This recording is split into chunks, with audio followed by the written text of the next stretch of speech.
Sports TV, man. That's my dude. I rolls with him. You heard what the man said. It's Flight Sports TV.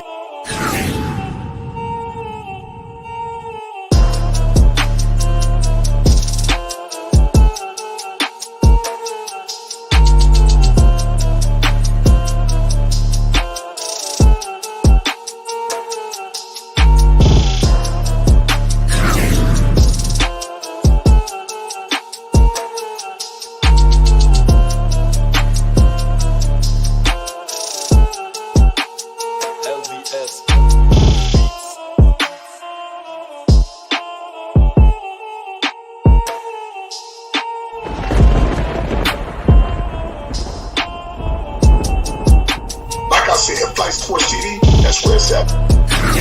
Flight Sports TV.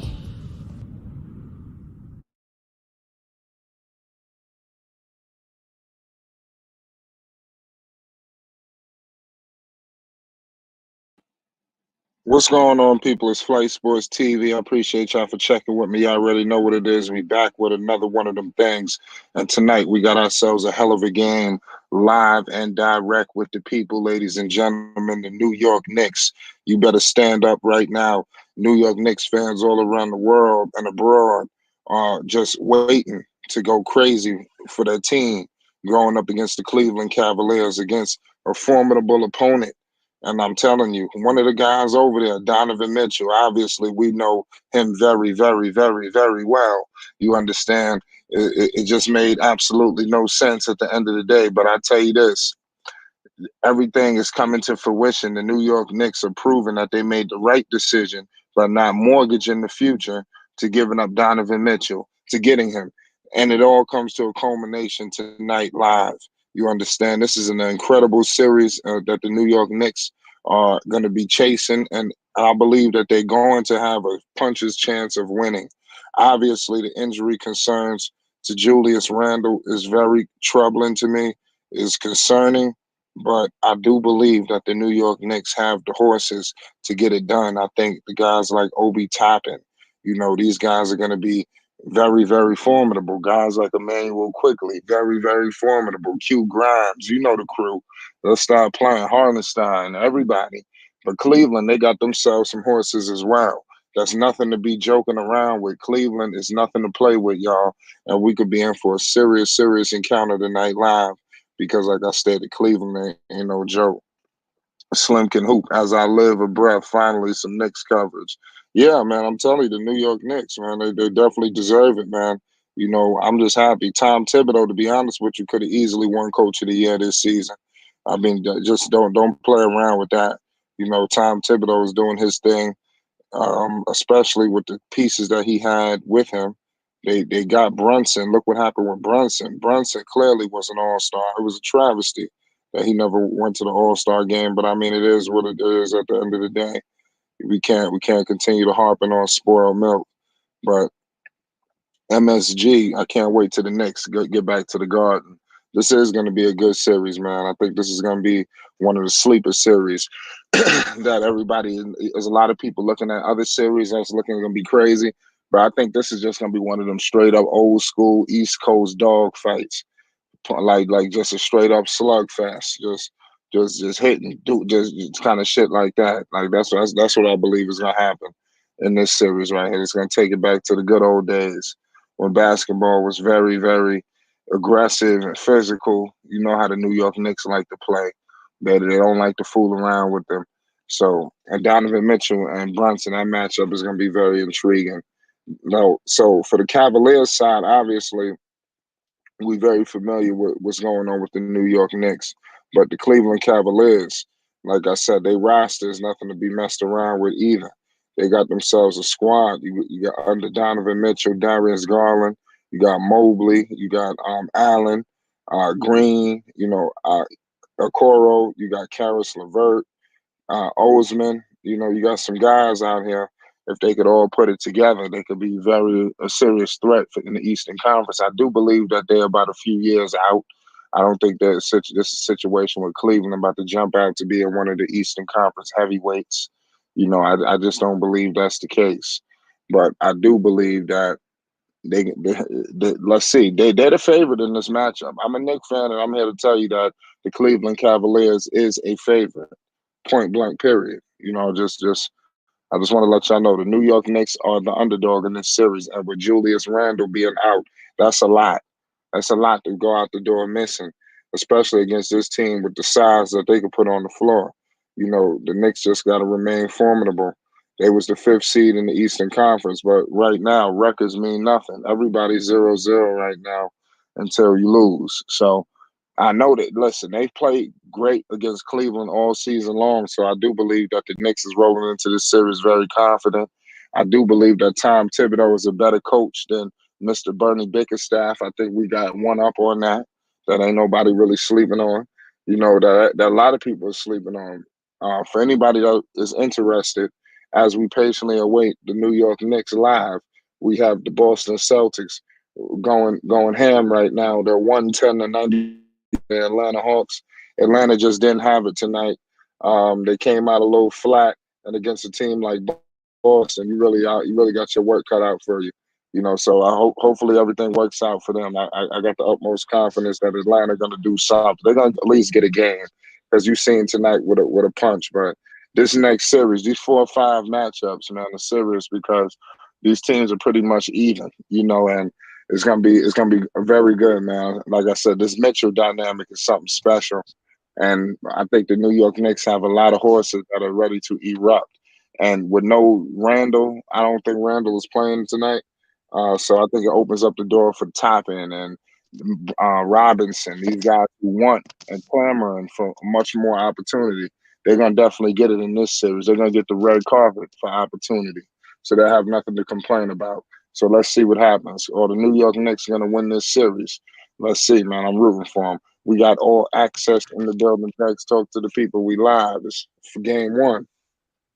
Yes, sir. Flight Sports TV, baby. Live stream. Shout out to Flight Sports TV, the machine, the voice of the voiceless, the people's champ, the hottest shit in these streets.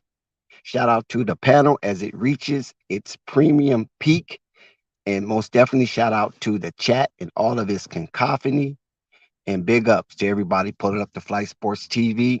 Hit that like button, hit that subscribe button, hit that notification bell so you won't miss one iota of an exuberant experience.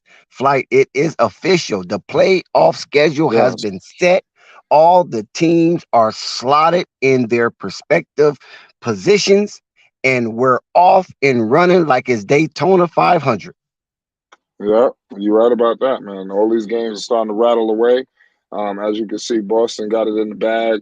I already knew that the Nets was going to be in for it, so I kind of knew these 2 games were kind of predictable. I think from here on out for the rest of the evening, it could get a little dicey, from here on out. But those 2 games, they were in for it, Atlanta and Brooklyn. Don't you think? I think that Brooklyn and Atlanta is in trouble, and they definitely in jeopardy of a sweep or a gentleman sweep at best. We talked about Brooklyn yesterday, how they was fortunate that Kyrie and Kevin Durant left them in the Goldilocks zone when they departed. So you couldn't ask for nothing more than that. That your superstars, even though they departed from your squad, you were still in the Goldilocks zone. But we knew they was going to slide. And give credit to Jock Vaughn and the troops for even holding on to a playoff spot, not slipping all the way down to a play in, despite the tumultuous season and the pestilence that was prevailed during the Brooklyn Nets season, especially and specifically dealing with Kyrie Irving and his up and downs and ins and out within that organization. Some of it is justified and some of it wasn't. And the one that was justified is the Dab situation. I'm 100% with him on that. And the one that wasn't justified is when he posted that picture on his social media, and the NBA and everybody outside of Kyrie mind went nuts and bananas. That was not justified because he didn't say anything. He just posted something that might be interesting, and by him having that much influence in the NBA arena, they knew that that could be troublesome. And so they went on an all out blitz to try to destroy and diminish and decapitate his character. So that was not justified. And then Josiah took it even further after Adam Silver told him that, nah, I talked to Kyrie. He's not anti Semitic. And Josiah went further to try to buck break the young man. And he said, that was enough. I'm out. I don't care what you guys do. I'm out. And so, got to give credit to Jack Vaughn for holding up the troops and keeping everything within a decent parameter so they don't slide to a one winner take all type situation. So big ups to second half coach of the year or Darvin Ham, second half coach of the year. Either or, could get that second half coach of the year award for me. Oh, you're right about that, Ducks, man. I definitely like Tom Thibodeau. I think he was definitely the coach of the year if you want to start talking about that. But obviously, Mike Brown, they haven't formally announced it, but I did see something that they said all of the coaches voted for him. So I guess he basically won it, but they haven't announced it yet. Will they do it tonight at the game? Who knows? But we about Yeah, to find out. That's well, probably I what's gonna think happen. Mike Brown. I think Mike Brown got that locked. I mean, you cannot take anything away from the No, magnificent job he did up there in Cowtown, Sacramento. Despite all the manure you smell on your way up there, they held down the fort and they went from zero to hero in an instant, in a nanosecond. I don't believe Tom Thibodeau should even really be mentioning coach of the year because he fairly got the same team that he had when he did have coach of the year and he got into the same slot. But this team is better. I think this version of the New York Knicks flight is better than Tom Thibodeau coach of the year team because they added a monster, a mini monster, albeit, but still a monster in Jalen Bronson and a little shifting in culture for the New York Knicks fare well by hiring his dad Rick and integrating him into that New York Knicks fan base. I think right. that was an excellent job from the executive standpoint. But as far as Tom Thibodeau, I can't really give too much credence to him as coach of the year because this team is better than the team he actually won coach of the year with. And they still in the same position that he won coach of the year with. So I don't see any improvement in that aspect. Okay. Well, I mean, we'll have to find out. We moments away from tip off. I got the New York Knicks winning this series in 7 games. That'd be my early prediction. Do you have a prediction for this series? Because it's a 4 or 5 matchup. It could go either way. In some opinions, obviously Cleveland's the favorite. Who you rolling with? Now, listen, Flight, this is very interesting. And I'm definitely very curious on how this unfolds as these games go along.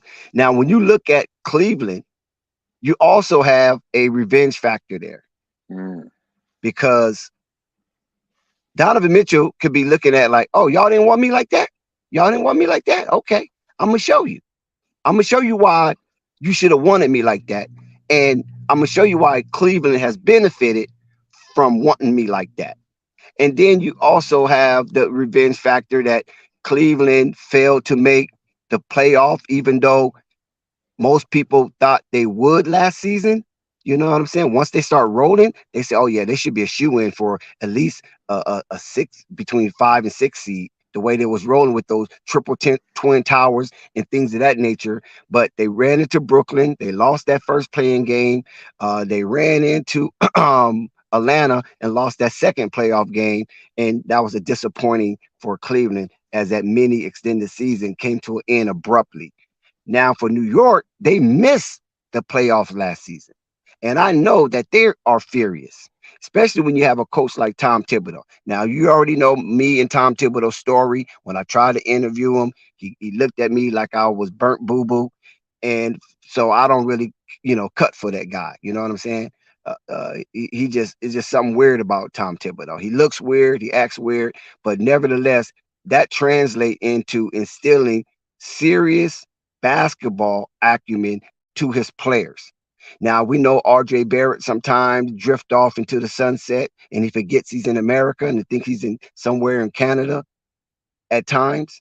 But all in all, Tom Thibodeau have instilled his manhood and pause into the New York Knicks, and those players definitely replicate that kind of sentiment on the floor. So the New York Knicks have revenge from missing the playoff and everybody laughing, saying Julius Randle was a one-off. He was a one-hit wonder. We know he's a slot machine. We know that Julius Randle is an OG slot machine, as well as Barrett is little slot machine.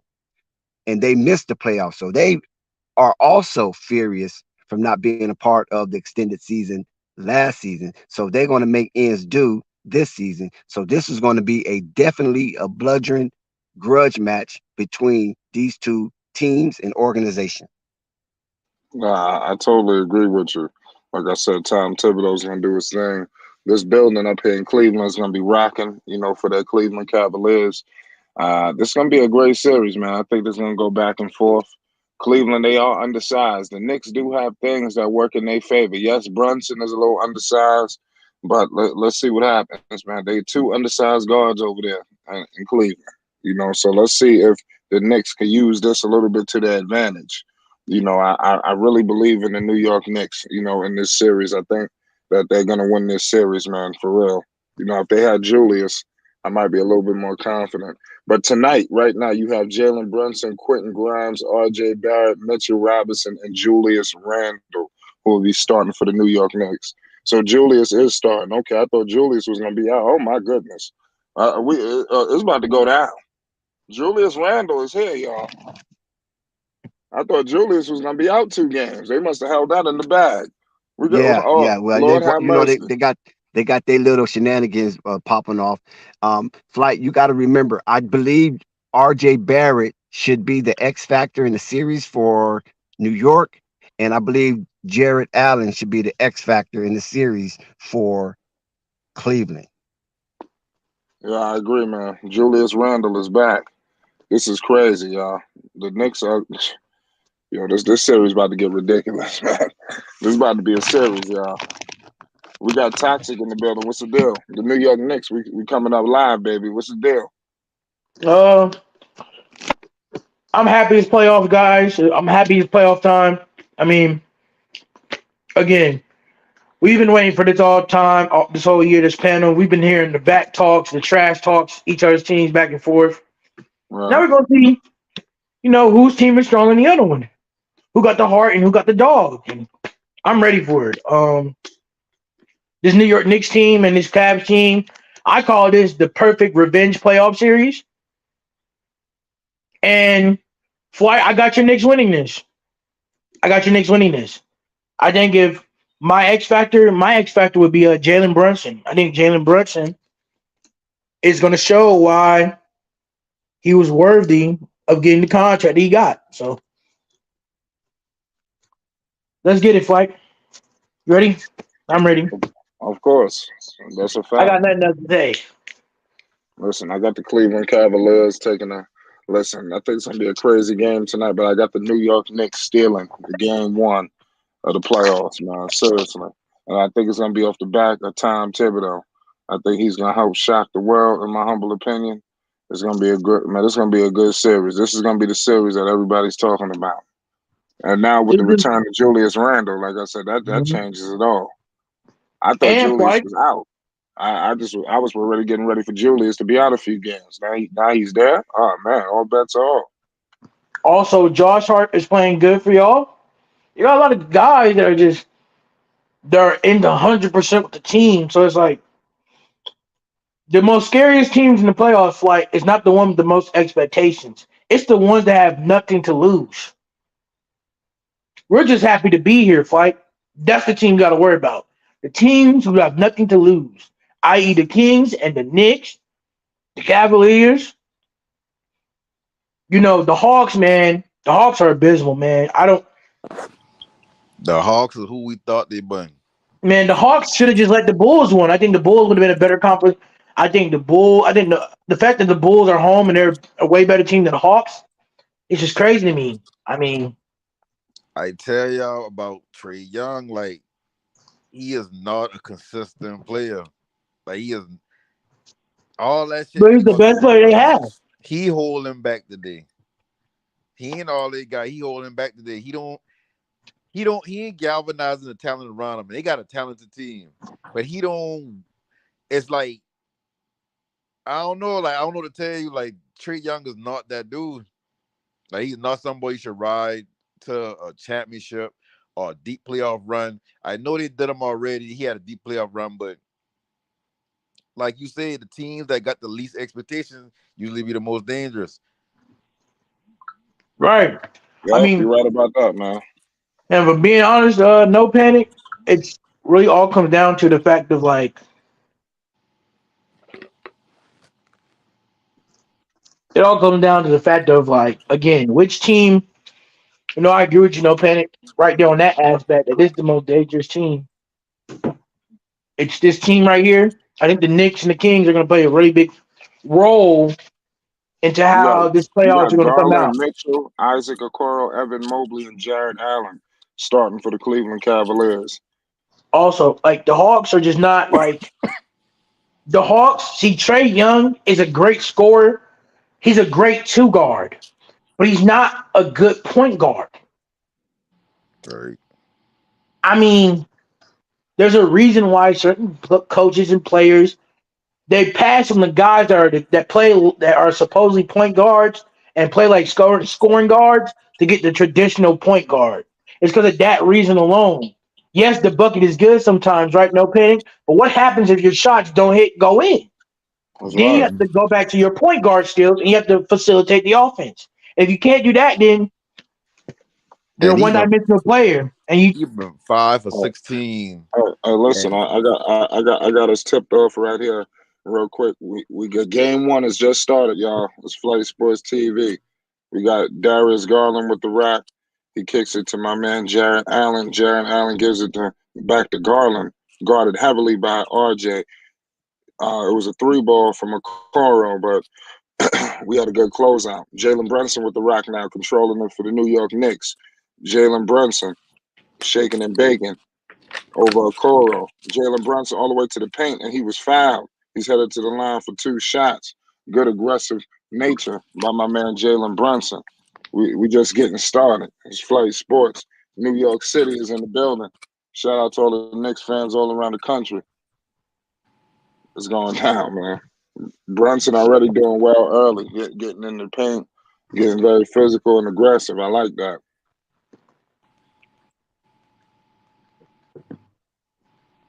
I mean, Brunson's pretty good.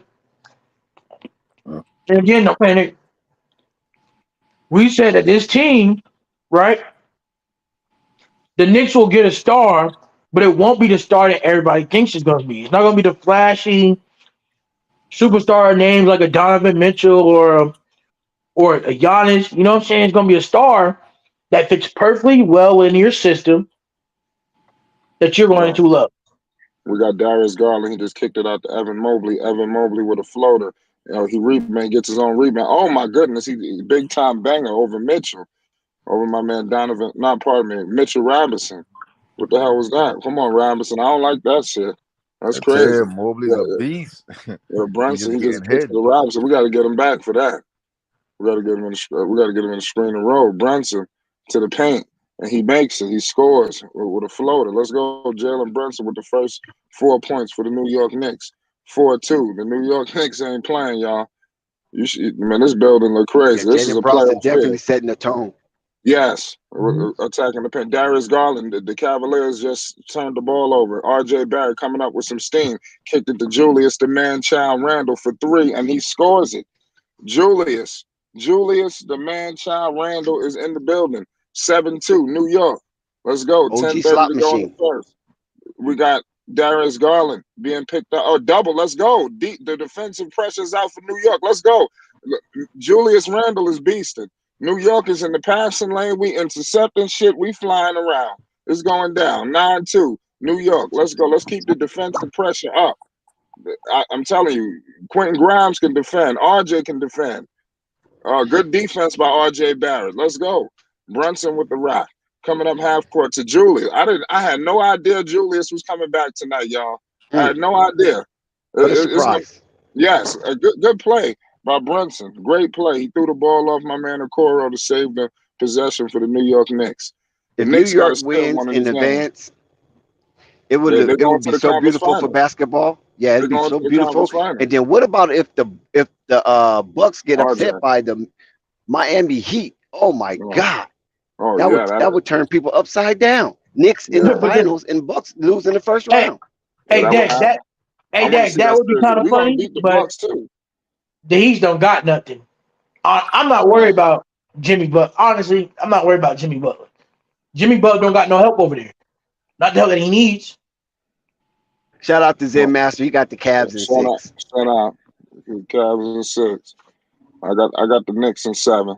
We got R.J. Barrett throws up a 3 ball and he misses. See, if R.J. Barrett was money, I might be even more confident. But the fact that R.J. is not is crazy.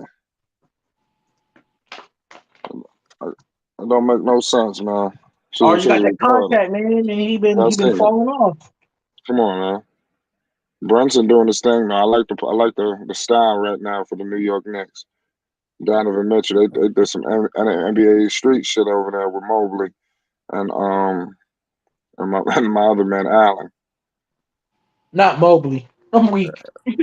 The next problem is they don't develop nobody. Like shit, RJ Barrett every year he been in the league, he had to adjust to a new role on the team.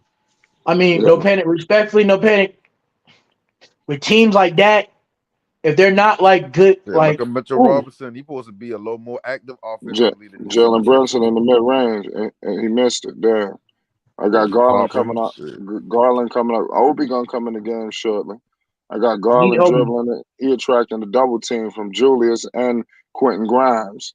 So that leaves somebody open. Who they gonna let have it? R.J. Barrett need to be able to play Oh, single coverage on Mitchell Rob. Oh damn. I'm getting these Mitchells all twisted. Donovan Donovan Mitchell Mitchell. just hit a Yeah, three on my end. I seen that. He just hit a 3 on my man R.J. Barrett. That was filthy. Cavs on a 7-0 run. So they responded. The Knicks came out a little early. Now Julius got to do something. Julius for 3. Okay, see, Julius can't keep going for these threes. I'm It's really glad ridiculous. that Toxic T came out to cheer on his team. This is real beautiful for basketball tonight. What do you Yeah, mean? the New York. You I'm cheering for the rooting New York for Knicks? playoff basketball. Let's stop that. I'm rooting for playoff basketball.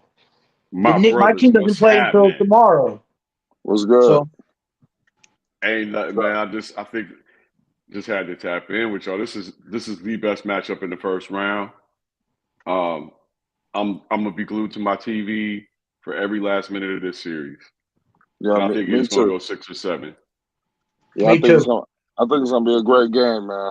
It's 9-10 For right sure. now. Brunson is taking the seat. You got Donovan Mitchell in the game. We just got to have an answer for him. We're gonna have to take one of these dudes out the game, whether it's Garland or Mitchell. I don't give a damn who it is, but they both can't be going off at the same time. Emmanuel quickly is checking in the game. If you're not familiar with quickly, he could definitely fill it up. So quickly is in the Six game. man of the year finalist. Yes, Quickly. yes. So Quickly. So quickly is gonna be a problem for him. Yeah, I I'm You got just think here the the for Toxic Cavaliers have T the and the superior Knicks. talent? I'm man, just giving Quentin my Grimes. support to Toxic. We gotta sir, make him I'm a pay. Bucks fan. Dex, why you keep doing this? Donovan Mitchell got the rock. He coming up half court over Quentin Grimes. Donovan Mitchell. He's double Oh, teamed. Donovan Mitchell kicks it to Isaac Okoro, and he missed it. We got a rebound quickly. Good. Oh, damn. We turned it over. Mitchell what a Robinson all the foul. way to the paint. Donovan Mitchell was fouled. Man, I don't like that. Knicks got to wake up, man. We playing sloppy. We making too many mistakes. We playing good defense, but we kicking You only ourselves down in the by foot. 2? Yeah, Toppin yeah. coming in the game. Let's go. The Skywalker. Let's see what Obi gonna do today. Let's see what Obi gonna Have do. we have we had a Spike Lee sighting? No, no, Is he I out gotta in check. Cleveland? I gotta check the front row. You know where he Okay. like to I'm gonna sit. keep my eyes open. Yeah, and he Spike, definitely gonna travel. yeah, he might pop out later. It's shocking he not there early. Shout out Right. to the East No. Coast. I just got back from the East. Yeah. Oh, Garland all the way from deep and in and out. He missed it. Quentin Grimes, big time rebound. Quentin Grimes gives it to Obi Toppin. Obi tapping to RJ. RJ Barrett when he wanted to clear out on Garland. Wow. RJ Barrett all the way to the paint, and he's going to the line for two. Yeah, RJ got to get aggressive, man. Come on. Like, he's the X factor. If he could Time put to, up 20 plus a night, it's over. RJ is not the X time to grow factor. up. It's time to grow up. RJ That's all. RJ is not the X factor. You need RJ is the number three overall draft pick. I mean, you need him to be what he is. A number three overall draft pick drops 20. That's not what an X factor is supposed to be. I'm not gonna give somebody. We shouldn't give people X factors for what they're supposed to be doing. You The know, thing is, though, I mean, T, he can blow up on you, though. You know, he can blow up on you. I think that's what Flight's looking for. Is like he got to have a couple games where he goes the fuck off, oh, I get it, but like Zach RJ has Levine been did. Yeah. inconsistent all season for them. What's been All holding them, them together is Brunson and Randall and Mitchell Robinson and them playing defense is what's held them to get to this point. If you're a can we talk team who about? has nothing to lose, you're going to play within yourself. You're not going to try to switch it up because you weren't here last year. Hey, while we at break, can we talk about how bad the Heat went out last? I mean, the Bulls went out last night. Oh, yeah, I was Oh, filthy. that was disgusting. It That was was bad. horrible. Go ahead. What you think about it real quick? Just horrible to come off in such a good game the other night against the Raptors. You know, they came back and beat the Raptors, Right. and then to just go so flat like that last night against Miami was crazy. But Right. Miami's like a mid team that's up and down every other game. You don't know what they're going to do, so it's kind of consistent with their behavior too. Right. It's Right. like, I agree with you. I mean, when you look at the toughest, I just say, I got to wait. This is what I'm saying, coming from like the perspective of watching like the NBA games. When you watch these games, the Kings and the Knicks could change the entire aspect Yeah. of who it can Oh make it. They can man, make it flight. They can make it really easy, or they can make it really difficult. You you know don't what the know what this biggest X team. factor is in the playoffs? Toxic. Now that you mentioned it, Andrew Wiggins is the biggest X factor in these Oh, playoffs. absolutely, Wiggins You don't is know what absolutely. the back. hell he's going to do. Andrew Andrew Wiggins is back. Wiggins, he's blossomed his game to a 3-and-D. But all right, Yeah. we're back now. So But he's been gone for how long? So he's going to have rust. He ain't going to be himself right away. true, but you do I have hope they can the. survive. I mean, I, I Sacramento ain't playing mean, around. I know we're not break. I know they're not playing around. You know what I'm saying? But like, I'm not focused on teams that are inconsistent. You know what I'm saying? No shade. I mean, the Warriors are super inconsistent this year. They lose Right, but they're road the games like most nobody's business. right, but they're the most consistent, inconsistent team. What I mean by is, sure, yes, they're inconsistent, but that's because of injury problems. When healthy, they're easily the most toughest team in the division. Not In on the the road. in Not on the I don't know road, about but that. at home, you cannot stop them. This We'll year have to they were find like out. the worst road team in the NBA or one of the worst road teams in the NBA. But at home, you can't stop them. Nah. So then we about to find out is this the end of the Yeah. dynasty, I think. RJ just hit the first free throw. Oh, okay. Is he just hit the second one. RJ back. I got the score 9-11. 6:50 to go. I got my man Garland with the rock. Guarded aggressively by RJ. I like the way RJ is guarding him. I hope RJ could take his ass out the series. I'll be very happy with that. You got Oh, wait a minute. Donovan Mitchell, guarded by Quentin Grimes. So Quentin Grimes gonna give him hell. Come on, Mitchell Robinson got to get the goddamn rebounds, man. I Like, I mean, mean, that's a huge serious size talk. advantage fight. I That's a mean, you huge got to size get the, you got advantage to. they Did got. you see what he just cost the New What York the hell Knicks you by doing, not getting the Robinson? goddamn rebound? What are Yeah. you doing? Yeah. I mean, that's what I'm saying. You see how important it is to secure the fucking rebound. That's Like, what I'm I saying. mean, I just damn. think the Cavs got the superior talent in this case. No, That's hold just on, my man. belief. no, Slow down. nah, We this is got ridiculous. I understand there's RJ. players that are more talented than him, but he got to do better than that. Come on, We got man. Obi Toppin. Obi Toppin. Oh man, he just hit. Let's go, Mitchell Robinson. Let's go. Let's get angry out here. Let's go. Little put back Dizzle. Yes, we got to get big out here. 13-13. Mitchell Robinson, we got to get big. It's I got 13-13. 13-13 Ooh, Flames. Yes, tie game. Yes. Me too. let's go, Mitch. 548. I got Garland penetrating over RJ. Kick out to Okoro. Okoro misses it. We rebounded. RJ rebounded. He kicking it up, going up half court. Robinson. Yes, Mitch. Oh, let's go. Thank you. Mitchell Robinson, wake your ass up. This dude Mitchell Robinson is Wake 7 your foot. You got punk these ass dudes. up. Because you better put the hammer on these dudes. Who the hell Eat is on Jalen him. Allen? Eat on It's a real him. thing, y'all. Eat on It's a him. real thing. Come on, Cole. I- Who the hell? Coro got Who it. the hell Eat, was man. supposed? Who the hell was supposed to be down there? Wait, I was gonna put an APB on him. Where the hell's Mitchell Robinson? He woke Come up. on. Yes, thank you. Somebody must have said something. We got quickly penetrating in the mid range. Come on, let's go. Come on, Mitchell Robinson, get the rebound. This dude tipping it off the back, snatch the shit out the air. Easy Come goes on. for Dono. Donovan Mitchell. Donovan Bruh. Mitchell scores it. RJ Barrett with the rock. We got a timeout by Tom Thibodeau. Let's slow this shit down. Oh my goodness. Oh my gosh. I'm at 4:54. Is it timeout for y'all? They just did the Yeah. timeout for me. Yeah. At 4:53. That was a good planned timeout to to slow it down to recalibrate the troops and don't let them get too far beyond the rope of the scheme, because Cleveland will fool you, because Cleveland looked like they will walk around and then all of a sudden they would explode because they have two explosive guards in the backcourt that can just push that ball. So Tom Thibodeau is very aware of what's going on. So that was a good timeout by Tom Thibodeau to get his guys relaxed, and hopefully he can take out their anxiousness. Yep, slow it down. Because they're at home. Cavs at home, so they're a little more at ease. It's important for the Knicks to steal this game though, because of the situation. You never know what's gonna happen. Right. I'm just happy to play. I agree with that, Flight, because the easiest I mean- game to steal is the first game. True. Meaningful basketball. Feels Right. great. It's no freaking, again, we love this because there's no sitting players to the playoffs. There's no load management. You're going to play through the injury if you got one, because you know this is serious. Unless you're We're gonna go Zion home. Williamson. So, Zion Williamson, I'm disappointing you, bro. You're supposed to be there with your team. You know what? Let's just Disappointing. call a spade. Let's just call a spade a spade. He is flopping. He quit on his team. He has no toughness. He doesn't want to play for New Orleans.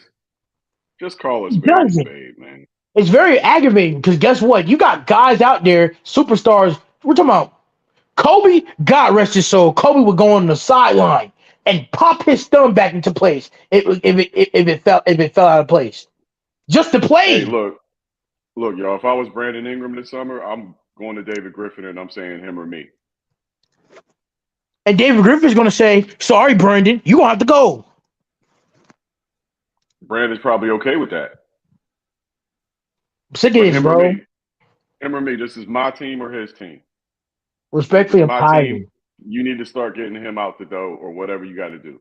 It's not going to work. It's not going to work. They've invested too much in Zion. I can't believe he fucked up another season for them. Literally, they literally were almost at the door. They literally made it to the play-in with Zion.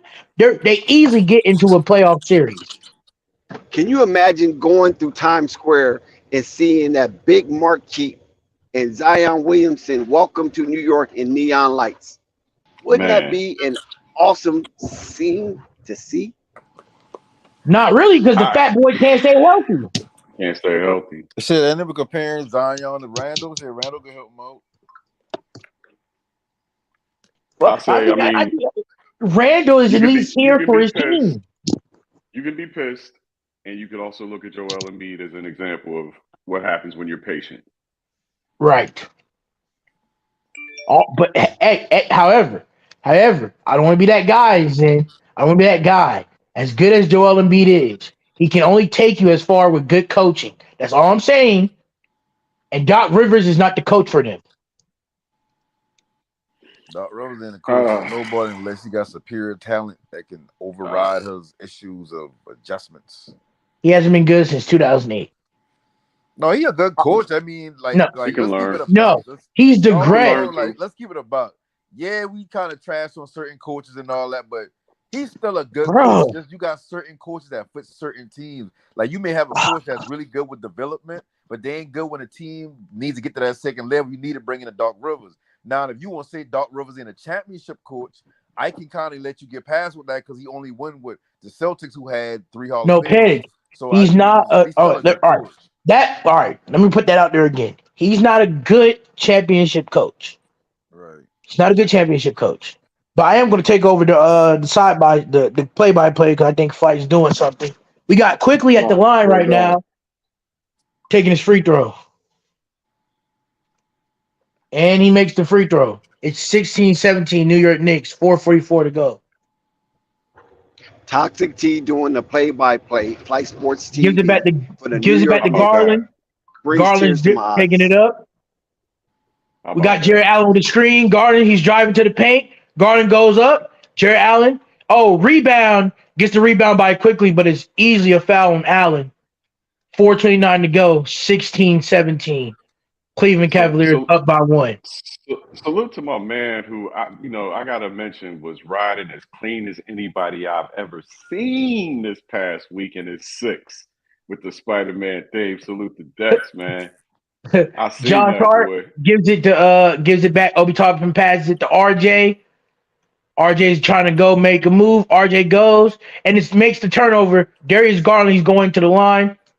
He's driving to the paint. Darius Garland trying to make a move, and he gets fouled. He's going to the line. 17-16, 14 to go. How long you had that car, Dex? That's my nephew's car. That's your nephew's? Yeah, that's my That shit nephew's was- car. The Spider-Man. that shit Yeah. was Yeah. All right. Garland goes, attempts for the first free throw, and it's missed. He misses the first free throw. Is it a 3 or is it a 6-3 or 6-4? No, it's a Fleetwood Broham. Okay. Uh-oh, I Isaiah gotta see that Hartenstein coming in for the New York Knicks. Mitchell Robinson is out. Isaiah Hartenstein coming in for the New York Knicks. Got Darius Garland going for that second free throw attempt, and he makes it. 18-16, New York Knicks. Quickly goes ahead, goes to the paint. He dishes out to Obi Toppin, trying to give Quentin Grimes open, and he splashes it. Quentin Grimes for the 3. 19-18, New York Knicks with 3:57 to go. Can y'all hear me? I'm good? Grimes. Mm-hmm. Toxic, you're perfect. Darius You sound Garland? so excited to cheer for Go your ahead. Knicks. Goes ahead, he passes it off. Right. Passes it off. He gives it back to. Ooh, that was a brick. I couldn't see the number. Grimes, he gives it off. Grimes gives it back to Quickly. Quickly's trying to drive to the paint. Quickly throws it up. Uh-oh. And it is a rebound. Not sure who rebounded that, but he gives it back to Donovan Mitchell. Donovan Mitchell goes ahead, tries to drive, gives it back to number 32. Number 32, he misses it. Straight brick. We got Quentin Grimes getting the rebound, gives it to Quickly. Quickly is trying to take some time off, gives it to Hartenstein. Hartenstein with a nice bounce pass to Quickly, and he gets rejected. Uh-oh. And I didn't know who that was. I couldn't see the number. He moved so fast. Quickly goes to the paint, and he gives it back, and Josh Hart picks it up. 21-18, New York Knicks. Time out by the Cavaliers. 21-18, the New York Knickerbockers. 2:57 to go. What would happen if the Knicks eliminated the Bucks in this playoffs? Hey, guess what? I'll put my head up in pride and accept the L. What would happen? Would a portal to an alternate dimension open? No. I would just say the better man won.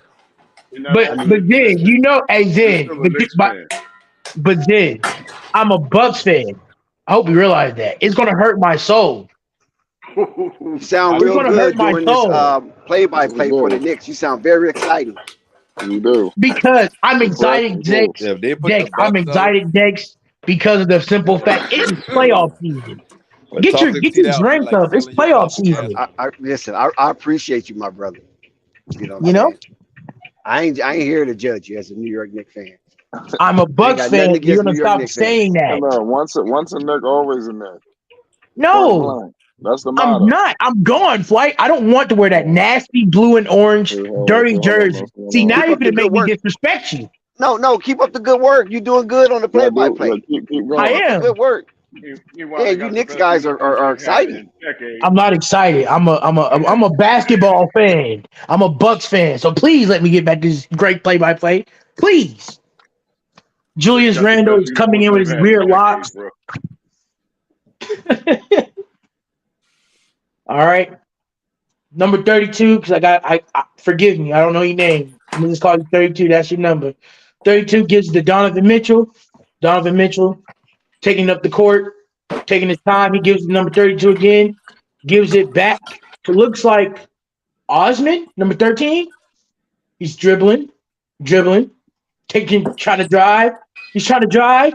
He sees number 32 as a turnover. Julius Randle, he's trying to make a move. Julius gives it to Josh Hart with a nice pass. Julius Randle, 23-18, New York Knicks. 2:27 to go. We got number 13. I'm assuming this is Osman, but I can't be for sure. We got Afro Samurai, Jared Allen gives it back to Donovan Mitchell. Mitchell goes, takes the shot, but it doesn't count. Doesn't count. Looks like it's a moving screen on that possession. She Randle with a nice old school pass back to the heart. It's a good little day. We got Knicks up by 5. We got Jalen Mighty Mouse Brunson. He's coming in for the New York Knicks at 2:12 to go. Mighty Mouse gives it back to Julius Randle. Julius Randle trying to make some space. Julius Randle, you seeing something? Julius Randle going up with it. Splash! Julius Randle with the 3. Splash. Gives it to CD, gives it number 13 again. Number 13 is trying to take it up. He sees Evan Mobley there. Mobley's trying to look for somebody. Gives it to 32. 32 is dribbling, and he misses trips over himself. Is that Myers Leonard? 32? No, Myers Leonard is still with the Bucks. No, that is definitely not Myers Leonard. Nah. I see him trying to be funny. No, the Knicks doing their thing, Toxic. Yeah. We got number 32 going to the line. Donovan Mitchell. Looks like he's sitting down for a little bit. He goes for the first shot and he misses it. 1:48 to go in this first quarter. New York Knicks up by 5. The Celtics put the beats on Atlanta today. Salute to them. Absolutely. Number 32 is again trying to go for the first shot, and he makes the second shot. Good job. Knicks up by 6. We got Jalen Miles Brunson, of course. He's dribbling, trying to take it to school to Garland. He's trying to. Jalen Brunson going to his post up, the post up fadeaway. He misses it. He's known for that post up fadeaway. He missed it though. It was tough. Number 13, he gives it back to Evan Mobley, who gives it. Oh, there goes Evan Mobley. Mobley gives it to Darius Garland. Darius Garland goes up and he splashes it. 22-26. Jalen Brunson. 1:16 left to go in the first quarter. Brunson takes a half court. He gives it back to Julius Randle, wearing the iconic number that it is. Julius Randle gets up and he misses the layup. That's Marco And it looks Rubio. like, that's rookie Rubio. Thank you. I appreciate that. Marco Rubio. Okay. Julius Randle wearing the iconic Bernard King's number 30. That's iconic, but missed it. Looks like it was a foul. Late call on the foul. 1:05 to go. There's Rubio's trying to discuss it with the coaches, and Hartenstein is going to the line for that. Hartenstein makes the first one. It's a splash. 1:05 to go. 27-22. The Knicks up by 5 again. We got Hartenstein again, number 55. And he makes the second one. Knicks are up now by 6. Evan Mobley goes ahead, gives it to Darius Garland. Darius Garland goes ahead, gives it to Rubio again. Rubio gives it back to Darius Garland. Darius Garland throws up with it, and he misses it. Hartenstein for the rebound. You got Julius Randle taking it up the court. Julius Randle looking like he's trying to do something to half court offense. That Julius Randle trying to make a move. He gives it back to Josh Hart quickly. He's driving, gives it back to Josh Hart. Josh Hart chose to the paint, passes it back up, and it looks like a we got some okay. Almost took it out of bounds, but Jalen Brunson is taking it back up. Jalen Brunson, go ahead, Jalen Brunson, Mighty Mouse, Jalen Brunson, 30-22 with 24 seconds left to go in the paint. My goodness, the Knicks, 8 points in the first quarter. The Knicks are rumbling. My God.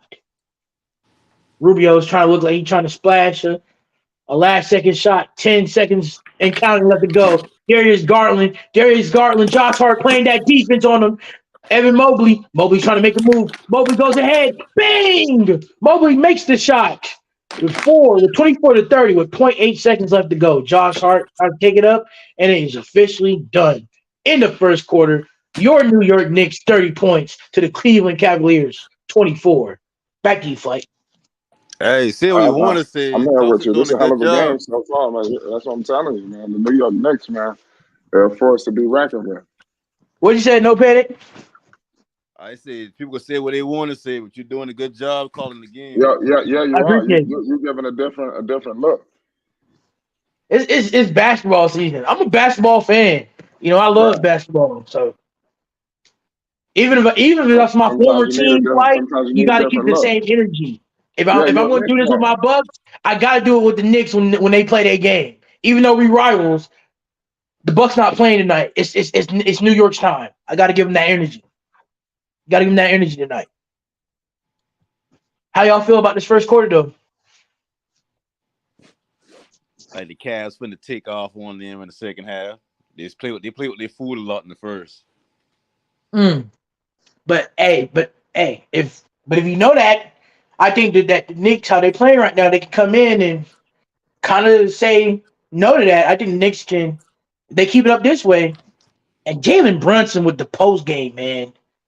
I've never seen a small guy like that with a great post game. It's like he can do whatever he wants in the paint. You That's talking about nuts. small, as far as a guard concern, or you just mean that height he is? I mean, but with the height he is, because Jalen Brunson and Donovan Mitchell is both 6'1". So the fact that he's able to do that, put some muscle up, kind of muscle him down a little bit, and still make the shot. 6'1"?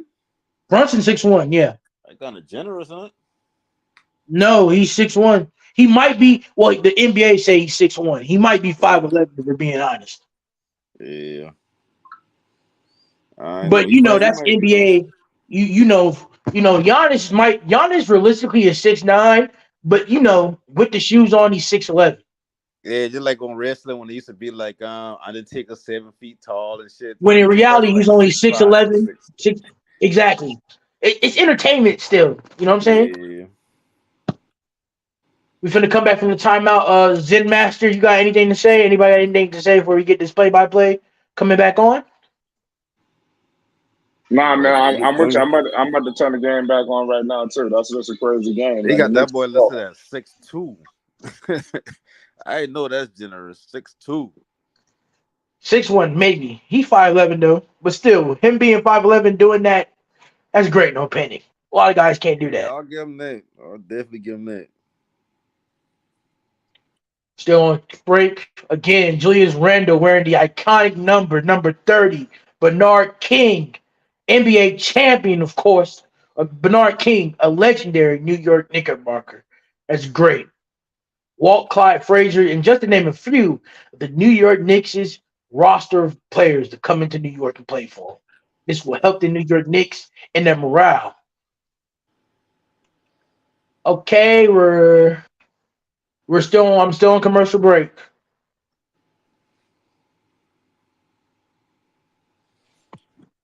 So after this series right here, who they going to play after this? The 1-8 seed or the 2-7 seed? They're gonna have to play the 2-7 seed because the Knicks are 5 in what's his face? 4 and 5, right? Now, if the Knicks were 4, maybe. Jalen Brunson, we're back in the time. Jalen Brunson, They got him punched up a little bit. Jalen Brunson, Mighty Mouse, gives it back to Josh Hart. Hartenstein goes for a nice little layup right there. Nice little hook shot by Hartenstein. 32-24. My goodness, Hartenstein.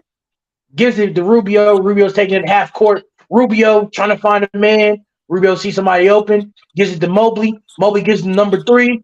Number 3 gives it back to Mobley. Mobley's trying to post up Hartenstein, and Mobley misses it. Nice rebound by Quickly. Quickly's trying to boost up the pace. Quickly gets it back to Julius Randle. Julius Randle trying to find a move, but he gives it back to Quickly. Quickly gives it back to Randle. You can't make this shit up. Quickly, Randle goes and try to make his nice shot, and Randle with a nice step back play. With a nice step back shot. That was pretty. 34-24. Knicks up by 10. We got Evan Mobley gives it back to Darius Garland. Darius Garland gives it to number 3. Number 3 takes a shot, and he misses it. Might be Isaac Okoro. I'm not sure, though. Julius Randle, he's driving. And it gets stealed by Rubio. Rubio trying to make a quick move. Number 32 gives it back to Rubio. Rubio's trying to drive on Quickly. Rubio gets the nice, and he wafts the layup. You can't make this up. Rubio wafts the layup. Quickly goes for a 3, and he misses it. Rebound by number 3. Number 3, he's dribbling up the court. I don't know the names. I'm sorry, y'all. Number 3 is trying to make a move. 3 goes up in, and he misses the shot. Rebound by Jalen Mighty Mouse Brunson. My goodness. Brunson, he's dribbling, asking for a screen by Quickly. Quickly sets him up for a screen. Brunson goes up for a shot, and Brunson tries to call a foul. Didn't get it. Rebound by Evan Mobley. Am I good? Am I good, y'all? On panel, am I good? Or is it going in and out? I'm good, chat? You good. All right. Looks like that was a foul on Mobley, though. I didn't miss much. Foul on Mobley. Let's look at this shot. Nice shot. It's actually 32. His name is actually Wade. So I know that now. 32 is actually Wade. Garland gives it back to Rubio. Garland's trying to look for an offense. Garland gets a steal by Josh Hart. Josh Hart with the steal. Jalen Brunson. Brunson goes. Brunson trying to make a shot. We got Jalen Brunson eyeing up Rubio, who gives it back to Arnstein, who gives to Randle. Randle. Randle got somebody falling. Julius Randle gives to Hartenstein. Hartenstein misses the dunk, but it's a foul. Foul on Mobley. The Knicks going to the line. My goodness. Isaiah Hartenstein. Hart with a good defense. Julius Randle with a nice pass to Hartenstein, and Hartenstein just gets fouls by Mobley. Could have been an and one.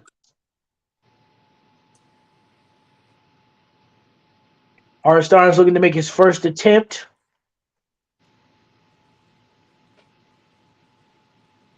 Hartenstein goes up ahead. Hartenstein, and he makes the first one. New York Knicks up 35-24 with 9:26 left to go. This is the Eastern first round playoffs, game 1. We got Zach Zarba, Curtis Blair, and Sean Corbin, of course, 3 great officials this season of the NBA. He goes Hartenstein. He makes the second one, 36-24. New York Knicks up. Number 4, Evan Mobley gives the looks like Donovan Mitchell. Mitchell gives the Garland. Garland's trying to make some moves with his speed. Garland's looking for an opening. Gives it to number 3. Number 3 is trying to drive, and number 3 is looks like it's a foul. A foul on Brunson for putting a hand in there. Looks like a foul on Brunson. Tom Thibodeau is pissed.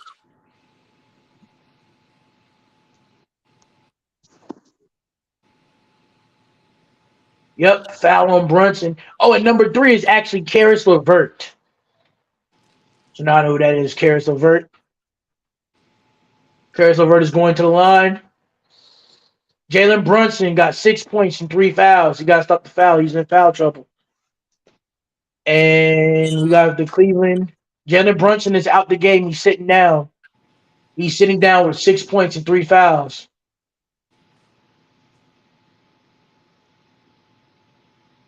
Are you surprised how the Knicks coming out?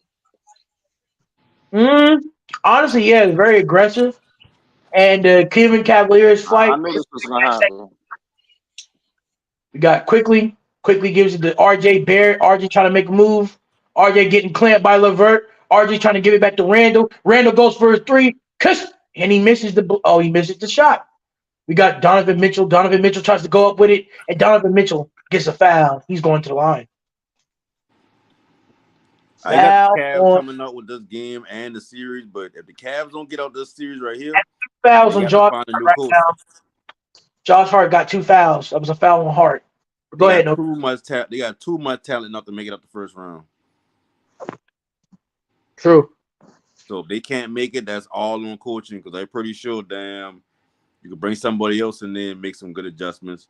And I like a Coral game. He's a good defender, but they need somebody who can really spread that flow. The first free throw shot.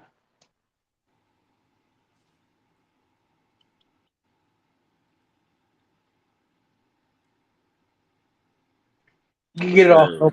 We get to the timeout. Every game so far been a blowout today, so this might be another blowout. I ain't know. Never know. It might take this one running. Set up for the second shot, and he makes the second shot. The New York Knicks lead is down by 10. Quickly's going. Quickly's trying to use his speed. He gives to Julius Randle. Julius Randle trying to set up for a shot. Splash! Julius Randle with the splash. 38-26. The New York Knicks. They playing like they got a fire in their butts tonight. My goodness. My man Josh Hart out here working too. His shit ain't showing up in the stat sheet. Plays. Mitchell, he sets up Jared Allen, Afro Samurai. Karis LeVert trying to put quickly in the splendor. Karis LeVert with the nice play in. The New York Knicks are up by 10. Karis LeVert with the lay in.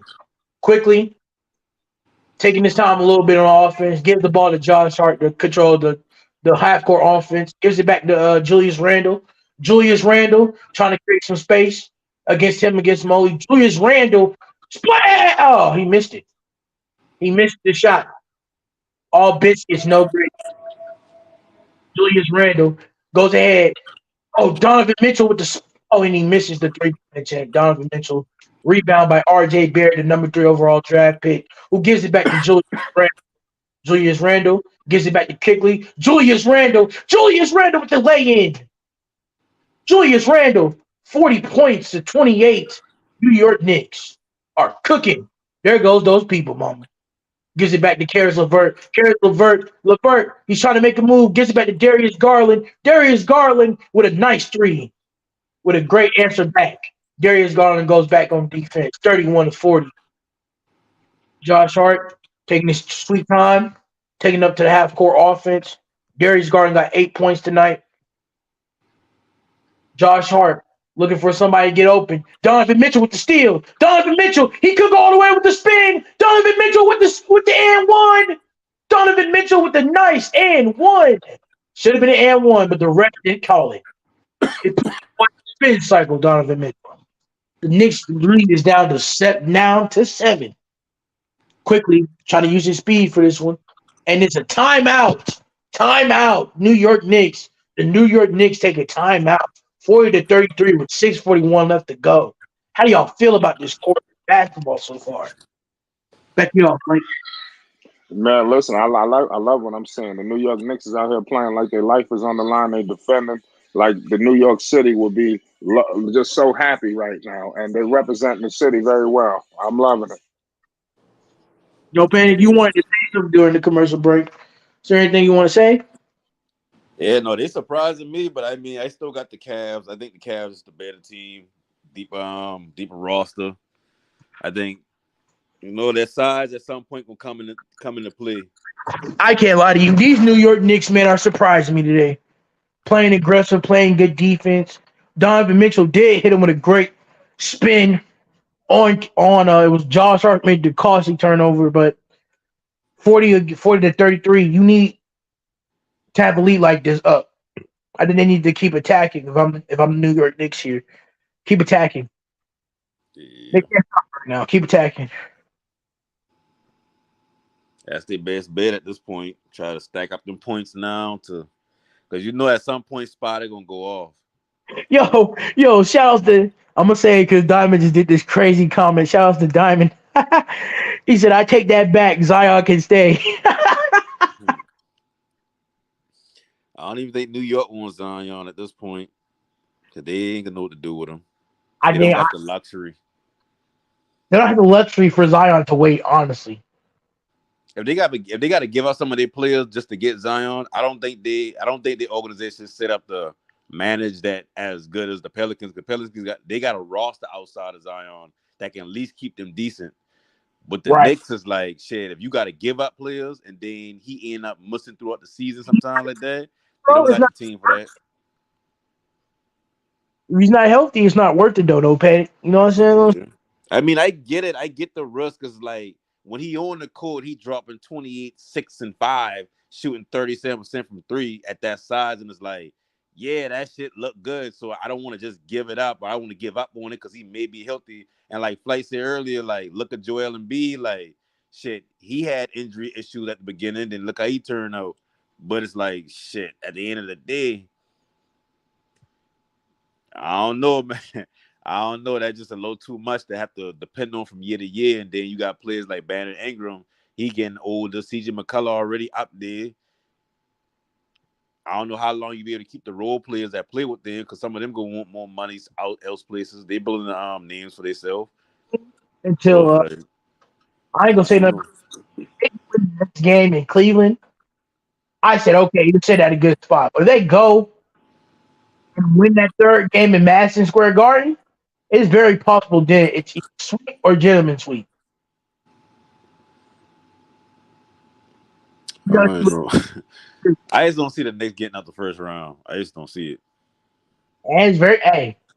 Julius Randle right now is 14 off of 60%. I don't know. If Julius Randle keep playing like this, bro, this is gonna be a nice little shit. They're gonna be a tough out. They're always a tough out though, the New York Knicks. But what if they win this game with him playing like that, and you know he got a propensity to go muss in the next game, and now that's 2 games you don't give up. So it's like if he played good, they gotta win the games that he played good in because you ain't gonna get that 4, 5, 6, and 7 different games from Julius Randle. No, now how the hell are you gonna determine that?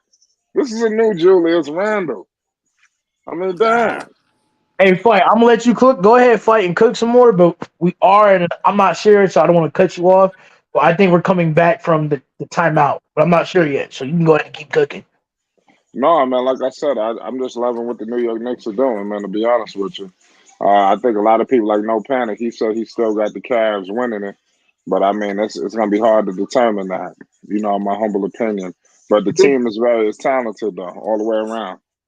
If they can keep this consistent, I think it's very possible. That I think the Knicks got a better coach. I a don't slightly better coach, I'll say that. I, better coach. I said that. I said Thibodeau gonna run circles around. Like this dude is a career assistant in the interim. Like, come on, man. I mean, We're but all Thibodeau really good is with back defensive sets, really. back to And he timeout. ain't gonna make too much adjustments. Josh Hart gets the RJ. RJ trying to go for a nice thing in, and RJ missed another shot. What a bad shot by RJ. Gives the Levert. Levert's on RJ Barrett. Levert trying to make RJ Barrett's ankle sprain. Oh my God, Karis Levert! And he misses it. All biscuits, no gravy. Josh Hart. Josh Hart. He's taking it coast to coast. He gives it to quickly. Josh Hart. Josh Hart with the and one.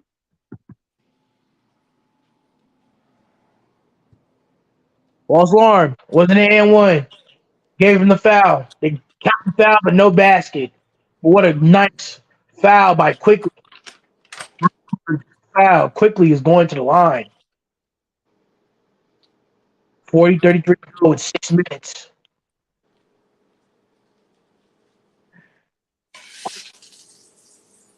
Eyeing the basket like it's a piece of beef jerky. Makes the first shot. Quickly, the 6-man finalist for the 6-man of the year. He's been playing phenomenal. Shouts to Quickly. Quickly is taking his time, taking the breather, going for that second shot, and he makes it. The New York Knicks lead is up 42-33. 6-4 to go. Donovan Mitchell taking his time coming up at half court. Gets a screen by Afro Samurai, who gives and it's a turnover. Turnover by Osman. Osman gives up the turnover, and it's the Knicks' possession once again. Quickly is trying to call offensive plays on the half court set. Quickly is trying to go. Robinson with a horrible screen. You got RJ Barrett gives it back to Josh Hart. Josh Hart gives it back to RJ. RJ trying to make a move into the paint. RJ trying to drive still. RJ trying to make with another move. RJ Barrett, and he misses another shot. RJ is missing a lot of shots tonight. Gives it back to Donovan Mitchell. Donovan Mitchell goes up. He gives it to the number 35. CD Osman gives it back to 35. Gives it back to CD Osman. Caris LeVert. Caris LeVert is going. He's trying to drive. Gives back to 35 again. You can't make it up. And number 35 misses it. Oh, no. Afro Samurai tries to get the rebound. And he misses that rebound. Rebound by Robinson, who gives it back to the Quickly. And Mitchell Robinson, he's fighting like a dog on a hot summer day. And it's a turnover. Flight, can I get an APB on Mitchell Robinson? I don't know what the hell. No, listen, man. He's gonna have to snap out of it. I'm sorry, y'all. And number 35 is Isaac Okoro. I don't watch the Cleveland Cavaliers enough. I'm sorry. So no, I know who he is. Donovan Mitchell. He's taking his time at half court again. Donovan Mitchell trying to attack Josh Hart. He gets the screen by Jared Allen. Donovan Mitchell goes up and he splashes it. Donovan Mitchell, 35-42. The Knicks' lead is cut down to 7. We got Quickly gives it back to Josh Hart. Josh Hart is getting guarded by Caris LeVert. Quickly trying to make a move over Coro. Mitchell Robinson setting a bullshit ass screen. We got Quickly gives it back to RJ Barrett. RJ Barrett trying to make a move. RJ Barrett tries to go up with it, and RJ Barrett, the number 3 overall draft pick, makes that shot. It is 44-35. We got Donovan Mitchell. Donovan Mitchell is trying to go in with another great screen by Jared Allen, and he splashes it. The Donovan Mitchell and Jared Allen screen is a problem. My goodness. Gets it up to Quickly gives it back to Josh Hart. Guarded by LeVert. Josh Hart trying to find something. Goes to Quickly. Quickly's driving. Gives it back to Hart. Josh Hart. Josh Hart misses the 3. Rebound by Mitchell Robinson. And Mitchell Robinson is down. Mitchell Robinson is down, but he's back up.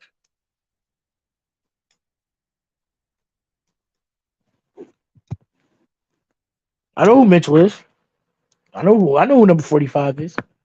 Mitchell splashes it on the pick and roll set by Jared Allen. That is technique. Cannot make it better. Tune in to Fight Sports TV. Like, share, and comment. It's the only place you can get that lovable, fire content and colorful commentary by yours truly. We're back into the half-court offense. We got it.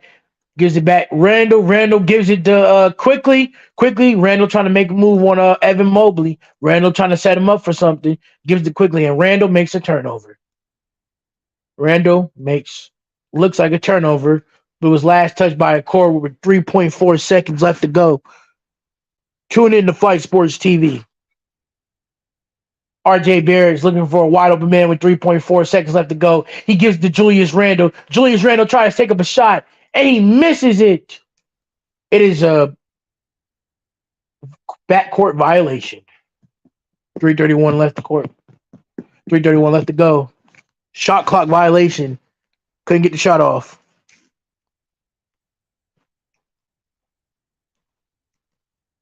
Okoro comes in with Darius Garland. Darius Garland is taking his time to pick up the ball. Now we got Darius Garland picking up speed. RJ Barrett is guarding Darius Garland the best he can. Josh Hart is on Donovan Mitchell. Darius Garland gives it back in a turnover by Mitchell Robinson. The big man gets the turnover. We got RJ Barrett. RJ's driving. RJ's trying to drive to the paint with 2 people. Julius and Mitchell Robinson almost. Julius and Julius Donovan Mitchell. Oh, what's the name is there? Spike. I just saw, and we got a Spike Lee site, and there's nothing without it. But Donovan Mitchell and Julius Randle just had a fight almost on the court. Did you see that fight? Are you seeing this? Are they getting scrapped? I said that. The Julius and because Julius and Allen's about to get into it, and the head came Donovan Mitchell. You need to stop that. Hey, this is aggressive. Julius is big boying boys right now. He's big boying boys right now. He said, "Get out of my face." That could be a technical. He was talking a little trash, but Julius is going to the line. Julius taking that first shot, and he splashes it wet like water, hot as cheese. He's made the first free throw.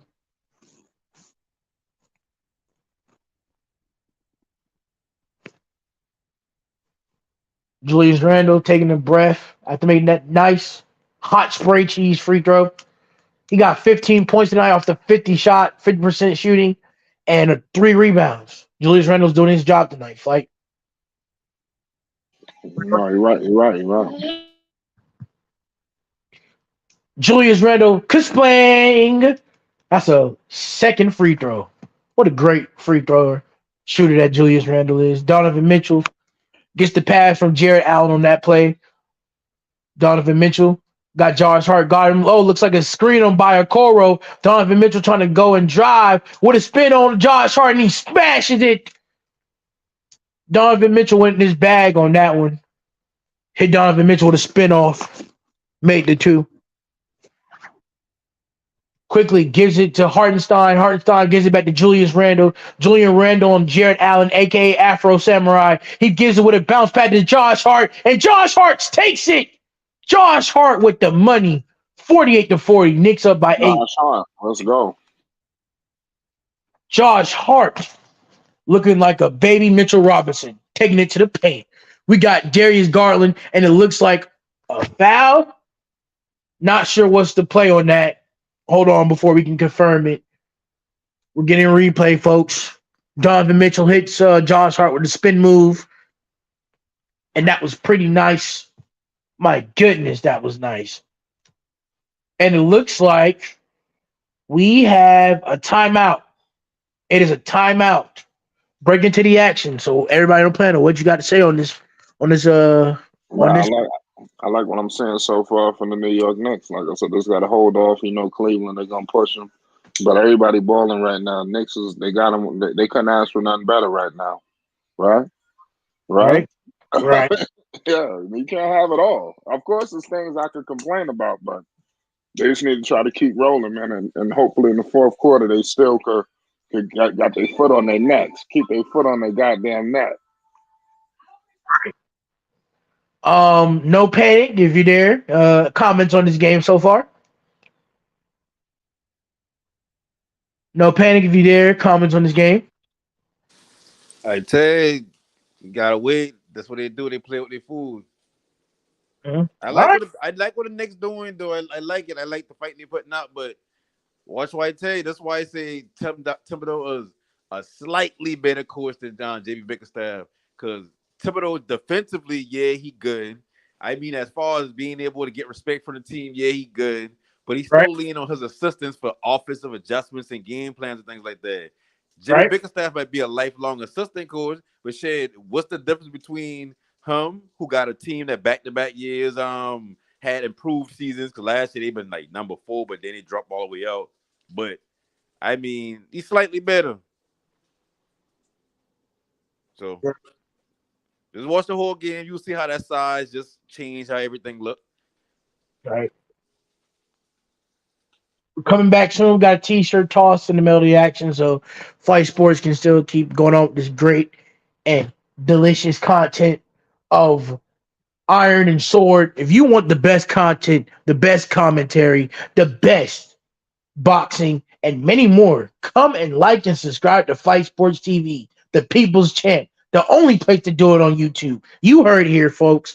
Like this video up, comment, share, subscribe, and please hit the notification bell button for all subscriptions and everything. Because hey, supporting Flight Sports is supporting big businesses. Thank you. You heard what the man said. We got my man Toxic T in the building. New York City is in the building. We travel like hotcakes, man. You know what it is. Nick's balling tonight, Toxic, man. I'm telling you, man. We're gonna do it. We're gonna do it. Yeah, me. I mean, I'm just happy it's playoff time, bro. I'm happy it's time. Okay, I just don't want to be another blowout, but you never know. Also, We have the Denver, Minnesota playing Sunday. That's going to be game one. We have Memphis, Los Angeles playing Monday. That's going to be game one as well. All the West games are going to be playing on Sunday. So Sunday is going to be a very competitive game tomorrow. At 8:30, we got the Warriors and the Kings. Is that tonight, Flight? The Warriors and the Kings game? Oh, yep. That's the last one. That's the finale. So that's the big one. And I will be back during the big one. I'm going to go ahead and I'm going to commentary as long as I can.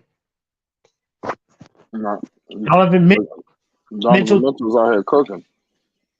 Donovan Mitchell scored the last 9 points. Donovan Mitchell goes for a three, and he splashed it in his mouth. Donovan Mitchell with a three with 2 minutes left to go. The New York Knicks lead it down, cut by 5.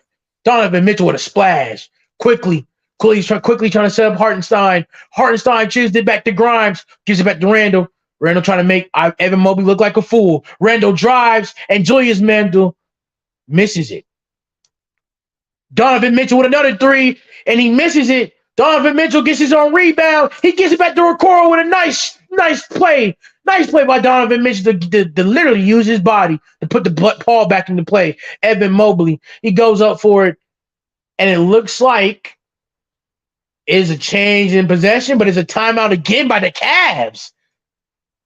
I am not sure if Donovan Mitchell is hurt, but it might be looking like Donovan Mitchell's trying to tie up a shoe. We got another timeout, fellas. Yeah, man, this is a crazy game so far. So what you think about the Kings? Do you think they got a chance against Golden State? Upset tonight. I'm going with De'Aaron,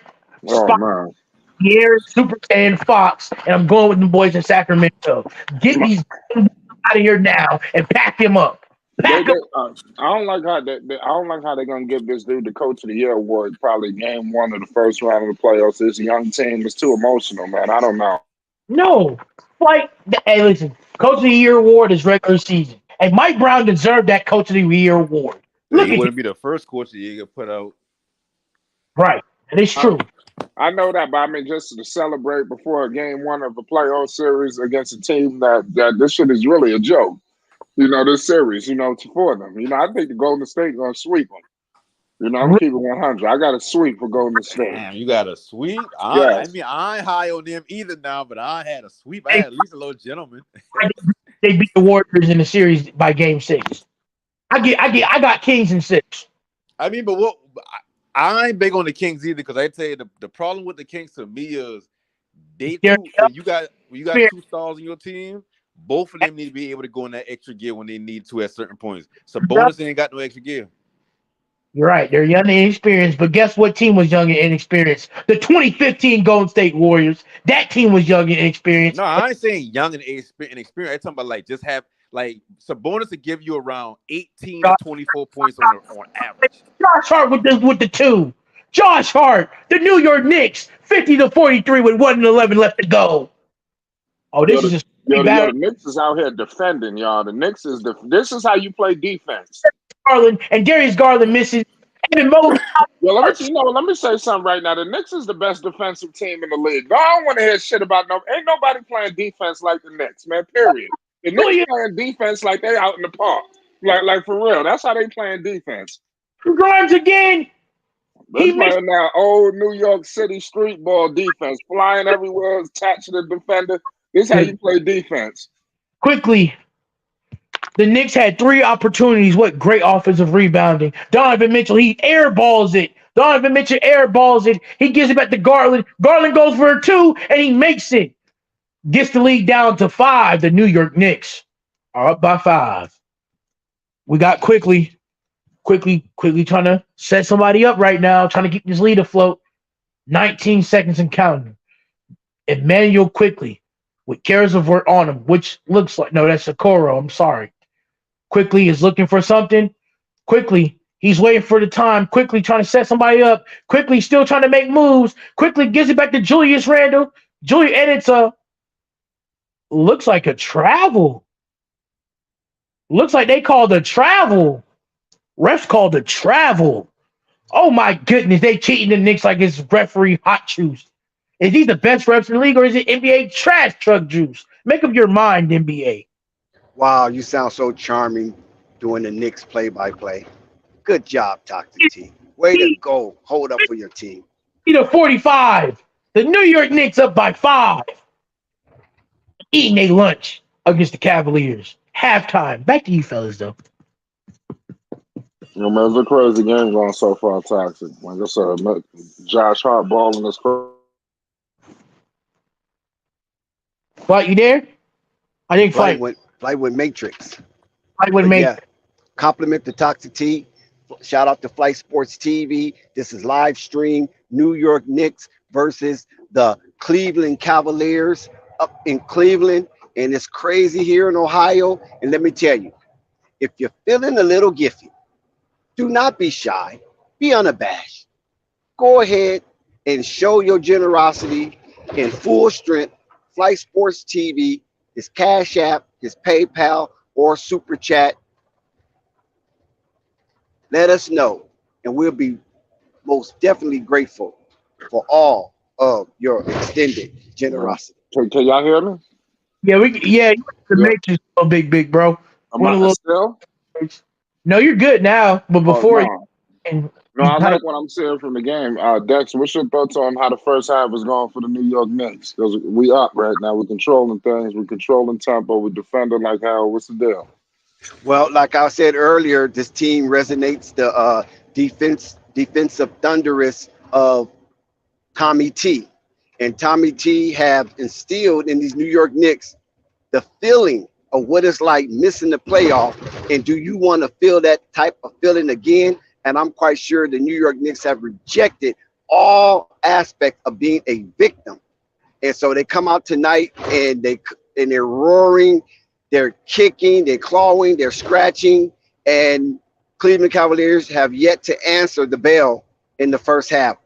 But we know this is a game of two halves. So far the teletape have been advantageous towards the New York Knicks. Let's see if they can keep it up. That's facts. Julius got to keep picking up the tempo. Like I said, the Knicks just got to keep their foot on the gas because Cleveland's going to make a push.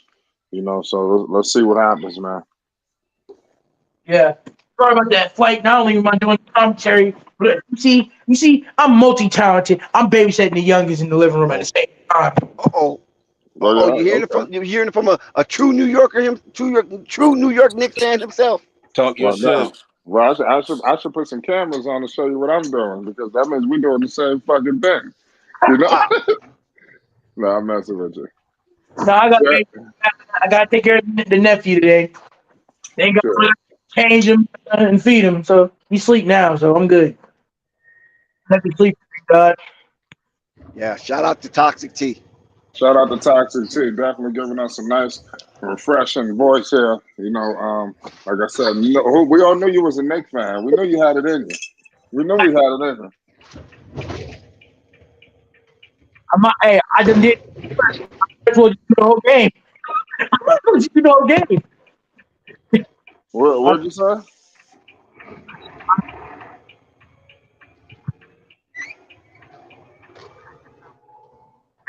Hey, get some water. Am I in and out? Can y'all hear me? Yeah, you're good now. You're good now.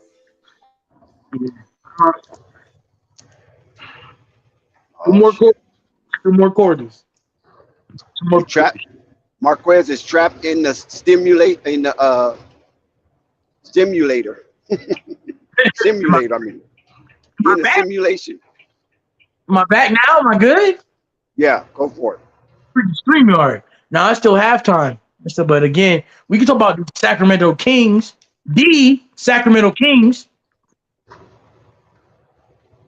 Put some respect in their name, Dex. The Sacramento Kings will beat the Golden State Warriors this playoff. Book it. Well, now you're getting a little ahead of yourself. Book it. Turn back into toxic again. Book it. The Golden State Warriors are inconsistent and they haven't been good on defense wise. And guess what? They're playing tonight on the road in Sacramento. So that's an L automatically. Well, we will see. I'm not saying that they're going to sweep Sacramento, but I just feel that I'm going to go with the experience. Until somebody proves that they can knock Golden State out the box, I'm going with Golden State in that series. Funny, they said the same thing about Golden State in 2015 when they went up against LeBron and they Listen, won. I was waiting for you to say that, old dumbass shit. Do you I'm know that the league had witnessed nothing that they have never witnessed before in the right. Splash Brothers? That had never happened before. Backcourt that was that spectacular at shooting. So you can't compare no damn Sacramento Kings to no Hey, 2015 listen, Golden State Warriors, and especially the 2016 Golden State Warriors. I So said 2015. I the can't Sacramento, But and listen, the even on top Sacramento of that, King don't listen. have nothing I can. hey, You know, listen, and even when on it top comes of to that, that. you gotta remember that same Cavaliers team had young players too who ain't never been to the finals, like Kyrie, Iman Sherman, J.R. Smith. A lot of them ain't never been to the finals before, so they had inexperience. You know what I they mean? So you can't just say all the Warriors from 2015 they had no experience. just They play a team with only one real experience, but Iguodala, well, not Iguodala because he went to the finals, but LeBron James. So it's like shit, you can't use the youth shit. That shit cool, but once you get on that court, either you getting your ass busted or you busting ass. right. So shout out to the Golden State Warriors who started the not the who started it, but with no playoff experience like that because they've been on up until 2015, of course, and then they start. And they lose to Kobe in the second round the year before. What you Or said? you No big tripping? go off, big I bro. said, and they lose to Kobe like in the second round that year before they make that run. No, no, because Kobe didn't make the playoffs in 2014. What the fuck I think about? Shit. What year that been? So they won them in 2015. No, remember, no, in But 2014. are you guys listening? The Golden State Warriors has something that the NBA did not know how to deal with. They had no defensive answer for the Splash Brothers. Keep that in mind. Splash Brothers. The Sacramento Kings do not have anything of that dynamic. They just a good team that was running up and down the court and beating people. Buddy Hill, All I'm Sabonis. saying, Yes, they do. Buddy Hill, Sabonis, and De'Aaron Fox. that's not nothing that's spectacular. What's spectacular And about it, that? and it. Sabonis That's the and, issue. That's the issue. Fox. I said that. Like, do you see the Aaron Fox as a number one? Yes, he's proven this season he's the number one. No, no, no. I get on his team, but I talking about like in the league. If he go to half the teams in the league right now and say, "Hey, sign me up," you think he slide in that number one spot on like half the teams in the league? I can't even Yes, just have like the competing teams in the league. signed De'Aaron Fox as a future number one, So if he goes to the Bucks, he a one. older and older every time they come out and play every season. So if he goes to the Bucks, he a one. No, he'll be a two, of course, because Giannis. What about Boston? Repeat that, no panic. I said, what about Boston? If you go to Boston, he a number one. He'll be number three. LA, Lakers, and Clippers. Lakers. Technically, he'll be a three, but he'll be forced to play like a number one because how old LeBron is getting and AD is unhealthy. You can't rely on him. So he go to Charlotte right now, like he clear cut number one. No, right now he'll be clear cut number one. So if I keep going, I might get to like 20 teams that he wouldn't be a number one on. So that's my problem with their team. Just like how Dick said, like they uneventful. Like at the end of the day, like you know what Sabonis gonna give you. Sabonis ain't gonna tap into 35 points or 40 points to win a series. I mean, I ain't saying he can't or he ain't gonna do them. I just saying like I haven't seen it from him. So until I see that, I can't take the King serious. Commentary.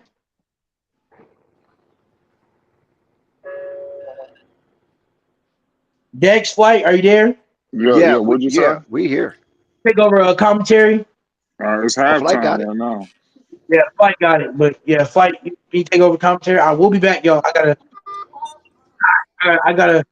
legit gotta make it 20 Okay, minutes. do your thing. Go ahead. No, we need no excuses. Just go do your thing and come Right. back when you get a chance. We got it. Yeah, shout out to Flight Sports TV, the machine, the voice of the voiceless, the people's champ, the hottest in these streets. You stumbled to the right place. This is not by mistake. It's by divine manifestation that you are here, divine destiny that you are here, and you're going to witness and have an exuberant experience listening to Flight Sports TV live stream where we are actually podcasting a NBA game up in Cleveland. I'm talking playoffs. Playoffs? Playoffs? Really? Playoffs? Yes, we talking playoffs. New York Knicks is in the building for for the first time in what? 1 year? Yes, a 1 year anniversary of New York Knicks missing the playoffs, and they're back. Cleveland Cavalier missed the playoffs last season, but they did qualify for a play-in game and lost back-to-back play-in games. First to the Brooklyn Nets, second to Trae Young and the Atlanta Hawks, and they missed a golden opportunity to insert themselves in the full extended season last season, and it was, I believe, the seventh seed or the eighth seed. It was seven or eighth seed. Then my Brooklyn was, right there, and they didn't do it. So Cleveland is pissed. So they coming in playing hard. The New York Knicks is pissed. They coming in playing hard. The advantage, New York Knicks, because they have been there before. They know what it feels like to be victorious to some degree and play in a playoff series. Cleveland, on the other hand, not so much. But they have the opportunity with Donovan Mitchell. Donovan Mitchell is a Cleveland Cavalier and been soaring ever since. But Jalen Bronson is a New York Knick, and he's been soaring ever since. So these two worlds are colliding tonight here at Flight Sports TV, and you got a front row seat to an extravaganza. Flight, tell them all about what's going on here at Flight Sports TV. Man, everything. A whole lot of content. Non-stop. That's what's going on.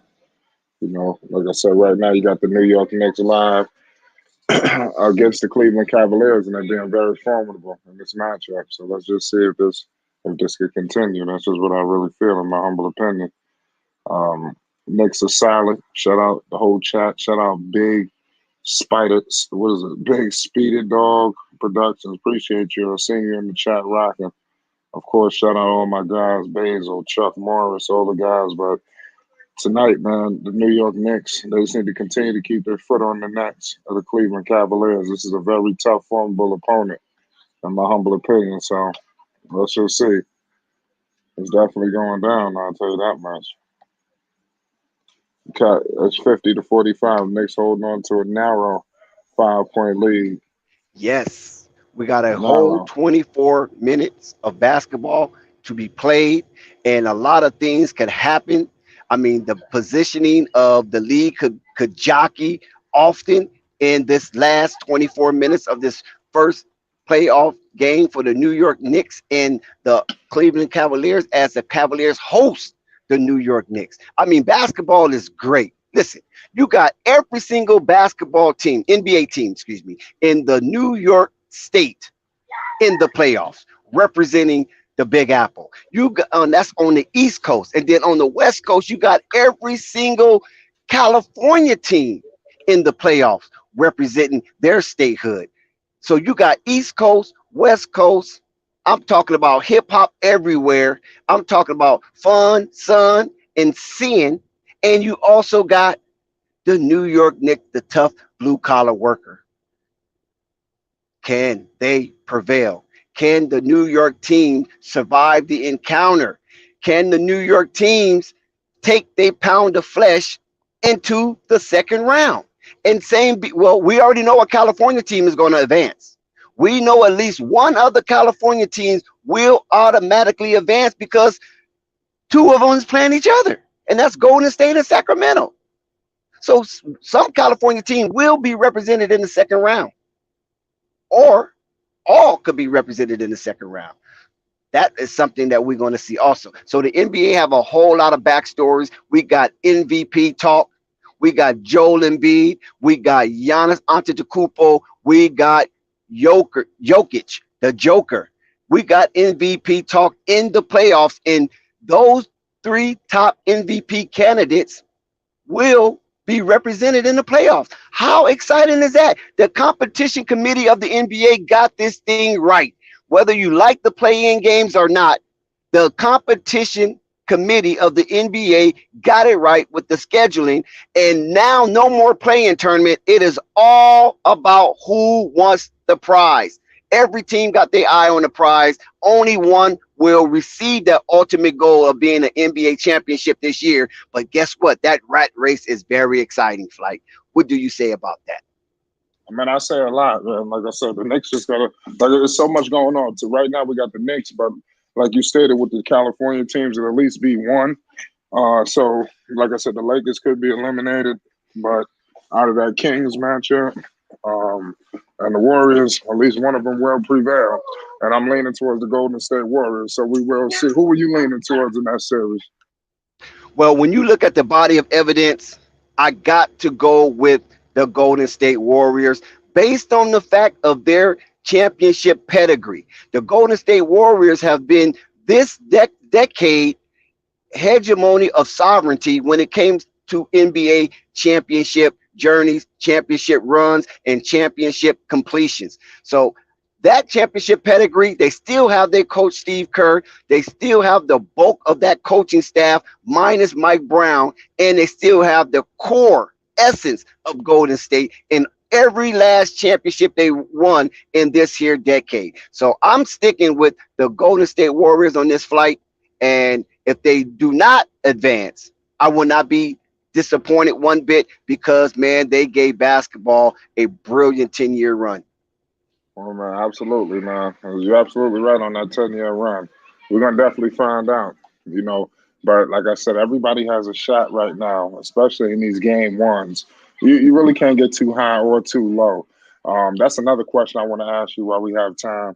Will we have teams that possibly could get upset? Like for instance, the Golden State Warriors. Let's say Memphis. Let's say the Lakers roll into Memphis and take out the Lakers. Let's say the Lakers take out Memphis game one. Let's say Golden State tonight beats the Kings. How do these teams move about things like that on the upset on game one? Do you get too high? Do you get too low? How do you deal with this? Well, they always say that the playoffs don't really start until the visitors win a road game. If that is the first game of the series, then that means that series fisticuffs is all on. If the home team win both home games, that still gives credence to the playoffs because the visiting team will be home for 2 games consecutively, and then that third game will be the pivotal game of that series. So that's what the basketball pundits have relayed to the commoner, that the first game won on the road is when the playoffs actually is in full stride. So I believe that the Golden State Warriors can split up in Sacramento because that is not a frightful place to be. And I don't see no intrepidation within the Golden State Warriors players or organization heading up to Sacramento. I think Sacramento could be a home game for the Golden State as well to some degree. They will that arena will be packed with Golden State fans. So there should be no intrepidation whatsoever. Now, when it comes to the Lakers and Memphis, I just think that series is going to hinge on who dominate the restricted area. And as we can see right now with the absence of Adam Aquaman, that Golden State is in peril as far as that aspect of the game. They still have a tremendous defender on their team and most likely will win the defensive player of the year. I'm quite sure Evan Mobley have something to say about that in Cleveland. And within Jarrett Jackson, it might not be enough because I just think AD is being petty. And I just think AD just want to just prove everybody wrong that he is not street clothes AD this year in this tournament, in this playoffs, in this extended season. Golden State and the Los Angeles Lakers will come for a pound of flesh flight. And if I was the Kings, I will not poke the bear. And if I was Memphis, I would be quiet. I will not poke the bear. Because one thing about the Lakers and the Kings, they are championship pedigree organization with a legacy of winning. And they come with attitude If you catch them in a bear in a fight, they want you to throw honey on them. They don't need no help. Throw honey on them. Help the bear. Don't help the Lakers. Help the bear. Don't help Golden State. If you see either of those teams in a bear fight, throw honey on the Lakers. Throw honey on the Golden State Warriors. Yeah, you're right. You're right about that, Doug. So we're still in the middle of halftime right now. We got Donovan Mitchell, doing his thing. Let's see if they can bring him back and take over. The Knicks got to definitely be wary headed into the second half because I think the Cleveland Cavaliers got the ability to hit them hard. And let's see if they can respond. That's what I think, man. That's going to be very pivotal if they can respond. It says Anthony Davis, Unibrothers. Yeah, he looked mean, but has no game. Wow. You said Salute to Anthony all. Davis has no No, game. that's what somebody said in the chat. Yeah, I'm reading that. I'm surprised that he said no game. Do you see how Anthony Davis been playing since the All-Star break? No, that don't make no sense. Maybe that's a typo. So we give you the benefit of the doubt, big sight dog. Yeah, shout out. You got the But New Flight, York Knicks. I could say this right here. What's good? We all know that Flight Sports TV is truth and trustworthy mechanism. It's a truth and trustworthy mechanism when it comes to spewing out its terabyte of information and data far as sports and especially ball family content. There's never a banal moment here at Flight Sports TV.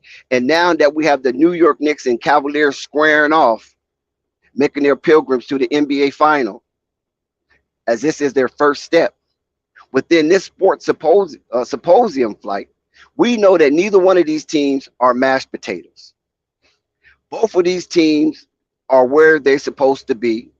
And the Cleveland Cavaliers slightly edged out the New York Knicks for that Goldilocks zone position, that last Goldilocks zone position. But right now, New York Knicks is looking like that doesn't even matter. Prima facie.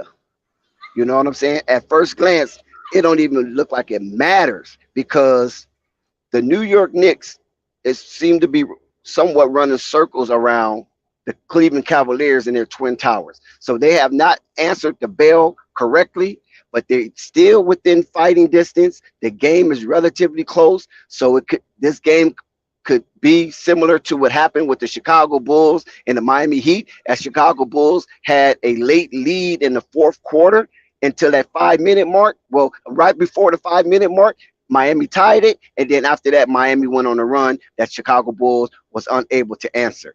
This could come down similar to that. So the New York Knicks cannot fall asleep at the wheel. They have to stay aggressive. They have to become the second thread in the uniform of Donovan Mitchell as well as Darius Garland, and not allow these guys to get in rhythm and allow them to excite the fans and take that momentum and use it as fuel of energy to propel them over the New York Knicks. So they have to be very careful. Tom Thibodeau in that locker room have to keep his adjustments going. Do not rest on your 5-point lead laurels and fight.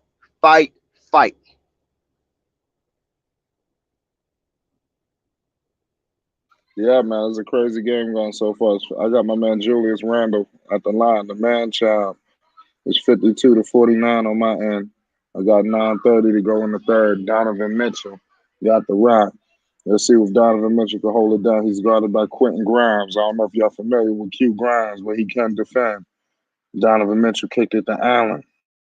Allen with a big time banger, 52-51. Good game going so far. Not 9-10 to go in the third quarter. Good game. 1-point game. New York is in trouble. In terms of holding on to the lead, at least. Jalen Brunson, step back three, couldn't convert. Rebounded by Garland. Garland got it. Crossing half court, shaking and baking. Gives it to, you got a big time screen coming with Allen. Darius Garland mid-range, brick. Rebounded. Darius Garland again from the mid-range, and he bricked it again, but rebounded, snatched out of the skies by Julius Randle. Julius Randle crossing half court, penetrating, kicked it out to Brunson. Brunson penetrating for a floater, and he makes it. Big play from Jalen Brunson. Put the Knicks back up by 3. Hold it down. 8:25 to go in the third. Quentin Grimes all over my man Donovan Mitchell. Let's see if Donovan Mitchell can hold down the fort. Big screen coming. Oh man, Donovan Mitchell just hit a big three. He ties the game. Big three from Donovan Mitchell, 54 to 54. 8:05 to go in the third quarter. Donovan Mitchell has 21 points. He's fired up, y'all. I gotta have a feeling the second half is gonna go like this. So now it's gonna be up to the Knicks if they can hold down the fort, because they in for it. Julius the man child Randle. Oh man, they turn it over. See, this is what you don't need. Turnovers. This is your worst enemy right now. Turning the basketball over. This cannot be. This cannot be, y'all. Tie game. Donovan Mitchell with the rock. Guarded by Quentin Grimes. Big time screen with Mobley. You got a dead ball right now. Knicks got to keep their head in the game. Donovan Mitchell look like he getting rolling. He up here throwing out hand signals and all kind of stuff. It's the first round, ladies and gentlemen. Win or go home. Game one is so pivotal. They usually say the winner of game one. You know, they say that for all them damn games. If you ever notice, it's always the winner of such and such has this Well, amount of chance. yeah. Well, I Right. mean, yeah, they they do a lot of analytics, on Yeah. everything. But eyeball test is always the best test. But nevertheless, this is what you get when you play the Cleveland Cavaliers. They can rock you to sleep. Their record is not what it is because they was being shabby all year long. These guys were fighting. You know what I'm saying? Mm. Tooth and Obi nail in Toppin. every game. Obi Toppin just did something crazy. Let's go. Obi. 56 to 54. We got a 2 point game. Man, you got a big time collision. Man, what happened here? Okoro and Brunson? They just had a collision. Salute to all y'all right now in the building. Mixed coverage live. You know this game is gonna go down to the nitty gritty. You know a New York Knicks game, it gets crazy. Shit start going down to the wire. You don't know who gonna win. I mean, we got two outstanding feisty teams, Yeah, and this is what you want when you get into the playoff. You want your team to be feisty from the onslaught of the game all the way until the last tick of the game clock. yeah. You got Mobley with the rock, and Mobley puts the ball out. It's tied up 56 to 56. 7 minutes to go in the third quarter. You got Jalen Brunson shaking and begging over Okoro. Jalen Brunson, with the rainbow in the mid range. Put the Knicks out 4. Let's go. They balling right now, y'all. They balling. That's how you want to play. We got Mobley kicks it to my man Okoro. Okoro penetrating all the way to the cup, and he couldn't convert. Rebounded by Hardenstein. Jalen Brunson got it. Knicks still holding on to a 2 point lead. They're not trying to let up. Jalen Brunson shaking and baking. Brunson shaking and baking in the paint. Brunson in the mid range, and he missed it. Damn, that was a big time rebound from Donovan Mitchell.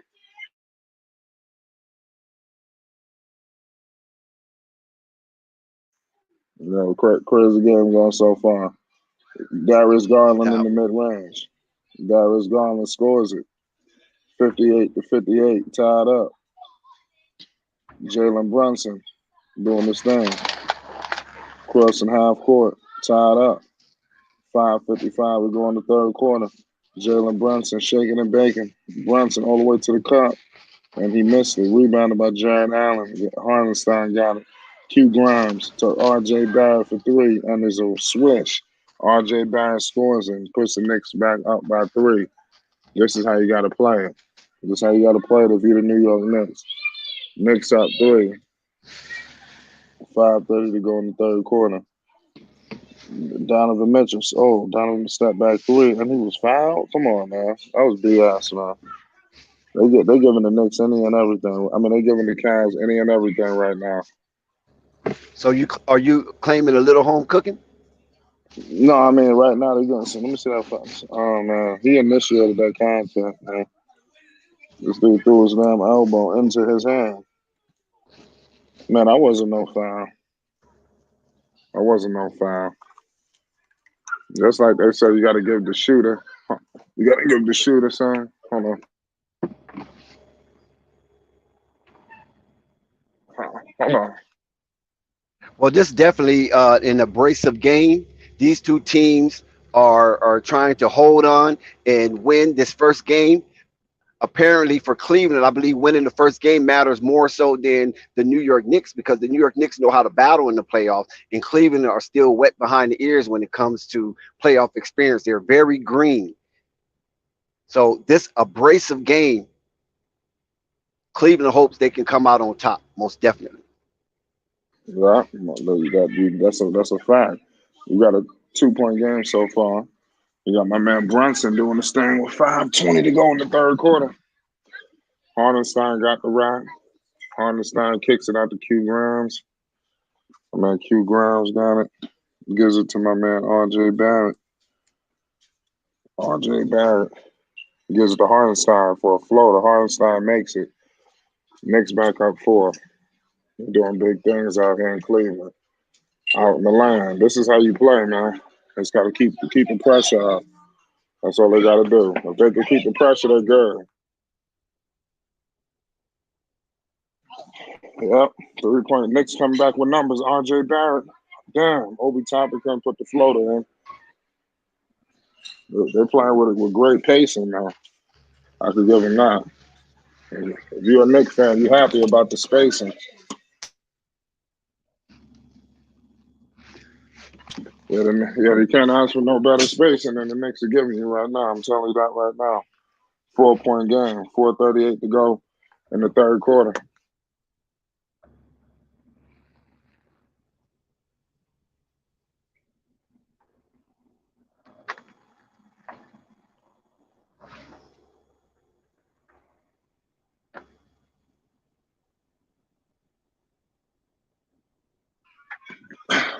Hold on, y'all. My bad.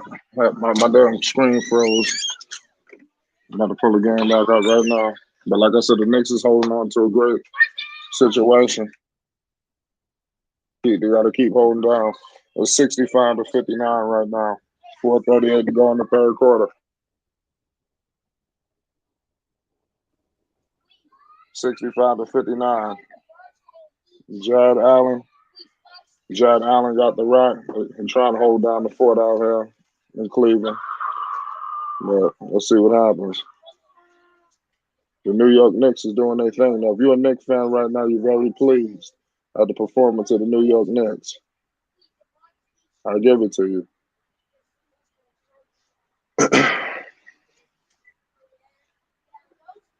It's 4:09 to go in the third quarter. 3 point game. Appreciate everybody for tuning in with us right now in this great game that we had. I'm predicting this game to go down all the way to the wire, all the way. Julius Randle with fifth. With excuse me. Oh my God, what I'm looking at. Well, Julius Randles have taken 15 attempts in this game tonight, shooting at 40%, and Jalen Brunson took 12 shots, shooting at 41%. So the right guys are shooting the ball and gotten the ball in their hands. And RJ Barrett has 8 shots, but he's shooting 25%. So maybe RJ Barrett might need to think about more assists. No, you're right about that. It looked like they was just splashing the Jalen Brunson's final. 5 point game with 4 minutes to go in the third quarter. Donovan Mitchell is definitely chunking the ball up tonight. He shot 16 attempts, but he is shooting tremendous from the floor at 50% from the floor, and he's shooting 44% from 3 point. So Donovan Mitchell is holding up his end of the bargain, as well as Darius Garland shooting 50% from the floor. Yeah, 5 point game going so far. Obi Toppin. Good big time three from Obi. 70-62. Big play. And you got my man Spike Lee, he loving it. The Knicks is in control. I hope they can hold us down going into the fourth quarter. The Knicks can beat this team, man. especially with Knicks playing. They playing definitely better than they did last year. And they starting off on the road. Believe it or not, I think the Knicks going on the road is a better advantage. I'm telling you.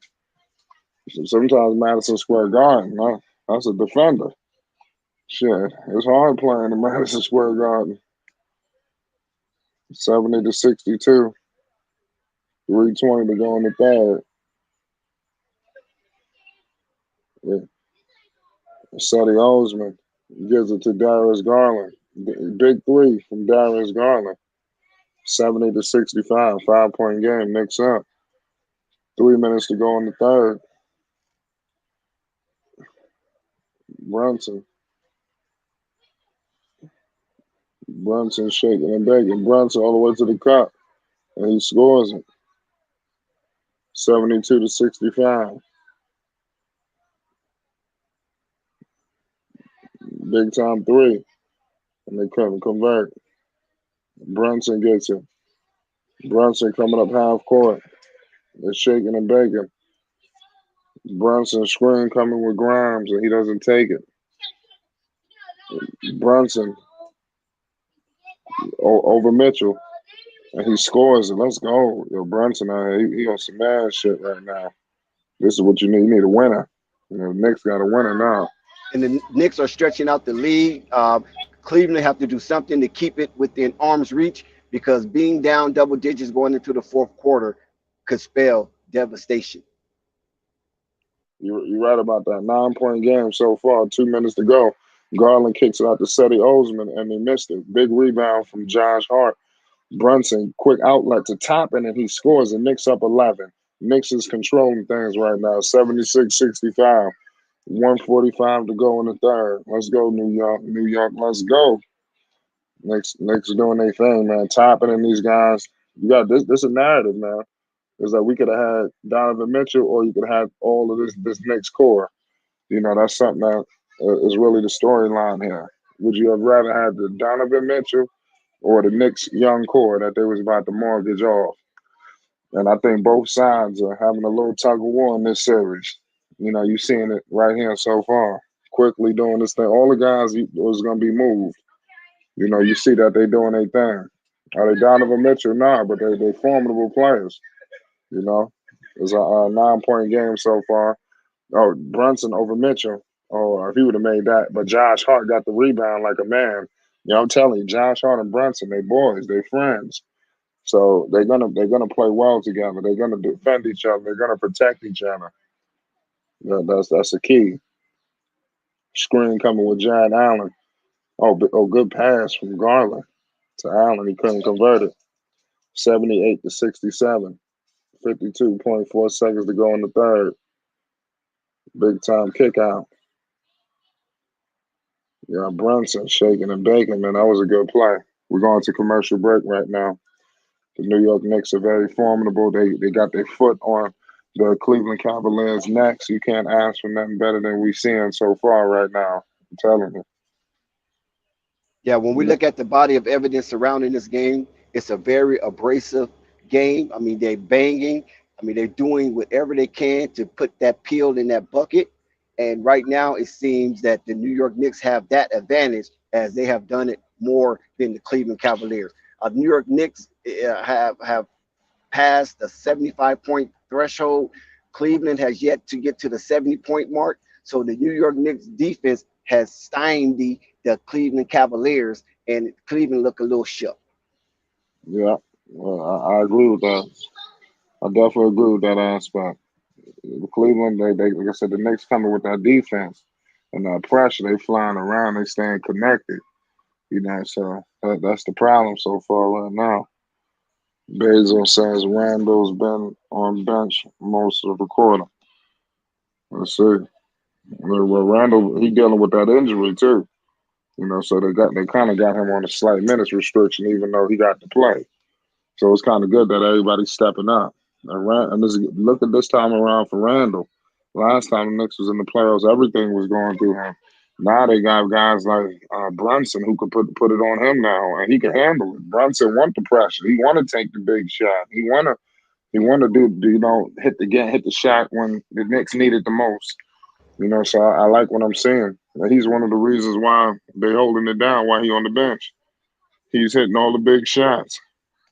And the Knicks is a hell of a defensive team too. So even though the Knicks may not be the best offensive team, they have some good guys that want to put the ball in the hole, and they got the good defensive backing, for them, so they can focus on what they need to focus on. Both of these teams are very compatible in shots taken, 64 to 61. They shooting at a pretty even percent, 43 for New York and 42 for the Cleveland Cavaliers. But we got to keep watch out for the rebounds. Who's going to control the restricted area? Mobley, 10 rebounds. Allen, 10 rebounds. And when we look over here for the New York Knicks, I don't think they have anybody in double figures in rebound, but everybody has contributed to the boards. That is something exciting about the New York Knicks, the hustle man that is in them. Every single player into the game have recorded a rebound or more.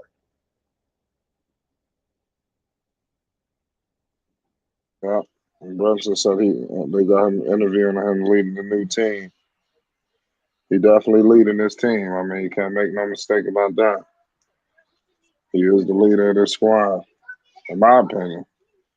I know that Julius went to the All-Star game and he gets all the praise, but none of this is possible without Brunson. He's the player that the Knicks needed at the right time. They needed a point guard. Is he Kyrie Irving? Absolutely not. But he's a guy who get the job done, and that's all the Knicks needed. Yeah, and then let me put in this little tidbit right here. At prima facie, it seemed like the Donovan Mitchell miss was going to dilapidate the New York Knicks.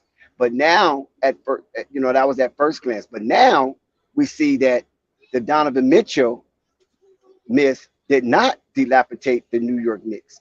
Actually, it helped the New York Knicks and made them realize that they can do it if everybody execute based on the schematics of Tommy T. Nevertheless, the Cleveland Cavaliers going to have something to say in this fourth quarter. So as they edge close to the New York Knicks lead and try to dissipate that lead, we're going to see down the stretch what the Cleveland Cavaliers are made of.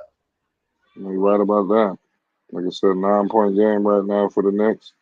The Knicks got 30 bench points to the Cavaliers 8. See, that's going to be the deciding factor.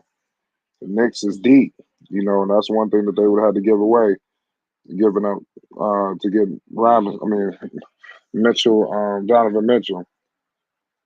Forgive me, I'm gonna get the Mitchells mixed up this series. But I mean, this is a good series going so far. It's not over. The Knicks got it all the way down. They just like the Lakers, man. They're gonna make a series of mistakes. I wouldn't be surprised if all at the end we got ourselves a nail biter. Got the Stanley Cup playoffs coming up. The New York Islanders. They ended it. I think they face. I don't know who the hell they face, but it's somebody who they facing. I think the Carolina, one of the Carolina teams actually. If you're into hockey, let me know if you're rocking with Flight Sports. It's 78-70. Donovan Mitchell was having a conversation with Mr. Bickers now. 8-point game so far. 33 seconds to go in the third quarter. Let's go. Sadie Osman at the line. Sadie Osman, he couldn't convert it. Yeah, and this is going to be a hard fought war. Keep in mind that every game is a battle. It is not the conclusion of the war. No, you're right about that. You heard what he said. Julius Randle.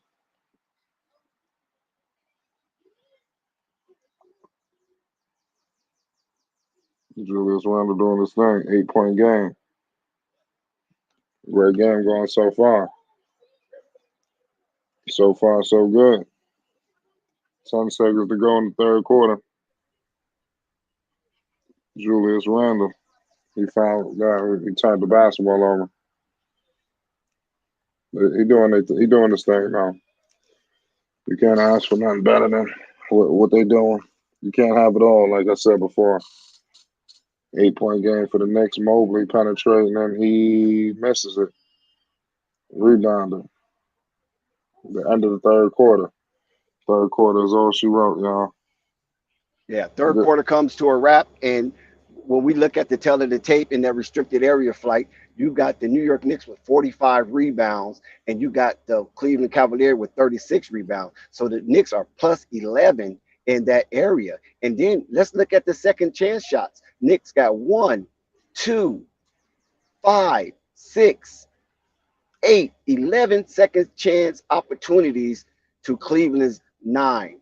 So they got to clean that up, the Cleveland Cavaliers, if they want to make this last run in the last 12 minutes of this game. They got it to where they want it. I'm speaking about the Cleveland Cavaliers. They got it to where they want it, but this is not where they really want to be at home, down 8, but it's still with under 10. So it's not double digits. And anytime that you can go into the fourth quarter within single digits, it's a toss-up of who's going to win because 8 points is only practically 5 possessions. And you can go on a run. So it's not over with. The Knicks are doing swell. They are where they want to be. This is what Tom Thibodeau was preaching in the locker room. Stay up, stay focused, and sustain the lead. Shout out Uncle Vern. What's good, huh? Hey, what's good, Flight? Hey, what's happening? Hey, what channel is the basketball game on? This Knicks game. ESPN. I bet. Let me get over there to it. All right. I ain't even know Yeah, what's going on. you on for a good one right now. It's fourth quarter coverage. All right. Shout out to the panel. That's fine. Salute, Icon. Uncle Vern's in the house. All right. What's going on? What's going on, y'all? Who you got in this game? Well, for you, I go with the Knicks for you, but hey, Flight. No, I mean, listen, you ain't got to do nothing for me, man. You can just tell me how you like. You ain't gonna hurt my feelings. I like Bronson anyway. See, I like Bronson. See, I'm like Mitchell. I like Mitchell too, but I like Bronson though. And and I expect a lot of things out of the Cavs. I expect more out of the Cavs than I do out of the Knicks. But everything the Knicks can get, they gonna be fighting. They dogs. They got some dogs. They'll fight for it. They got some dogs. Yep. No, that's big facts, huh? Yeah. I mean, listen, I'm with Uncle Vern on this one. Jalen Brunson is doing everything he can within his power to propel the New York Knicks over the Cleveland Cavaliers on the road. When you look at Jalen Brunson's performance, you notice that he has a high point total, the highest point total on the team, but he's not the high assist man on the team. That goes to RJ Barrett. So right now, RJ Barrett is being more of a playmaker than a scorer, and even Julius Randle have more assists than Jalen Brunson. So what that's telling me is that Jalen Brunson done got into his head that he's going to do whatever he can, and he's asking the other troops to help out in areas that he's not looking to help out in. Okay. Yep.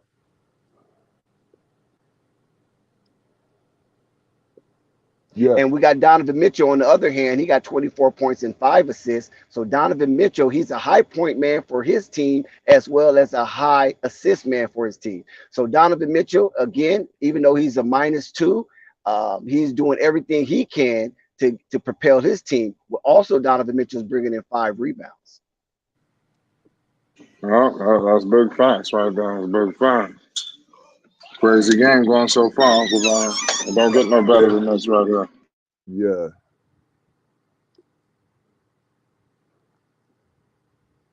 Yeah, I'm trying to get to it right now, Flight. Yeah, let's cut it on. It's on now. Yeah. 78-70 to score. Yeah. 71 now. 71. Fourth quarter has begun.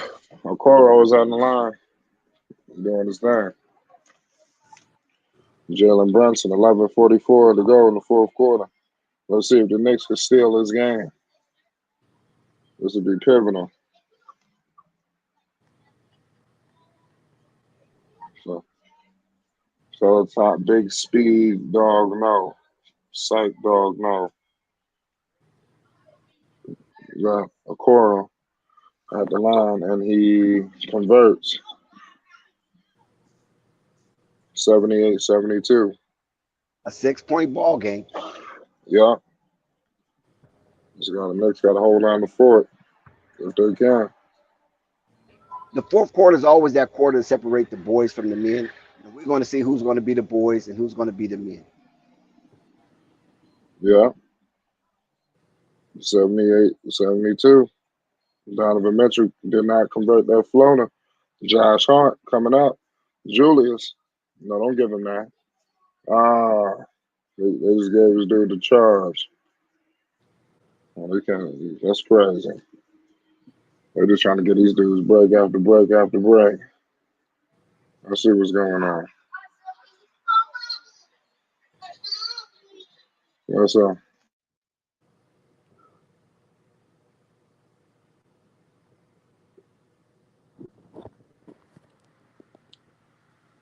Yeah. They got to play under review right now, ladies and gentlemen. Most definitely, I listen to Boys to Men. Are you kidding me? That song by New Edition called Boys to Men was the projection and procedure into the group becoming Boys to Men being managed by Michael Bivins, member of the New Edition. So yes, if you could ever hear that song, Boys to Men from New Edition, that was the song that got my mind right. Yeah. Huh.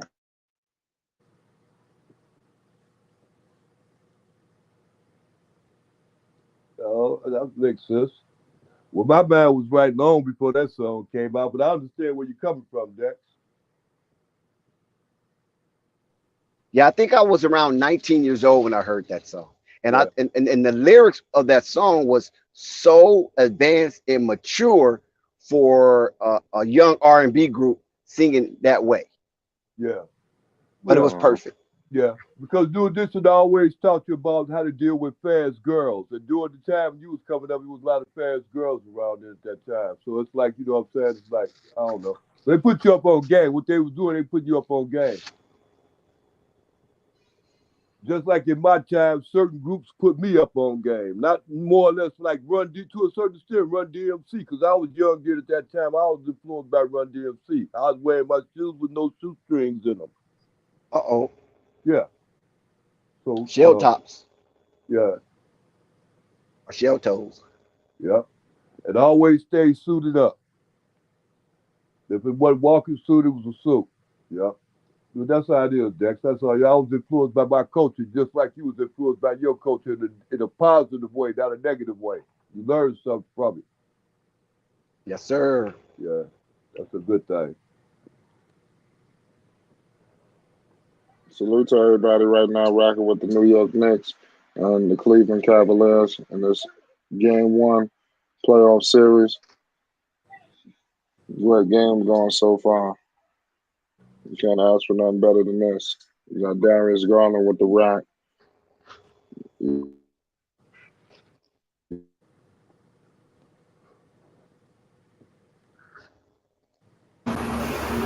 Big play from Mobley out there doing the stand. Oh, okay. I got it, y'all. I got 11. I got 11:48. That's what time y'all got. Big play from No, I Mobley. got 10-23. Oh, okay, bet you ahead of me. They got an 8-point game. 10:40 to go in the fourth quarter. Yeah, Nobody wants to cover this boring series, but this ain't boring. Shit, this is exciting. Shit, how could anybody say that this is boring? You think this series is boring? No, I think this is gonna I be a don't know nice if y'all can series. hear me. No, I can hear you. Can you hear me? Flight, can you hear me? The series is far from Yeah, we hear boring. you, Uncle Vern. All right, I don't know if Flight can hear me. Yeah. Can y'all hear me? Yes, sir. Yeah, I hear you. Can you hear us? 10-point ball game. So see, yeah. Yeah, Dex Flight can't hear us. It's a 10-point ball game. Cleveland looks like they could be in That's trouble. right. We're going to commercial break right now. Let me know if y'all can hear me. It's like I feel like I can't hear y'all. That's what I I was can hear Like I you. said, this is a college game. He Go ahead, can't. Uncle Hey, Ron. Dex, Flight can't hear me. These are you or me. Well, chat, can you hear Flight? He having some technical difficulties. Well, what I can say is Cleveland is putting themselves in a This a good perilous series going situation. so far now. Hey, We're Dex, in the middle hey, of a Dex, I'm commercial gonna go break. out. Dex, I'm gonna go out and come back in. No, they can hear him. Oh, they can hear. Oh, okay. Well, how come Flight can't hear you? He can't hear us. That's what I'm trying to tell you. You can't have a conversation with him if he can't hear you. No, I'm saying the chat said they can hear him. Yeah, but Flight cannot hear what you saying. He can't hear where he can't hear you talking. He can't hear Oh, me you okay. talking right now. Action. Well, it's a break in action. Okay. Cleveland down by 10, and this is not where the Cleveland Cavaliers want to be. I can guarantee you that. So it's looking Much upside better down now. from the perspective of the Cleveland Cavaliers. But the New York Knicks, they pride themselves in this game, and that pride is the fuel that's pushing them to a 10-point margin in the fourth quarter. Albeit it's early in the fourth quarter, but it's still a double-digit lead. So Cleveland have a lot of work to do. Yeah, I agree. Yeah. You see Spike Lee out there doing this thing. You see what's happening. Crazy game going so far. You knew Spike had to pull out. He Oh probably was a little late in that Cleveland traffic. yeah. What'd you say, huh? No, you knew he was gonna pull up, even if it was gonna be in Alaska, he was gonna pull up. The Knicks playing, they playing for something, especially today.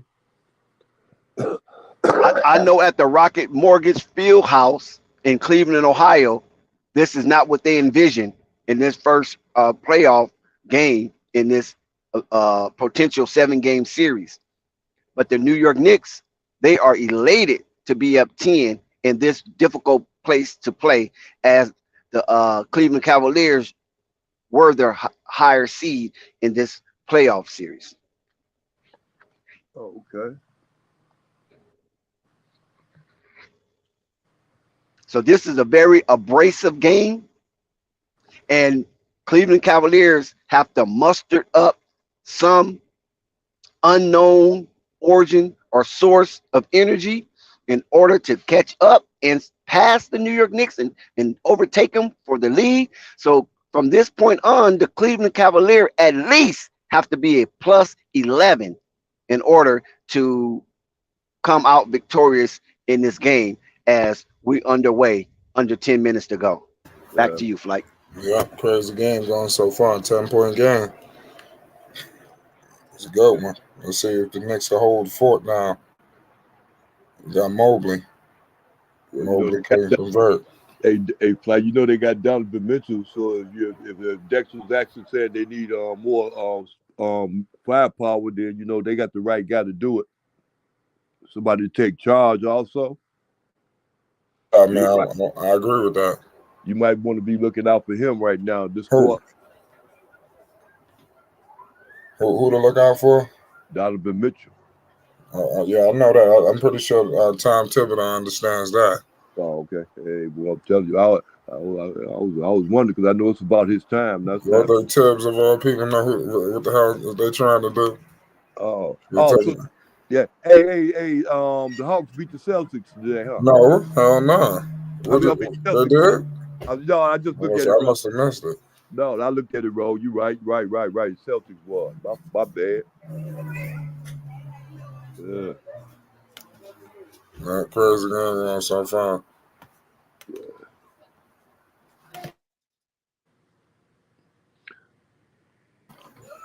Hey, Fly, how you think the Hawks' chances are to coming up out of that situation they in right now? They find themselves in now.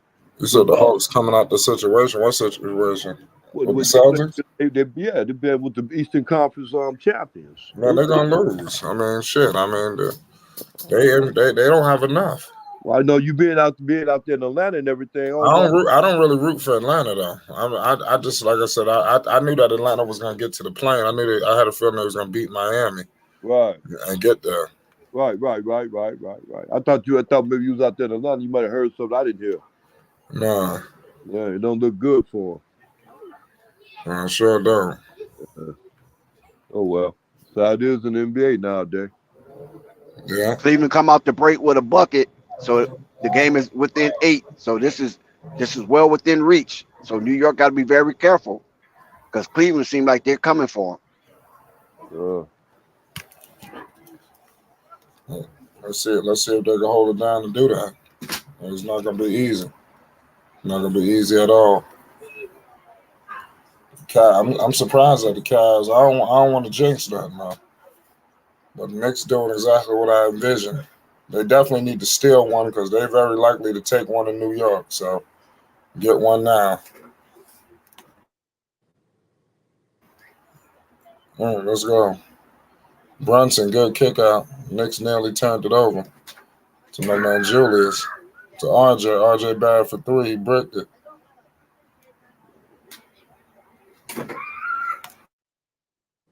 Big big time banger from Mitchell Robinson. The Knicks killing them right now, Uncle Von. yeah. Killing them. Oh, that's good. That's a good thing. Yeah, they're looking like the old school New York Knicks right now from back in the days. Uh, Oh, I tried to hit him with a step back, but couldn't do it.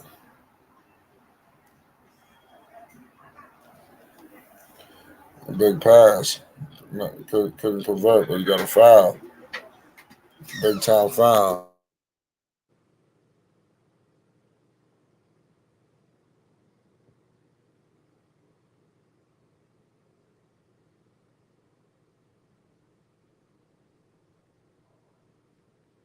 come on. Yeah, Spurs again going so far, Uncle John. Say it 10 again. point lead, 7 minutes and 31 seconds left to go in the fourth quarter. Cleveland got 7 plus minutes to turn this game around, or they'll be disappointed. Sure.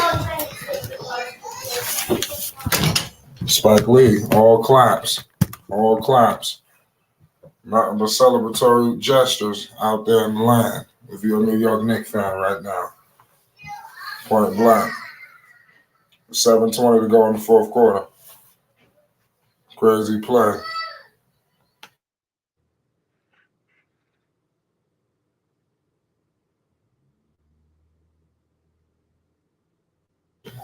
Crazy play going so far. We back with it.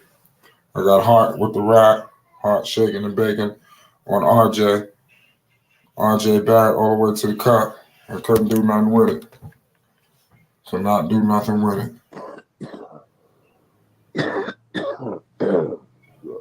We got a good game going so far, ladies and gentlemen.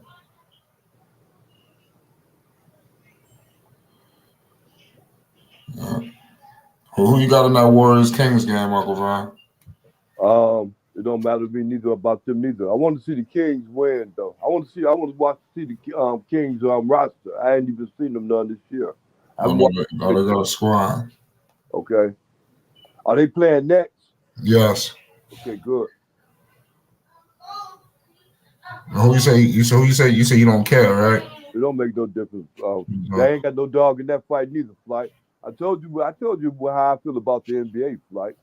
You know, I like certain players, and there's players I like them. I ain't too much liking the team because they could be on any team tomorrow. That'd be foolish for me. So if I follow, I follow the players. They could be over in Alaska, like I said. Hey, they be over in Alaska. I watch them over there. That's right. Julius Randle for 3. Let's go. He rattled it in. Oh man, the Knicks ain't bullshit.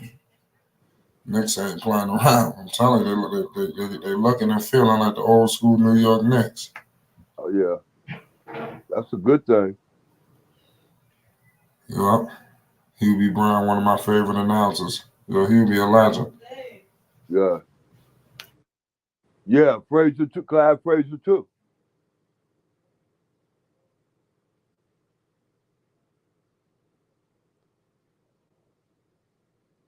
I don't know if Clyde Frazier more famous for playing basketball or announcing.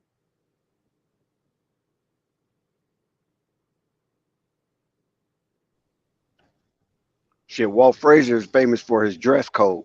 Oh, Walt Frazier. What I say, Clyde Frazier? I'm bad, but thank you, Dex. I'm telling you, Dex. I'm losing It's it, still but Clyde. No, it's Clyde Frazier too. Walt Clyde Frazier. That's his full name. Oh, okay, yeah, right, yeah, right.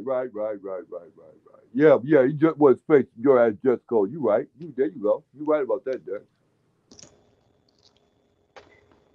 Yeah, but I remember when he was playing ball, he was nice. I used to call him Earl the Pearl because he was nice like Earl the Pearl. Him and Earl the Pearl, they hooked up, but it was over with. Telling you.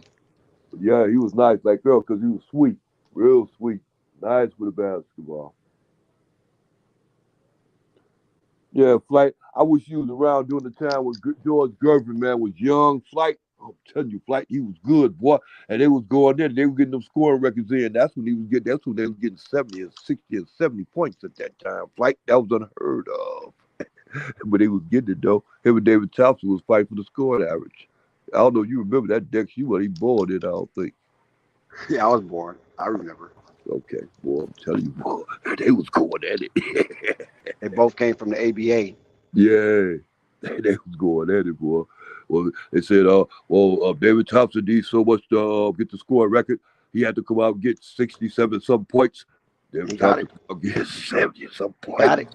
it. He got it. Shit. Got it. No problem. Hold on, just wait. And Yeah, then David Robinson did it against Shaq. Same right. scenario. Yeah. David Robinson gave Shaq the business too. He would happen to be playing the Clippers, and you know the Clippers don't like the Lakers, so Clippers just let David Robinson just do whatever he wanted to do.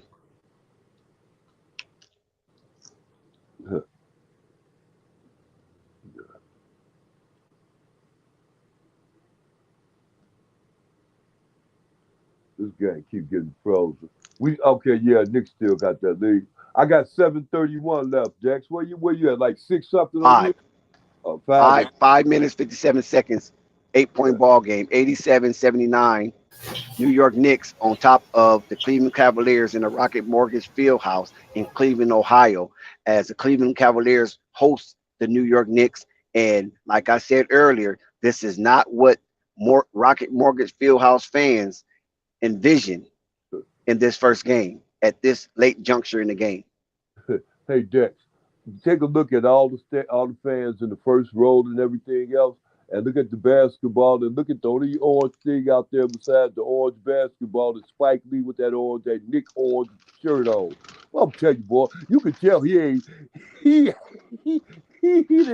get the dress code, did he? Now they acting real ugly in Cleveland. Spike Lee better be careful with Yeah. all that gloating. You better be careful with all that gloating. Cleveland is not nice. They is not nice. Hey, he'd be hard to miss, won't he? Yeah. It end up turning his ass upside down. all that red burgundy and all that orange. Well, I'm telling you, it ain't an orange shirt in the building. I ain't seen one yet. Still looking. I ain't seen one orange shirt. I'm talking about thousands. Not with an orange shirt. That's what I'm saying. Man, they got Knicks fans in there. Knicks fans all around the world. It must be half of the stands. They better guard Spike Lee. If the Cleveland Cavaliers don't pull this out, they better surround Spike Lee as if he was a president. I'm telling you, you'll mess around and get hurt. Oh man, this is not the time to be in Cleveland, in the land, gloating. No, yeah. Oh shit! 6-point ball game. Here come them Cavaliers. Here come them boys from the land. Knicks got to hold it down.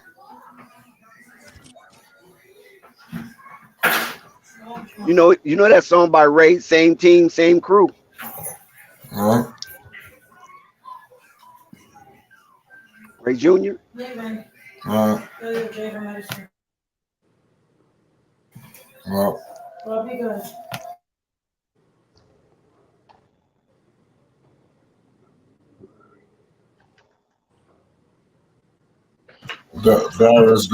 Donovan Mitchell just hit a big 3. Yeah. Oh, okay. Yeah, it's his time, like. I'm just they're starting to put their foot on the gas. I'm coming to the part where they just called Julius Randle for that foul on what's his name? Gordon, whatever his name is, the young boy with the braids. I'm all the way at 7 minutes to go. No, I'm about 5 minutes and 55 seconds. I'm late.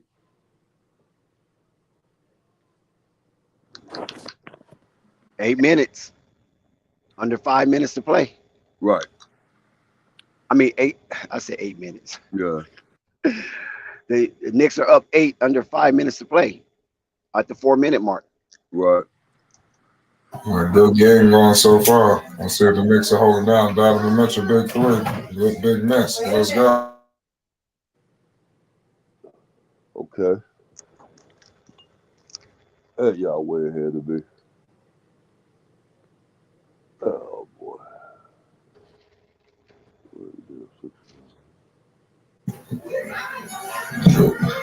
Julius Randle trying to put him out.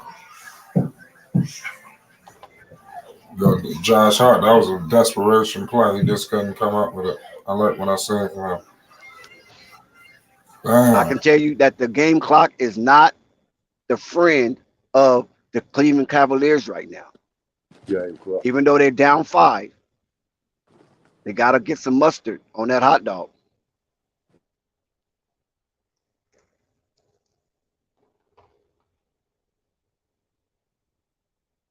Well, let's see if they can hold down the fort.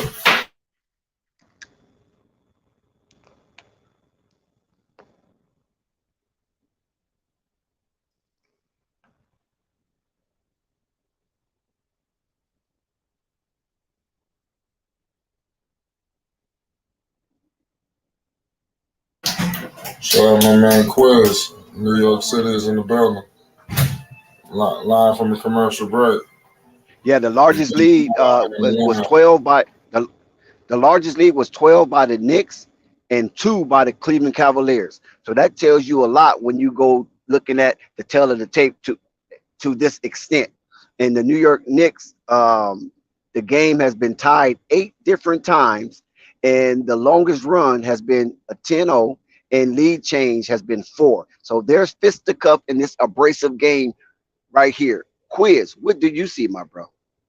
Oh, Quiz is in the chat, huh? Oh, Quiz just said Oh, I thought he was on the panel. My bad. Nah, I don't know who he paused. Slim says, hey, what the Warriors gonna do now? I mean, everybody got the Warriors ready to step on them. That's what it looked like. If you speak to anybody that got some basketball sense, that's what they're saying. I don't know. Nobody giving them a shot in this series, man. They might as well not even show up if you let them tell. Donovan Mitchell got 36 points in this contest, so he's heating up. And then Jared Allen. Yeah, I remember I said Jared Allen is the X factor. He got 12 rebounds, so he's double-digit in his rebounds, and that's what they need, a shooter and a rebounder to keep this game within arm's reach. New York Knicks has dominated that paint. We talked about that restricted area, and that is a surprising statistics for the New York Knicks in this game against this team, that they will have an edge 42-34 in points in the paint. New York Knicks also dominate on the second chance opportunities, 19-10. And when you look at the score, the current score, that's where the game is being won at. Second chance points, points in the paint, and fast break points. Your New York Knicks lead in every category concerning that. But the Cleveland is trying to narrow that gap.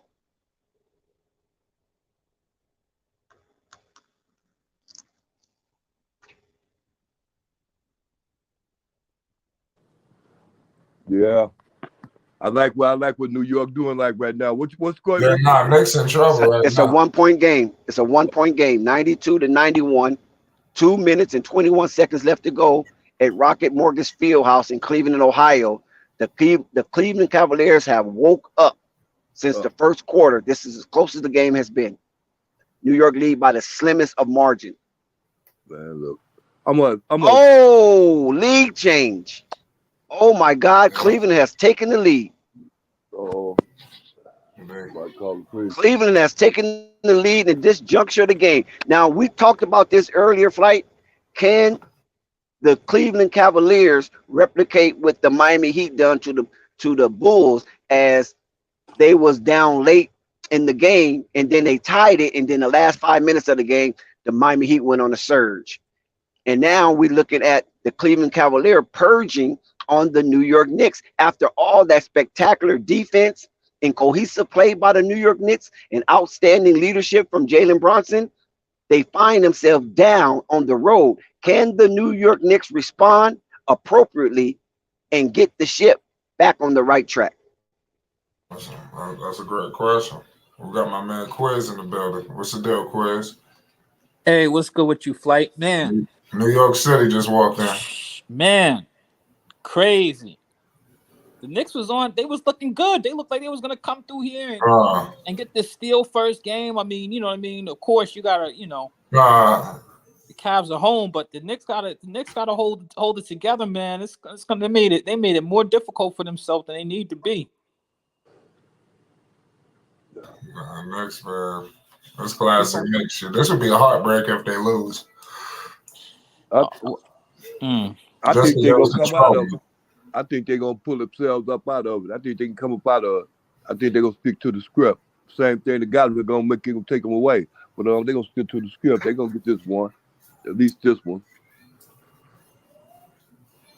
Knicks reclaim the lead. The Knicks reclaim the lead under 2 minutes. The New York Knicks are in the lead under 2 minutes of basketball to play at Rocket Mortgage Fieldhouse. That was a big three from Josh Hart. He been there, done that too. Yeah, there's a lot of time left in this game for sure. Yeah, well, you know, the better players pick their time. So you see, what's the name picking this time? Mitchell picking this time right now. So you're gonna see what the Knicks what they gonna do about picking their time. And I'm gonna have confidence in their coach. They're not a real talented team, but they got a coach. So I'm gonna see if they're gonna get them there. Yeah, Flight still believe in Thibodeau. I believe in him too, Flight. I mean, I believe in him. I'm always believing him, especially as he's the next coach. Yeah, okay. I don't lose faith in him. He ain't give us no reason to. Shit, he been better than everything we had and shit ever since I've been around. He been better than 500. He's been better than all the coaches they hired as of recent, probably since Woodson. He better than Woodson. 95, 93. Let's go, Brunson. He put him up by 4. Let's go, Jalen. There we go. Yeah, this a pivotal minute right here. I'm telling you, pivotal. Let's see what happens. They need to double team this dude Mitchell. Don't let him beat it. Oh, come on! This dude snatched the ball completely out of his hands. Come on with that bullshit. They're gonna get this dude a foul. They're just gonna cheat for this dude. Yeah. Okay. Yeah, okay. Bet. Here it comes down. This shit was gonna go back and forth. Every game's gonna be close. Yeah, I see it coming. I'm just not. Cleveland getting 89 and New York got 92. That's where I'm at. 258. I see how it's changing. Knicks up by 2. 1 possession ball game. 1 minute 48 seconds left to go. Donovan Mitchell with a nice speedy 36 points. Shout out my man Trent. Jalen Brunson 23. It's fast, Dax. Shout out Trent rolled in the building and said the Knicks. Let's go, orange and blue. But it's not over yet. It's not over. What happened to Julius Randle? I only been. Well, Julius, he was hurt. He was dealing with the ankle. Oh, damn. Yeah, so now he on point now. I didn't even know he was playing. They pulled this shit like a rabbit out the hat. The reports was he was gonna miss the first 2 games. That was the last time I heard. Let's go Hart with the mid-range. But he was playing good in the Yes, that's a big-time save. We needed that. If you can't get the shot, you got to get the save. The Knicks got to win ugly. They're going to have to win ugly. The fast clock is underway. Let's go. They got to win. 35 seconds, 99.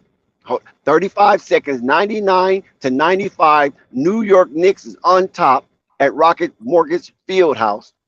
Donovan Mitchell, 36, Jalen Brunson, 23. The New York Knicks have dominated in the restricted area, 57 rebounds to 46, plus 11. Yeah, there's still a lot of time in this game, too, so.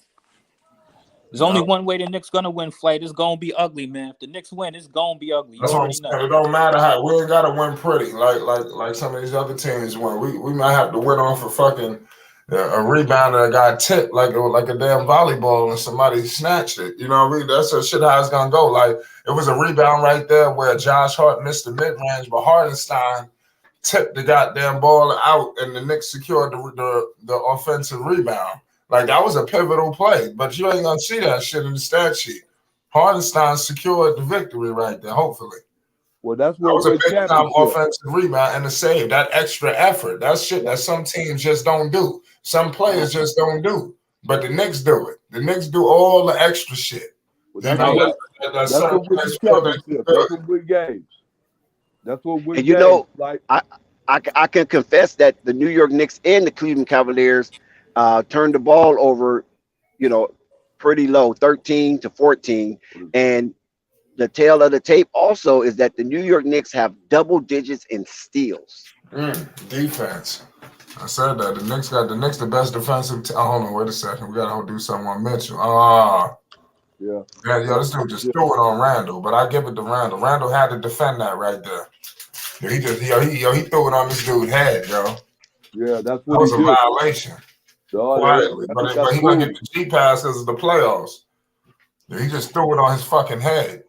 Man, listen, man. It ain't got to be pretty, man. It's a real game. It's the playoffs. This is a major play right here with Brunson. Right 4 seconds left to go. 4 seconds left to go. 99-97 Flight. You have to count it down.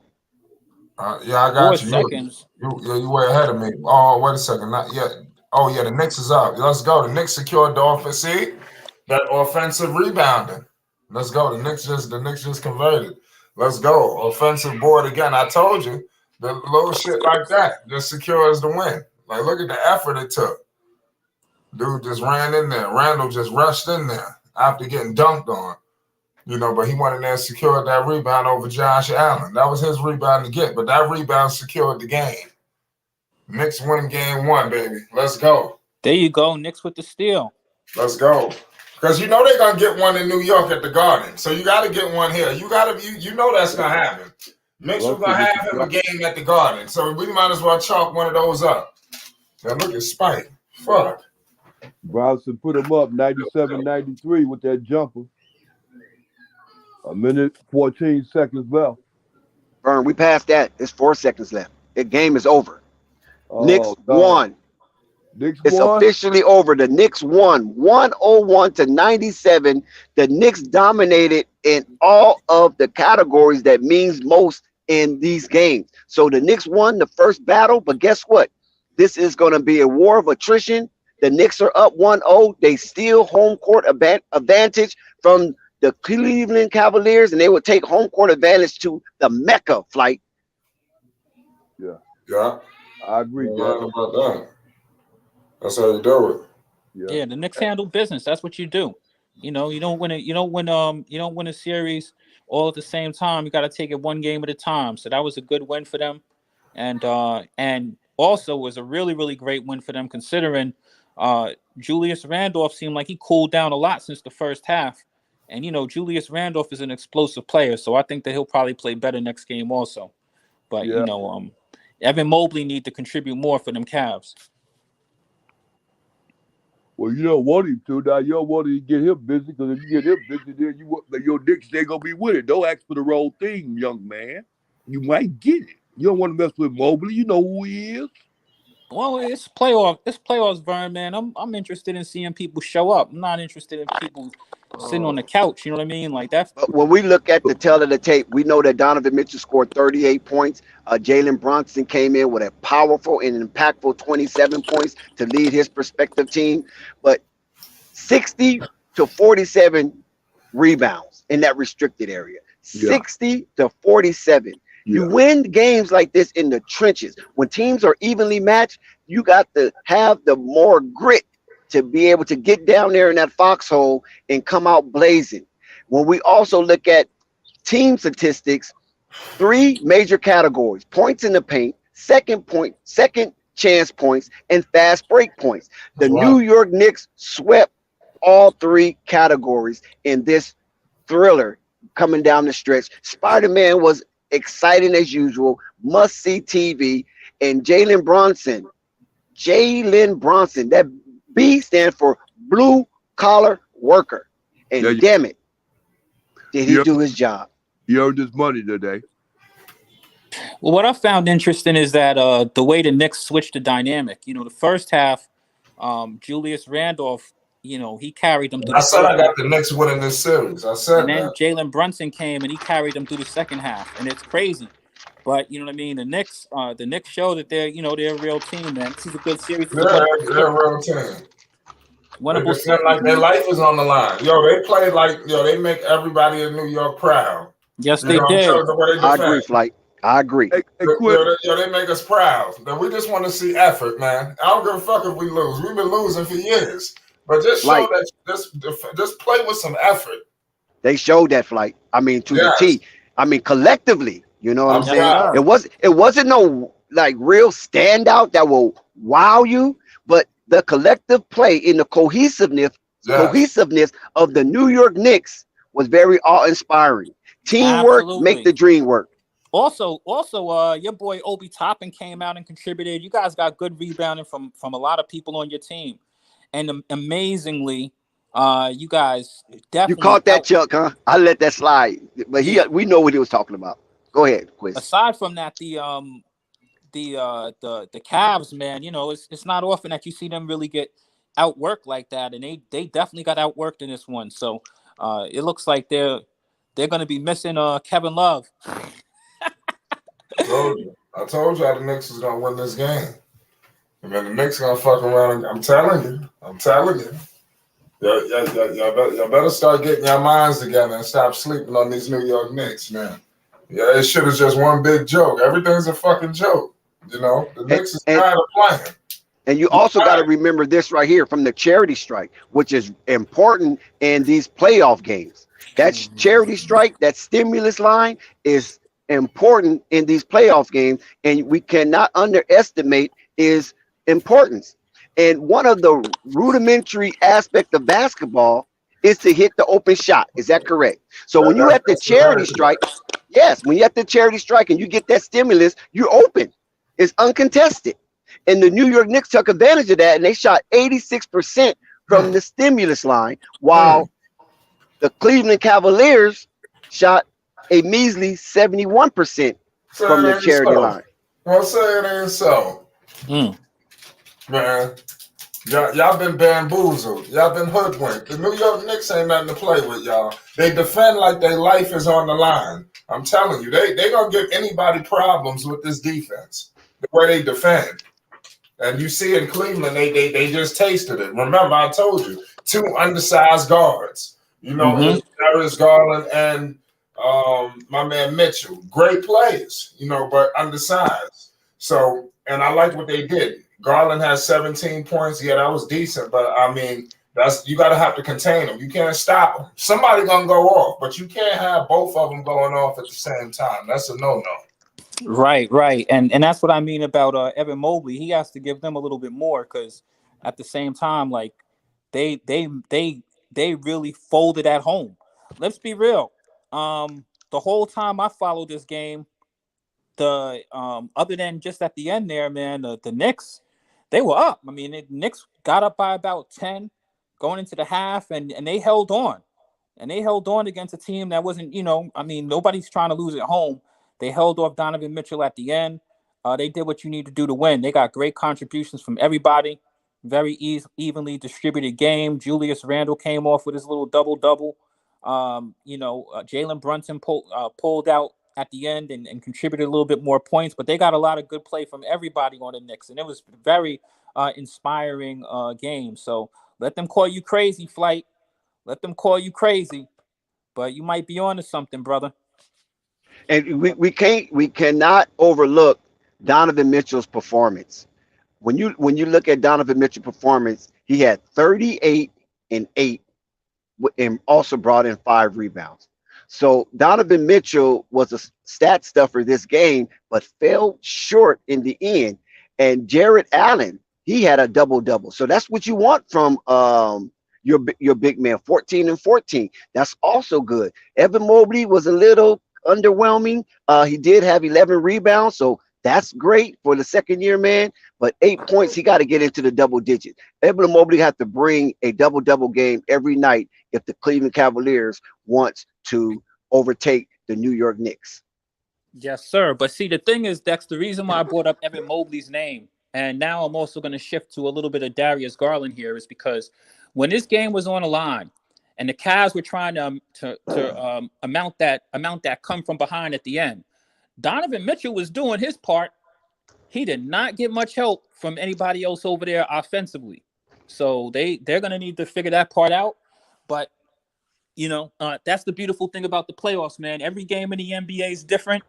Next game, it'll be totally different situations going on out there. And the Knicks, right now, you guys are in the catbird seat. Just continue doing your job and holding home serve. And you've done what you need to do in the series. Steal home game, and you did that. And what I like also is that the New York Knicks, every single player that played in this game had at least 2 or more rebounds. Every single player, every single Knicks player had at least 2 or more rebounds that played in this game.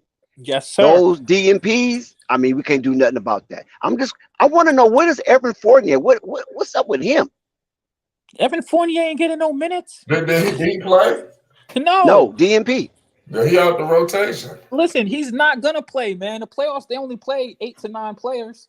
Well, they played 1, 2, 3, 4, 5, 6, 7, 8, 9 exactly. Quiz. Come on, man. They played 9 players, and everyone got at least 1 rebound. Dax, Fournier is the weakest link defensively, and he's he is very, I don't know.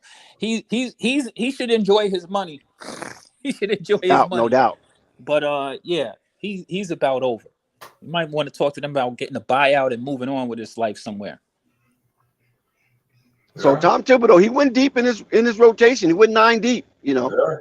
That's good, and everybody contribute, and that's a mark of a good coach. And everybody's buying in. When you can go on the road and every single one of your players get 2 or more rebounds, despite the minutes that they're played. Well, the Knicks have the type of players to do that. The people on the team. Who else didn't play in this game was Quentin Grimes, if I'm correct. He did play. He did play? All right, Yeah, good. Because Quentin Grimes he started, matter of fact. He was defending. End of the Quentin season. Grimes did the best he could. He contributed. All right, good. I'm glad to hear that, because I know that I'm glad that he played Hartenstein, because Hartenstein's a good player. He's always been a good contributor. Man, he hit the game. Man, he had a game-winning he secured a game-winning rebound. He tipped it out so the Knicks could secure it. That little play right there, man.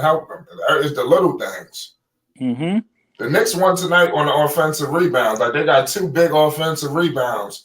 I'm pretty sure that's what the Cavs is preaching. They got to rebound the boards. They got to get on the boards, especially against the Knicks, because you got everybody on the boards for the Knicks, even the guards. So it's trouble. You got to get on the board, because I seen something with Josh Allen in that play. I think Julius he was at by the 3-point line. Julius just barreled all the way into the paint, but Allen was preoccupied with trying to box out. I forgot who the hell he was trying to box out, but Randall just rolled in there and just got it. So that's something they're gonna have. That's if I'm what's that dude. And remember, Tom Thibodeau ain't no joke. As much as people want to make it look like Thibodeau he's not a good coach. The league passed him up. He's better. He's a better coach than this dude. So I'm just telling you, he could outcoach him. I'm telling you, this dude Tom Thibodeau can make this dude look foolish. I'm here to tell you right now. Okay, but Flight, let's pump our brakes a little bit, because Tom Thibodeau been in the league forever, and been around coaching and been a head coach. This is this guy's first opportunity as head coach. Oh man, that's like the Ernie Bickerstaff Jr. This is his first head coaching job against the Warriors. Steve Kerr could outcoach Mike Brown. Plus, there's another. The dynamic in Cleveland has changed a little bit. Like last year's Cleveland team was constructed differently. The team that got people excited about Cleveland, remember, they had those 3 7-footers with Larry Markkinen and and Jared Allen and Evan Mobley. So they don't have Larry anymore. They got rid of Kyle. They got rid of Larry. Lowry. They Larry Markkinen, pardon me. They got rid of Kevin Love this year, so they're not as big as they were. Typically the Cavs would be a team that would punish you on the glass, but this ain't that Cavs team anymore. And they're gonna have to make up for it. So the Knicks have shown that they are ready and able and willing to dominate them on the boards, and that's a good look for the Knicks. And the Knicks definitely show that they can dominate on the board, 60-47. And then when you look at the the offensive rebound, 17-11. So the Knicks dominate both vectors of the game on offensive rebounding as well as defensive rebounding. And what I was impressed with from the Knicks at the end of the game, the Knicks have had games this season, and I'm sure that Flight could attest to this as being a Knicks fan watching them play a lot. The Knicks have, on occasion at the end of games, got kind of shaky offensively. Not saying that they hadn't really shown poise, but they had shown that some of their players sometimes do lack a little bit of creativity offensively. They showed a lot of poise offensively at the end of this one. They held on. You know what I mean? In the game where they really needed to, where the Cavs started pouring on at the end, and they showed a lot of poise. So Jalen Brunson continued doing what he does. He doesn't turn the ball over. He makes smart decisions. He can get you a bucket when you need to get it. But Julius Randle wasn't really the Julius Randle that I'm used to seeing out there at the end of that game. And I was impressed with the way they held on.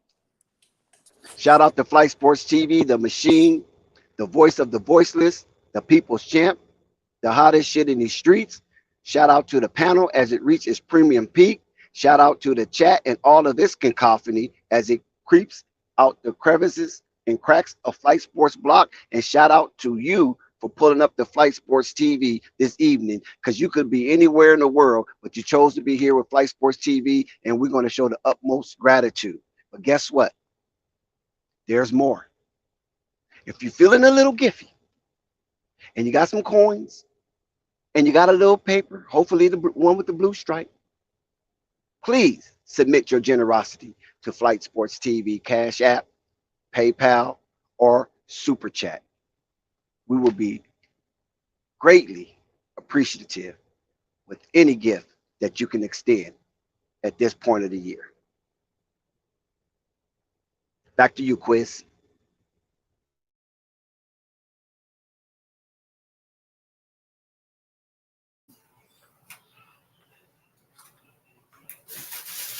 Well, I don't know about Quiz. I got a phone call. I got a call came through. What's up, Uncle Vern? How you feel about that one? I'm excited about this next one. This is the one I'm getting ready for. I'm getting my popcorn ready right now. Yeah. Who's gonna win? Warriors on the road against the Kings. Yeah, I'm with you on that. Check it out. Check it out. The Warriors playing who? They're playing against the Sacramento Kings. Right. I thought that's what you said. Yes, sir. Yes, sir. Listen, I'm about to break out my Kings jersey now. Yeah. I'm not used to hearing. Wait a minute, you got a Kings jersey? How old is this King jersey? It better be in the 2000s. Dex, it better be a Bloody Divac or Chris Webber. It's the ideological Kings jersey, Dex. Okay, all right. Yeah, I don't have the Kings jersey. I got the shorts. I ain't got the top. I got the bottom. I was like, whoa, Chris, you deep. The purple, black, Dex and was white. like, you must be breaking out your Chris Webber joint. Yeah, gotta be Chris Webber. Chris Webber or Jason Williams.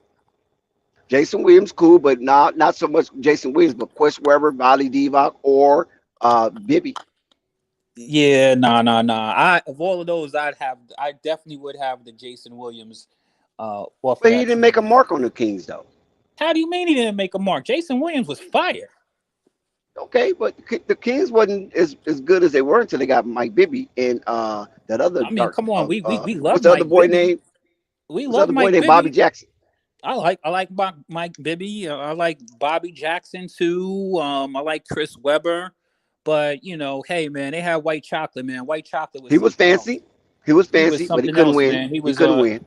He was I fancy. mean, you got to win with a team, man. They weren't a terrible They team. practically had the same team. That's why they got rid of him, because you couldn't get Chris Webber the ball in the right places at the right time. So they went and got Bibby. They need more scoring Bibby in was that more guard of a position. scorer. Mm-hmm. Sure was. But he get Chris Webber that ball when he needed it. Chris Webber got the ball all the time. I mean, I like Chris Webber, but I don't know, man. Look, Trust me, I watched a lot of Kings games back then. I love Chris Webber. I watched him. I already knew Chris Webber was Jason cool, Williams, but he was Chris Webber fancy. He was aight, exciting. but he wasn't real. He had handles, but he wasn't impactful when it came to winning. Chris Webber was aight, but you talk about people who couldn't win. Get that dude his credit for not being able to win. And Chris Webber was fire, even when he was on the Golden State Warriors. Warriors and the Bullets. Exactly. He was a great flashy player. He looked good. Last 3 to 4 minutes of the basketball game, that's who you're gonna win with. All right, good luck with that. That's why you need to build a team around him. No, they've had a good team. Just the Lakers was in their way. If the Lakers wasn't there, the Kings would at least have 1 or 2 championships. No, I agree with that. The Lakers was better than them. That's just pretty much is what it was. I mean, they were an entertaining team. They were a good team, but I can't attribute that to any one person more than the other one. They had a nice little team. They had a nice little run. But when it's over, it's over. But this Kings team ain't your granddaddy's Kings team. So Basil Carpenter Jr. got the Kings winning tonight. Toxic T got the Kings winning tonight. Anybody else? I got them winning tonight too. Not only do I got them winning tonight, Wiz got them winning tonight. I not only got them winning tonight, I got them winning the series. So I got Toxic T tonight. I don't have them winning the series, but I got them winning tonight. I'm not stupid. I know Golden State ain't lost nothing, young man. I'm sorry. They ain't going to lose in the first round. I don't know what you think about that, but hey, if they play at Golden State, nope. Well, I mean, Golden State got their own demons to sort out. I mean, I'm not sure if you've been following Golden State this year, but thank goodness they almost hit the play in themselves. Let me say this one way. Let me help you put that back in order. Who they don't have that they had last year? Who ain't playing? Help me out. I know it's a whole bunch of players that left and gone and all that, but I'm being who's not playing?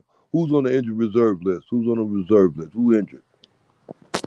Who's not going to play? Because if they still got the same kind of players that took them to the playoffs and they still got that same system and understand it, they're going to have, what's the name? Sacramento will have a problem, young man. You know that better than I do. Hey, man, that's why they play the game, Uncle Vern. Okay. I'm not sure if you're up on recent news, like what's actually happened this season, but the Warriors struggle on the road. Right. And they're going up against a team that offensively has been consistent. It's been able to put up the points. I do have questions about Sacramento's youth, of course, because they don't have all of that experience that Golden State Warriors have. Absolutely. However, I'm sure. Listen, I just watched the Warriors play against the Denver Nuggets without Joker. It was a game on the road. Okay. Yeah, the Warriors. I said it before, I say it again. I like the Warriors. The Warriors will beat themselves at times. They'll beat themselves. Quiz, you're talking about the current NBA champions. Yeah, that's what I mean, come on, Quiz. Stop it. It ain't like these people are chopped liver. You make it like I said that they were chopped liver. He just say Klay Thompson and Steph Curry out by hand, but he didn't say Draymond Green. He just keep on saying the Golden State Warriors. Boy, I'm telling you. I mean, I'm talking about them collectively as a team. The Golden State Warriors as a team this year has the 2 longest losing streaks on the road of any team. Not just the number 1 losing streak on the road. 2 of the 2 biggest losing streaks on the road are by the Golden State Warriors. They've consistently in the regular season, right? In the regular season. Okay, but what are their record in the playoff on the road from last year? This year's playoffs is starting right now. I said no. Listen, you're moving too fast. I said from last year because that's the only record we got to go off. I'm talking about this year. Wasn't they monsters on the road in the playoff last season? Yeah, last season was great, but this season. Same team, 2023. Same coach. Only person not there is Mike Brown and James Wiseman. He's upset because they're not getting the most. They even got Peyton the third is still I'm there. not upset about nothing, Uncle Vern. Yo, that you got me completely fucked up. I'm not upset about a Okay. damn thing. Because they don't win those 70 games. 70 games in the season. No. I'm not upset about that. I mean, Oh. the Warriors are the Warriors. The Warriors are a good team. The Warriors are defending champs. Yeah, right. They got all of that last year shit don't mean nothing this year. Y'all know that. The I call the Warriors the New England Patriots of the NBA. What do you think about that?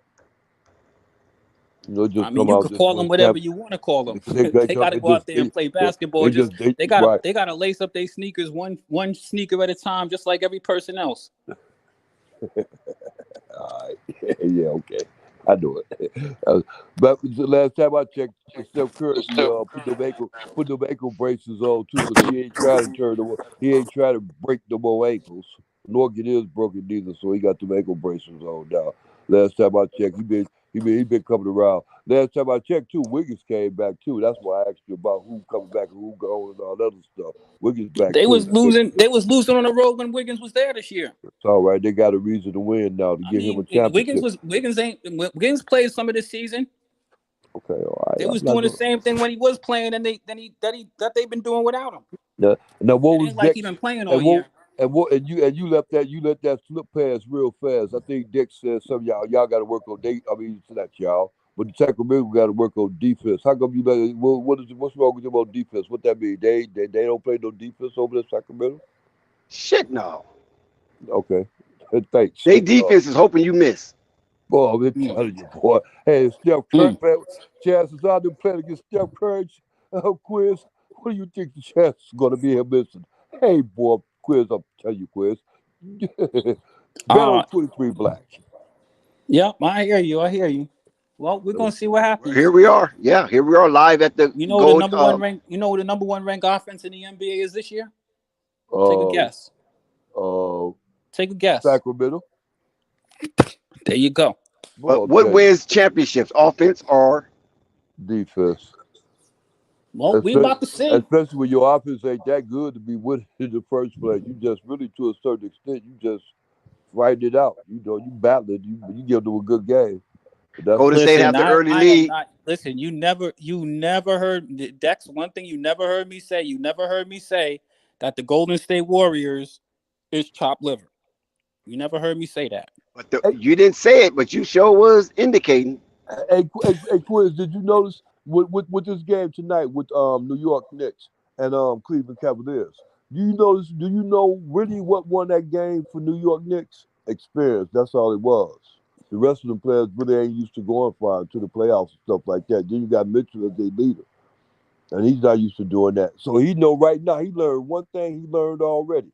He got to step his game up, and he's going to do that the next game. And not only with that, you noticed this too, because you made a comment about it, about what's his name, dude, the forward that they got, the big forward that they got, him. Yeah, he definitely got to step his game up, and definitely that he's going to do that. And there's one thing that the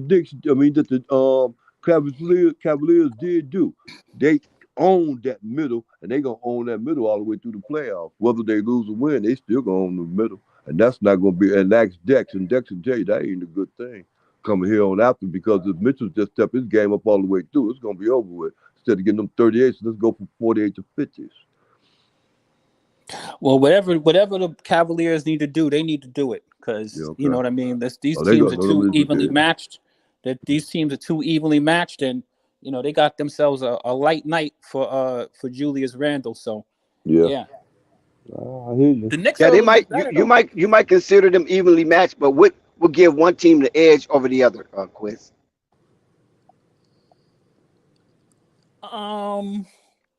I mean, I think the Knicks are the better defensive team. Period. If you ask me.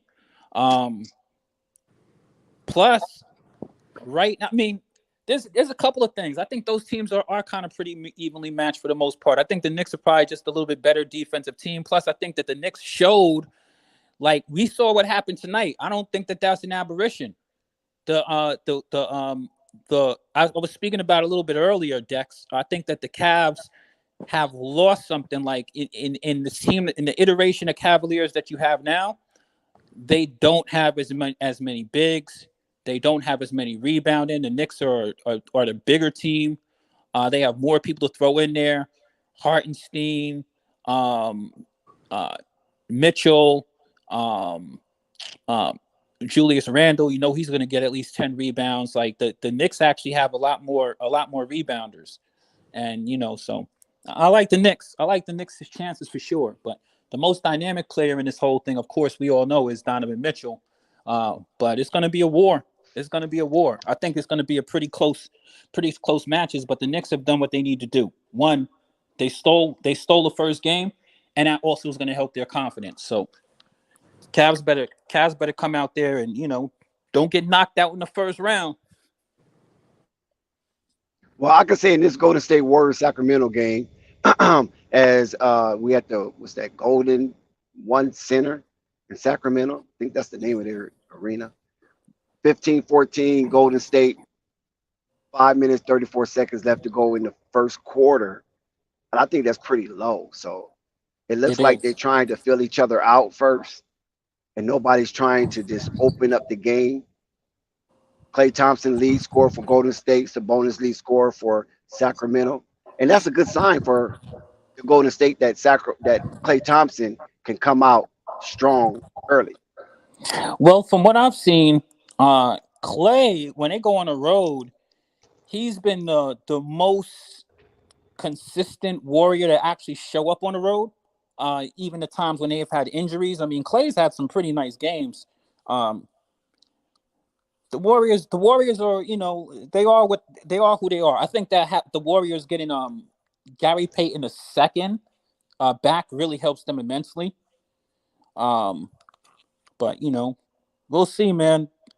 Only thing with the Warriors to me is it's not like it's a my biggest thing with the Warriors though is that they really have I mean it's clear as day the Warriors have just struggled on the road this year. It's not like an aberration, so they got to get that together. They put that switch. You just got to get out there and you got to do it the old fashioned way, as they used to say, right, Dex? That's right. Now, when we look at the game now, Golden State, it was tied, and Golden State just went up by 2, 19-17. And when we look at the excuse me, the growing body of evidence in the three main categories for these prospective teams, point in the paint, so far, Sacramento 10, Golden State 8, second chance points, 5 for Golden State, 2 for Sacramento. Sacramento cannot allow that to become a wide gap second chance point, or they will have probably a horrible night. Fast break points is even, basically even. Well, no, Sacramento do not have any fast break points. Golden State only have 2. Sabonis is the lead scorer for the game so far with 8 points, so he's definitely making his presence known early. 19-19. You got 19-19? Yes, sir. All right.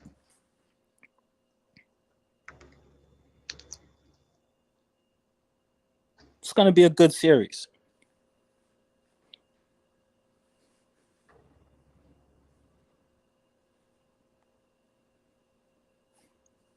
See, the one thing that I do appreciate about Golden State is that they've been there so much. Right. It's almost like a walk in the park. Whereas Sacramento, this is fresh, new territory for them. And I don't even know if they can tell the difference between the wheat and the chaff. Well, I won't disagree with you there. And one thing you may not know about me, particularly Dex, I am always a big fan of the underdog.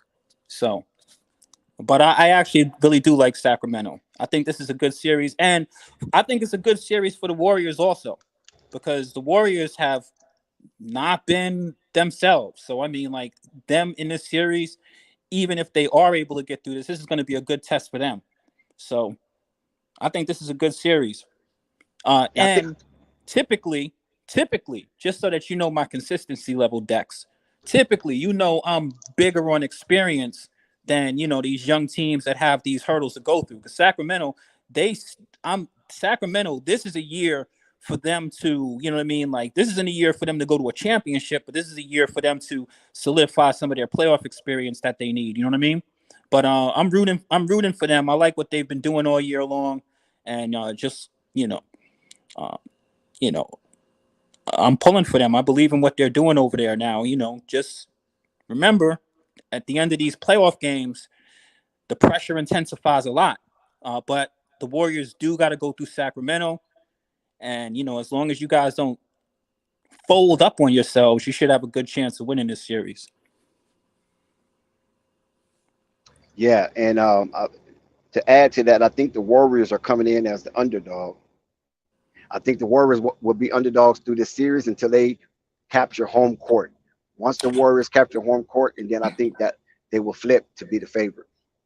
Well, we all know, like you and I both know, that the expectations for the Warriors and the Kings are on two totally different levels. So even though the Warriors are the underdogs, I mean, we all know that. But the thing about the Warriors is they have done themselves no justice this regular season, and they're going to have to seriously earn it if they want to go get out of the West, because everybody they play against, they're going to be the underdogs. So they're going to be on the road all playoffs. Yeah, I think once they ever win the home court advantage of any series that they will probably be engaged in, that could flip. Now, I don't know if it would flip against Denver, but or Phoenix, but I think anybody else in this series that the Warriors face, if they ever capture home court advantage, they will be the favorite. Well, it's because the reason why you say that is because emotionally, we all know the Warriors are the defending champs. Like, let's not kid ourselves. And the Warriors, like Vern pointed out, which is a good point, the Warriors have the same team that they had last year. In fact, not only do they have the same team as they had last year, the team's probably a little bit better because they also got DiVincenzo over there. Remember, they brought back Gary Payton II. So yeah, this team. But the thing is that they just haven't you know you gotta earn it on the court. So this is the postseason, like you and I both know, Dex. Clean slate, you know what I mean? Everybody's 0-0 in the postseason. The only thing you got to do out there is go out there and you got to go out there and earn it. Scores 23-22. 25-22. Warriors are up, but the biggest lead so far has been the Warriors 5 points, and the biggest lead for the Kings has been a 3-point lead. And they've been tied 4 times, and they had 7 different lead change in the first quarter alone. So these guys are battling it out all the way. In this quarter, they're showing a high level competition when you get 7 lead changes in the first quarter. Right. Kevon Looney.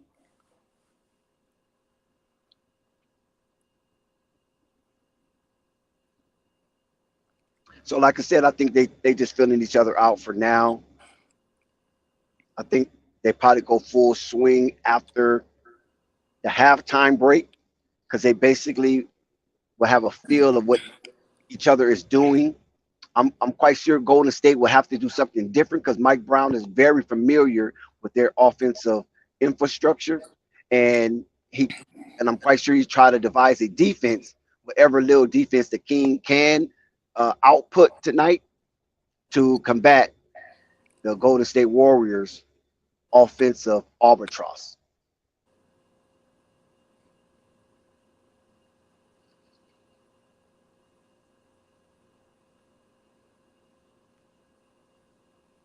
Two-point ball game, 27-25, Golden State. So far, Golden State have managed to stay above, but yet the Kings is keeping the game very close and keeping their deficit at the slimmest of margin. Well, let's be honest. This has been a very back and forth game. Both teams seem like they don't really have too much problems scoring buckets in response to one another.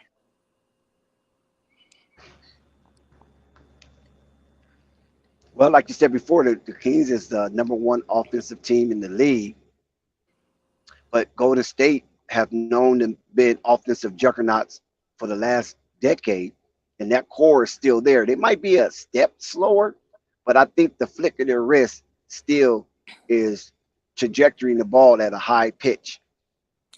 See, my thing with the Warriors is I don't really think that they're a step slow or anything like that. It's just that the Warriors they are a high percentage 3-point shooting team at the core. That's who they are. Jordan Poole is kind of cooled off a lot at the end of the season. Like Jordan Poole, when Jordan Poole is playing on top of his AA game, this team is super tough to stop. But he really hasn't been that same Jordan Poole that he was probably at the end of last season, at least in the last month or so of basketball from what I've seen.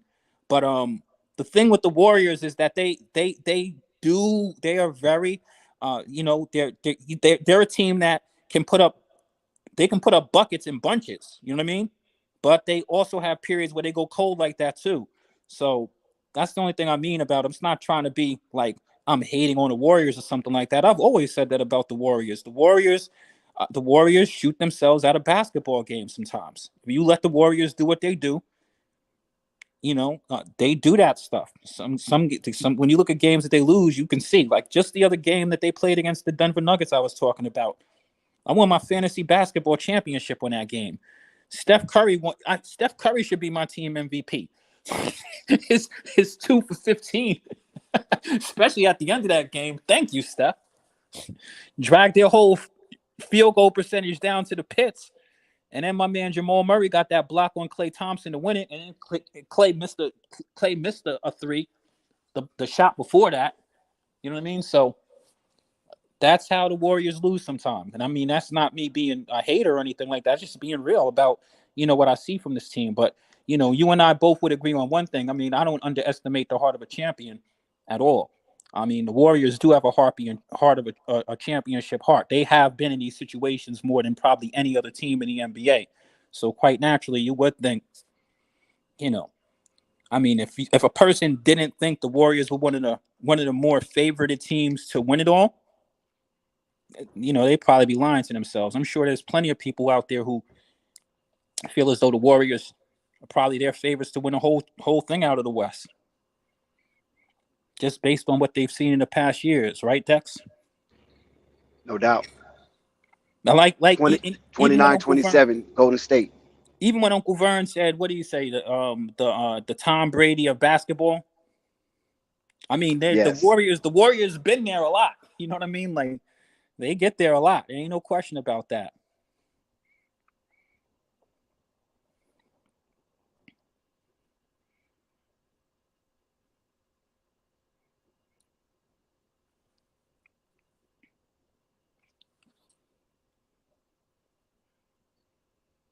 (29-29) tie ball game. De'Aaron Fox iced a couple of free throws to tie the game up. End of the first quarter. First quarter is ended like that. One thing I like about De'Aaron Fox is that he cut that nasty ass crap off of his head. Cold. He's more aerodynamic now. Cold for that one. Come on, Dex. You cold for that one. Dex, I'm not even gonna get into it. I'm cool with everybody having your unique flair and your own swag and stuff like that, but NBA, hey, you know something I just saw, Dex? You really want to you really think I'm cold? I just got the update on KD. That man went to the barber shop. KD got the P's cut. I still don't know if they educated him on how to use a brush, but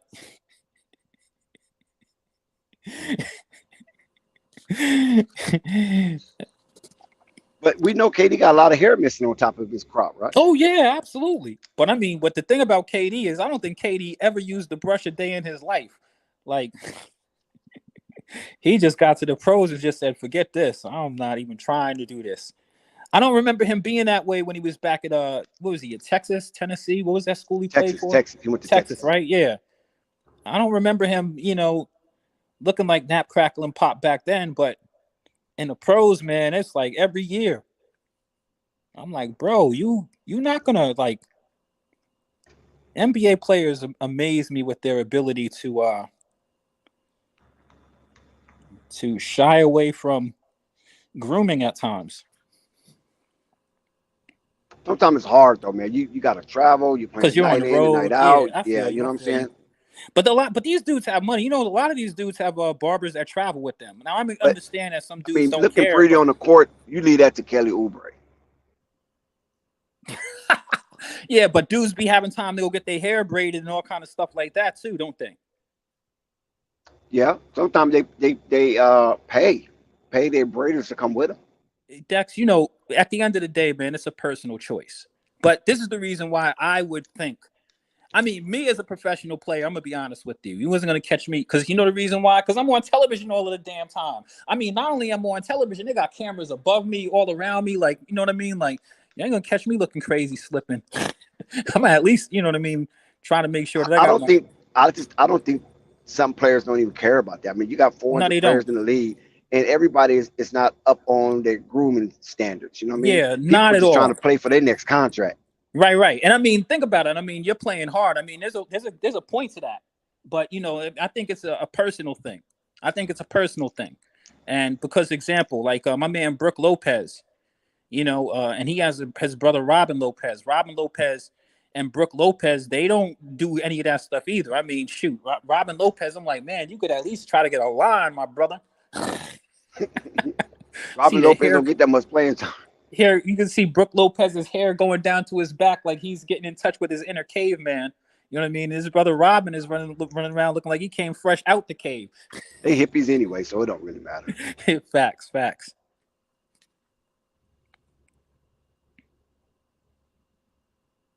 Still a break in the action, end of the first period. I mean, first quarter. I keep saying period. They don't even say period anymore.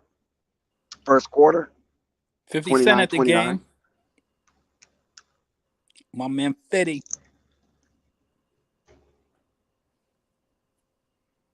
Sacramento has a hardcore following also.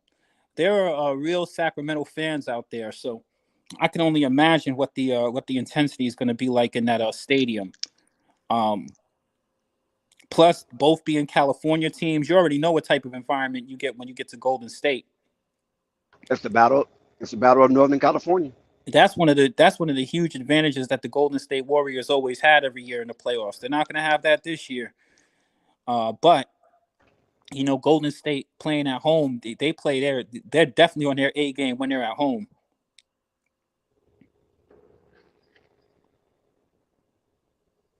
Well, you know, Golden State is coming into this playoff series on fire. Them and the Lakers finished the top two best teams in the NBA in the last 10 games. And I think we should recognize that Golden State Warriors on that magnificent run to avoid the play-in situation by going 8-2 to finish the regular season. Yeah, and you know the crazy thing is, I'm glad you mentioned that because I didn't watch all of their games, but I did watch that game they played against the Nuggets.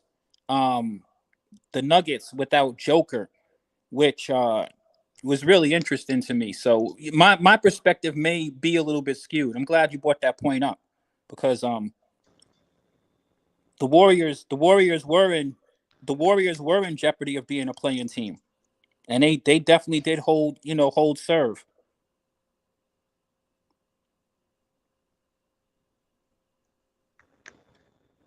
I just feel the Kings are not afraid of the Golden State Warriors. And the previous time the Golden State visit this season, it was, you know, it was early in kind of in the season. Sabonis had a very good game, you know. So Sabonis is definitely not scared of the Golden State Warriors. So I'm Look at not that block! surprised by Oh his my early goodness, surge. we ain't gonna talk about that block we just seen. I'm not watching it. Malik Monk, he'll be going to the free throw line. Sacramento's about to be ahead in this one. Very, very Yeah, good game. yeah. The point I was trying to make is that Sabonis playing the Golden State Warriors, he's been challenged and he has uh, been very formidable against the Who's this dude? Warriors.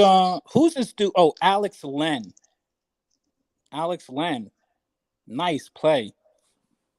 I didn't even know who this dude was. This dude is obviously a shot blocker.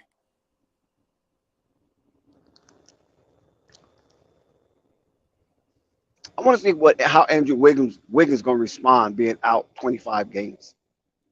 Yeah, I don't think that Wiggins is going to be. I don't expect Wiggins to start Wiggins, no pun intended. Initially because he hasn't played in forever. You know what I mean? And this isn't just coming back to playing. This is coming back playing, playoff intensity basketball. So, but just having him back is a plus for them. Because Wiggins has a little bit more size. Yeah, he played 6 minutes so far in this ball game. Took 5 shots. Jordan Poole knocked one down, put the Warriors back ahead 34-33. This is a really, really good game, back and forth. Shout out to my main man, Coffee. My boy DiVincenzo. I like DiVincenzo a lot. I don't care how anybody feels. DiVincenzo could play basketball. DiVincenzo draws a charge. Shout out to Nico in the building.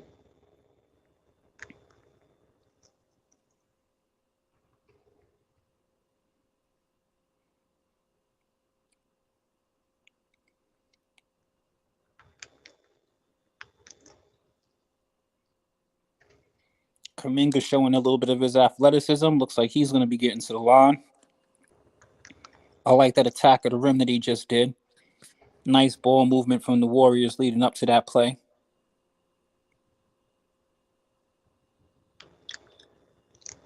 I don't know the reason why he shoots the ball so quick, but he could work on that free throw. He got nothing but shooters around him, man. At least you can do check your is work free Instagram throws. DM. Flight, check your Instagram DM.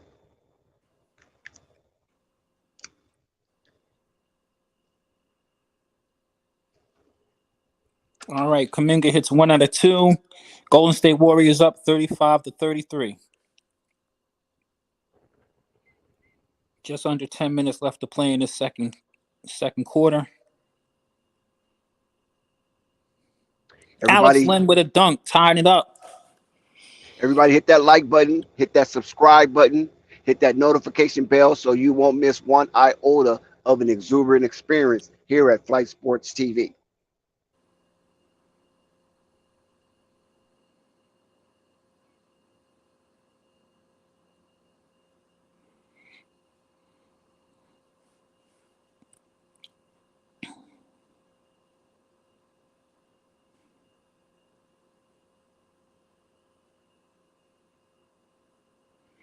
The Warriors are doing a really good job of just playing, you know what I mean? Like playing within the pace of the game, not forcing anything.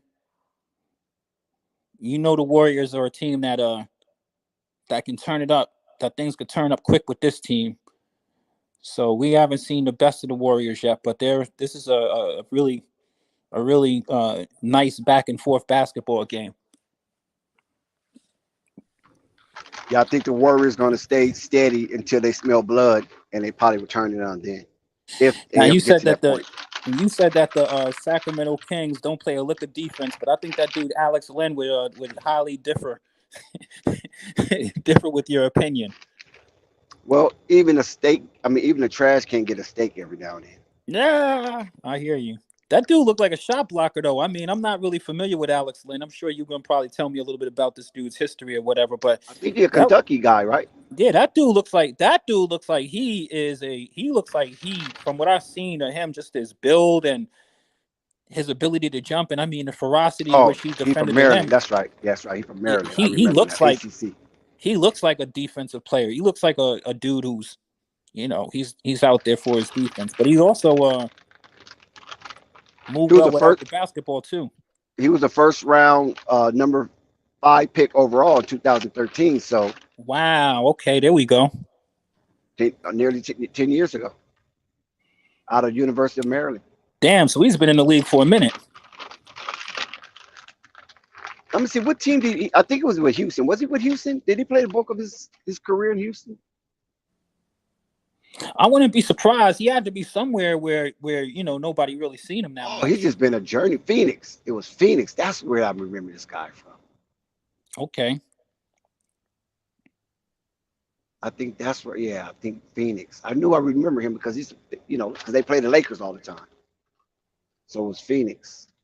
That's where Alex Lynn kind of did his little dizzle.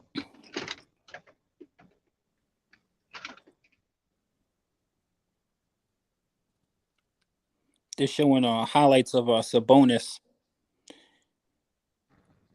That guy, man. I mean, I can't even believe. I remember when his dad was playing in the league. His No dad doubt. was good, and they say that he was a shell of himself by the time he got to the NBA. Yeah, Portland Trailblazers. That was, I'm gonna be honest with you, that was the first center I saw that could really pass the basketball. Plus, it wasn't even just that. It was like he knew how to use his body really well. Like just even like little turns, he could do all of the, Yeah, shielded defender. Uh-huh. yeah, he was great at that. And he And was he was great at ambidextrous. passing. He was phenomenal at passing. He was the first big I Yes. saw that could pass like that. But the thing about him also is Dex, he was ambidextrous. Like he could finish with either hand at the rim. And I mean it was Hmm. clear because you'd see him on either blocks and he'd have these moves and Arvydas Sabonis was a good ass basketball player. It's crazy that his son has a lot of the same attributes as him too, because you can see his son is a passer like that, moves without the basketball, and his son is a little bit more has a little bit more agile. By the time we saw his dad was a lot bigger than he was. Hmm. I think Yep. his dad's athletic days long past him, but a very good high IQ basketball player. Oh, no doubt, no doubt. Golden State 35, I mean 37-35 at the Golden One Center in Sacramento, California. Golden State just relinquished the lead. Sacramento is up now 38-37 as this game goes back and forth like a seesaw. This was going to be a serious tug of war all the way down to the finish. It looks that way.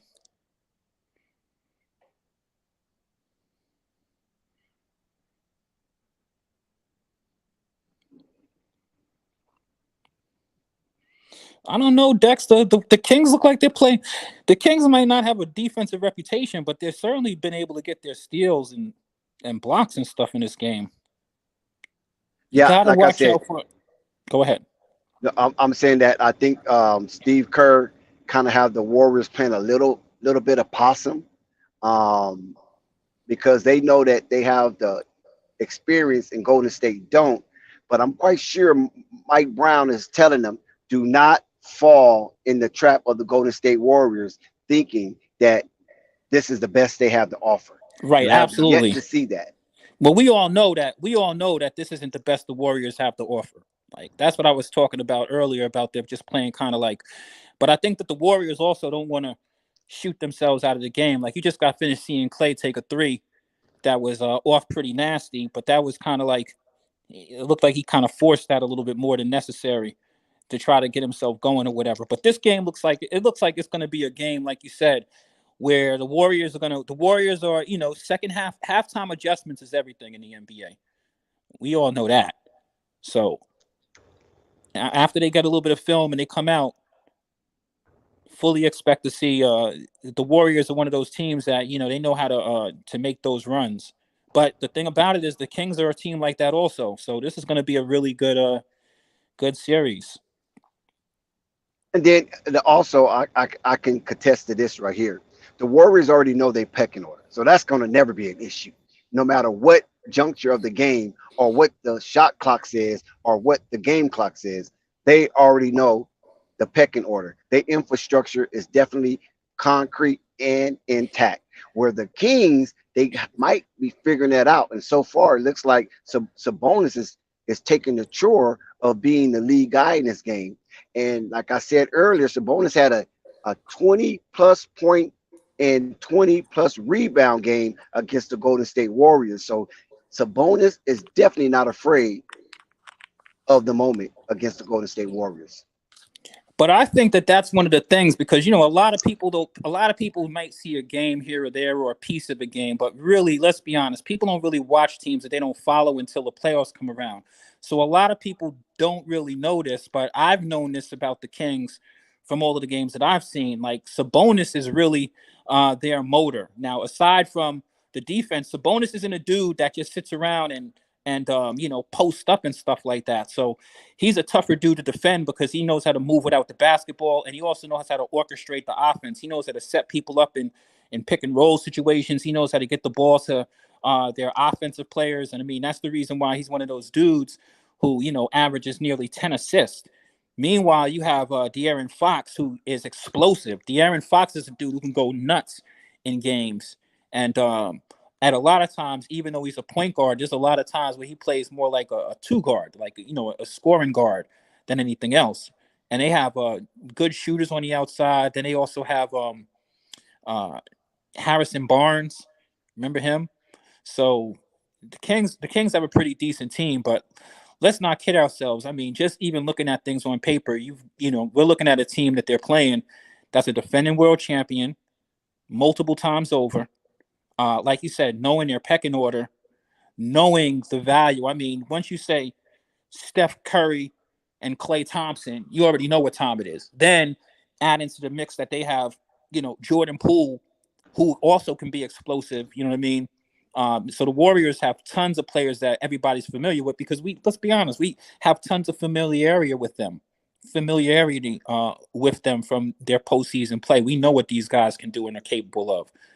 So the Warriors, the Kings are a real, what do you call them, a blue collar type of team? You know what I mean?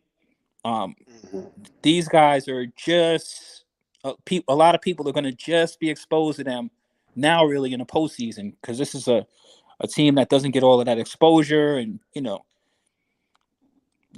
but they've been playing very consistent, so they're obviously a good and a quality team, and we know what the Warriors are. Plus, I think that the Warriors probably have I gotta give the Warriors credit. The Warriors know what they need. They know what they have.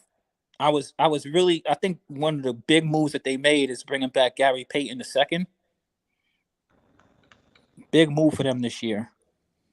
The Warriors are currently up 41-40 as Sabonis is leading in 3 of the 4 major statistical categories on the court for the Kings. And those categories are block, points, rebounds, and assists. And he's leading in assists, rebounds, and points for your Sacramento Kings.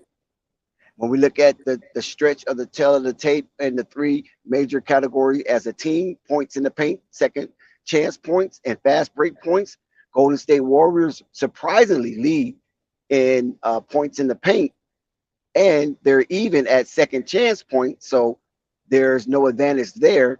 But in fast break points, the Golden State Warriors, despite how old they are leading Sacramento Kings in that aspect of the game.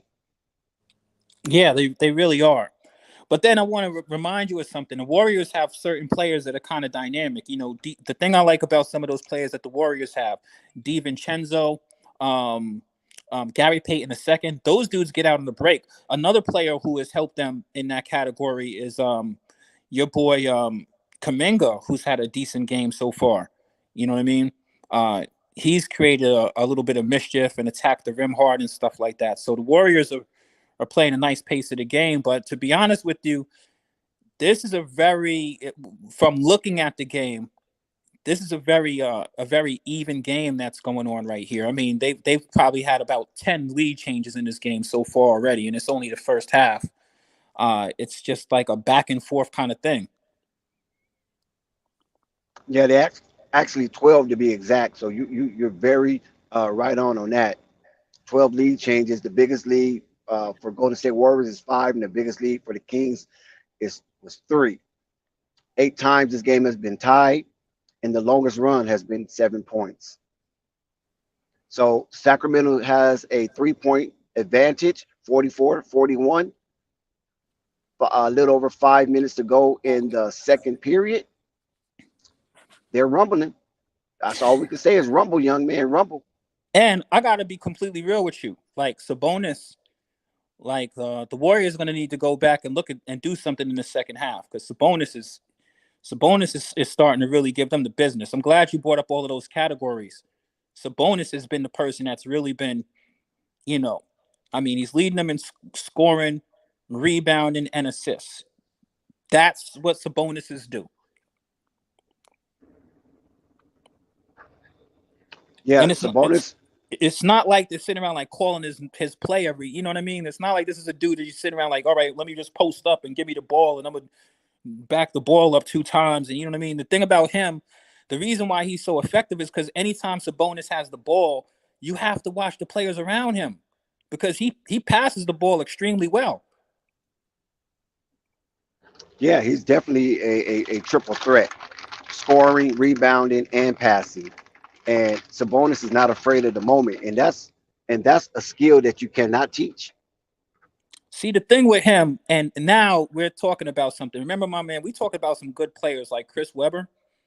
He has that quality. He's better at Chris Webber than this, but he has a quality of when he has the thing about Sabonis that I'm not sure people really understand is that their offense flows through this guy. So when he gets the ball, whether it's on a block or anywhere, like he is setting people up. So when he gets the ball, his teammates are accustomed to screening and things of that nature. Plus, you really can't leave him alone. So he's just one of these rare dudes that, you know what I mean, like you're like he's going to be a problem. He's not just the easy dude just to say, hey, you know what, Sabonis is killing us on scoring, because it's not just him with the ball scoring, it's his ability to facilitate. Him and Joker are these type of centers that really do a phenomenal job of setting up their teammates. So it's not just buckets. De'Aaron Fox just missed the 3. Golden State Warriors up 45-43. Golden State with the ball. Jordan Poole missed a layup. And we have a tie up. It looks like it's going to be a jump ball. Sabonis and Gary Payton the second. So who wins that jump ball contest? Sabonis should, but Gary Payton could jump though now. But you know, the small, you got to give the credit. You got to give the advantage to the taller guy. You know, 9 times out of 10.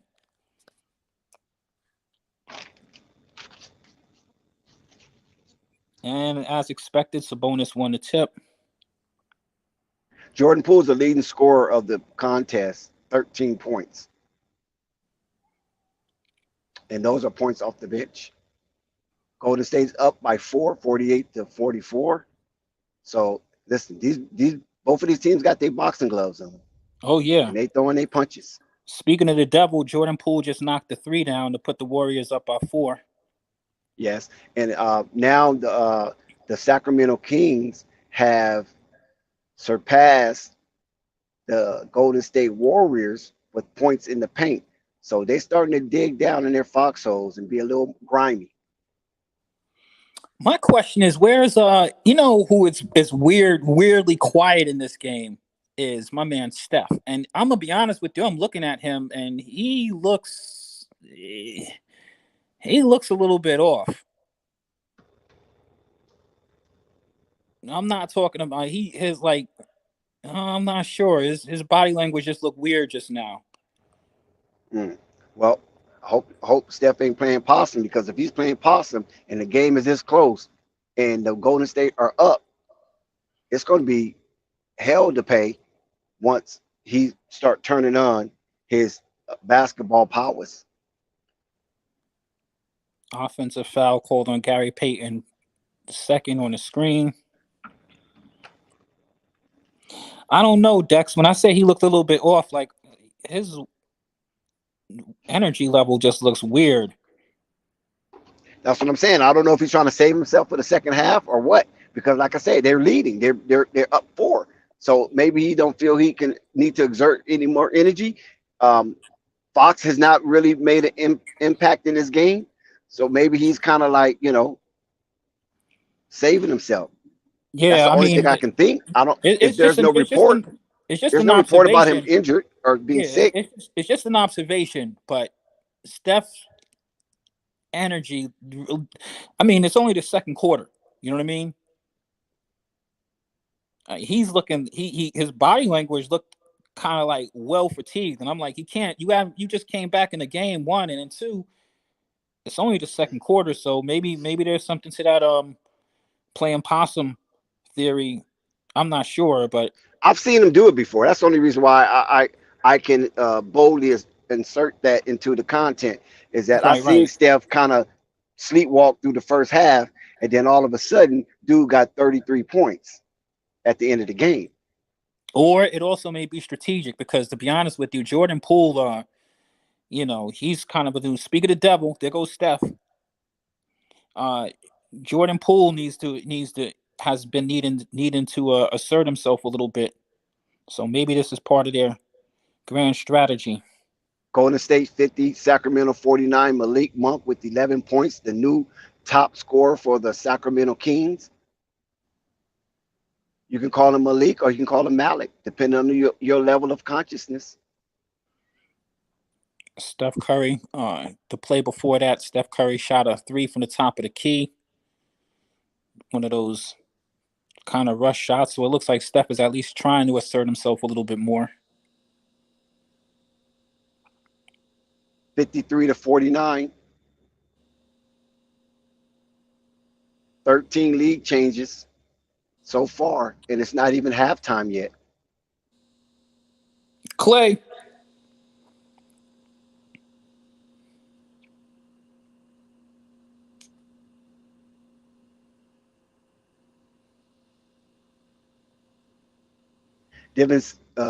Dante D got 4 assists, leading the Kings in that. Leading the Golden State Warriors in that category, and Steph Curry got 5 rebounds, leading the Golden State Warriors in that category. Wow. The refs are calling some very touchy fouls back and forth. 2-point ball game. 2 minutes, 48 seconds left to go till the break. I must say, for those who are not watching this game, this is actually a very good visual game to watch. It's a well-balanced game. Teams are going back and forth, playing pretty well. It's not terribly officiated, even though some of the calls back and forth, they're calling those moving screens and stuff like that. Sabonis looked like he's going to have a double-double before the break. Clay missed another 3. Jordan Poole and Malik Monk, 13 points apiece, leading their respective teams. Good showing for Malik Monk.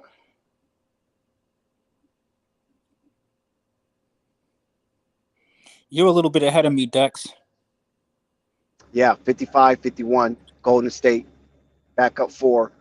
Less than 2 minutes to go at the break. Till the break. Less than 2 minutes to go until the break. This would be a great opportunity for the Warriors to kind of try to push that a little bit if they can. Yeah, if the Warriors can take any kind of lead into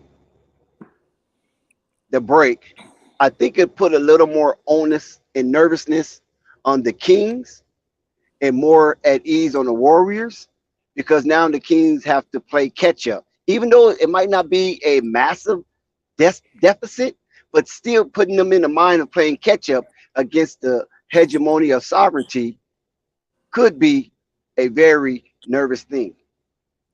No, I agree with you, because the Warriors have more experience. The Kings have less experience. The Warriors have more star caliber talented players. The Kings have less of those. So the more you figure, if the Warriors can, let's just say that they play even. Let's say that the Warriors go into the half with a 5 or 6 point lead and they just play even coming down the stretch. It puts a lot more pressure on the Kings, because, mind you, they're going to have to do things. They're going to have to assert themselves in ways that probably, unnatural, probably force some issues in some ways and stuff like that. So that's definitely an advantage for the Warriors with their experience and all like that. So I think you're 1,000% right on that, Dex.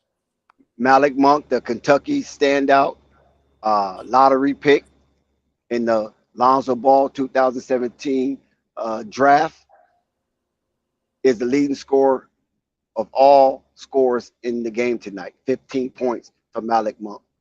Mm-hmm. Former Laker. I don't look at him as a former Laker. I look at him more of a former Hornet. Lakers was a pit stop for Malik Monk. It was, but a pit stop that the Lakers probably should have kept him at. They probably should have kept him around. Are we good? Nah, you good. Y'all Yeah, always y'all in it. we got that defense that we needed. We didn't need no whole bunch of scoring and nobody playing defense. It was bad Oh, enough LeBron Malik. James You and don't think Russell Malik plays Westbrook. defense? Malik plays defense too. Not the way that the Lakers need from that position. Malik is better than Beasley. I don't know about that one. You don't know about that? I'm talking about for defense wise, not scoring. All right. I don't know about that part right there. Malik is never known for his defense. When you hear his name, the defense is not the first thing to come up. And I saw every dribble he dribbled in Charlotte Hornets, and I never seen him play defense. He was just getting that ball and shooting it. Well, I'm not gonna. I definitely am not gonna argue with your perspective. Now, if Mike Brown can turn him into somewhat of a defensive player, I don't know. But I'm just saying, for the Lakers, no defense. For the Charlotte Hornets, no defense. But he can put that ball in the bucket. Even at Charlotte, I seen him do it. I seen him torch Miami one game.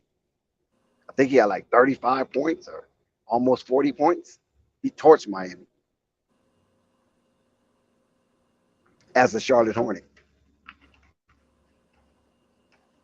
So it was never a question about Malik's scoring ability. His problem was staying focused or trying to get on the court by being a better defender.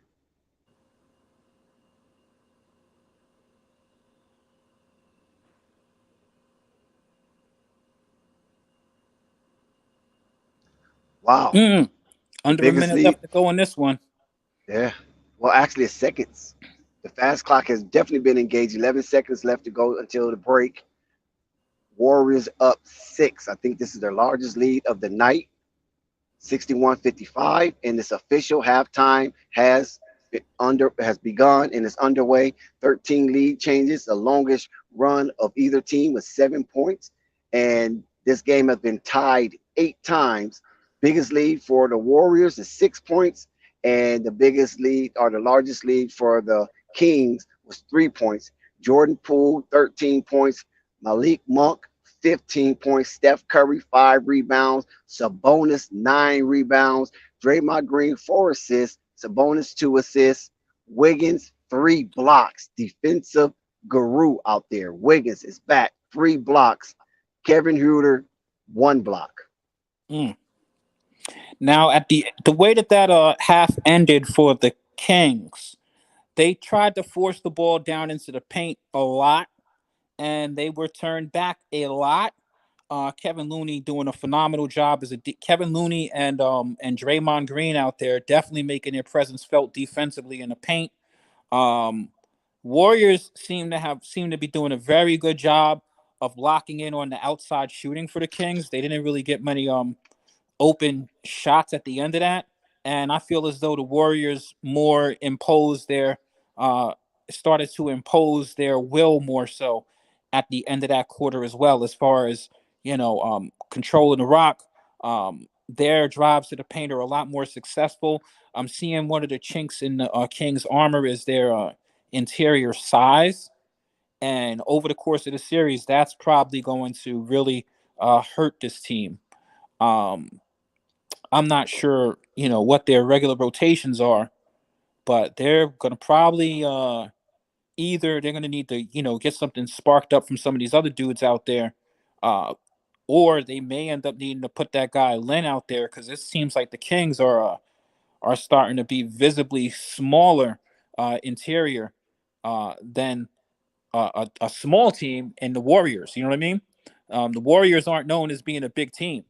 But with the Kevon Looney and Draymond Green, their rim protection, especially when you're forcing it down there and don't have anybody bigger than Sabonis, that is probably going to come back to bite them in their ass. Unless, they can get something going from the outside. And the Warriors look very committed to staying on top of those guys from the outside. The perimeter defense has actually been pretty good in this game, I must say. The Warriors' ball movement also at the end of that half, I thought the ball movement was pretty excellent. How about you, Dex? Most definitely. We already know the Warriors keep that energy in the ball, phrase coined by uh, Coffee to the World at Flight Sports TV, putting that energy into the ball and whipping it around and having everybody feel that they are a part of something special that they are embarked on. So most definitely. And listen, the Warriors are showing a great deal of composure Yes, sir. and the ability to cope with difficulties and demands, especially in a high intensified situation. And this is where the veteran leadership comes in over those who have just been coalesced together and have youthfulness as a cohesion, not youthfulness as being in the league, but youthfulness as a cohesive, augmented unit together. And that's referring to the Sacramento Kings. So this veteran medal of the Golden State Warriors is what I was talking about. And that gave me the hunch to stick with this team because their pedigree speaks for itself. And it's not even just the pedigree, because now, games are games until they're actually played and you can actually see what's really going on out there. The Warriors are definitely the more talented team all across the board as far as their personnel. Like, even though the Warriors have been playing kind of like we question, is Steph playing a little bit possum? Clay hasn't really got going yet. The Warriors haven't really had any explosions by any of your big guys.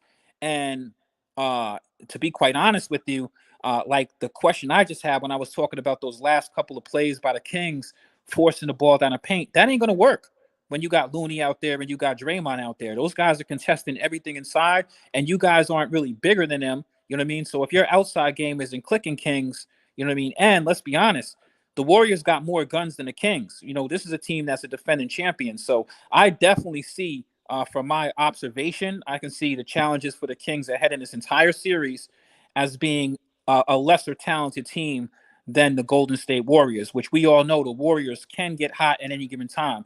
So shout out to the Kings for their game planning, for them to actually play as well and keep this game close.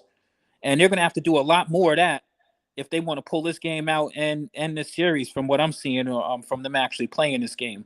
Very, very impressed with what the Kings have done so far.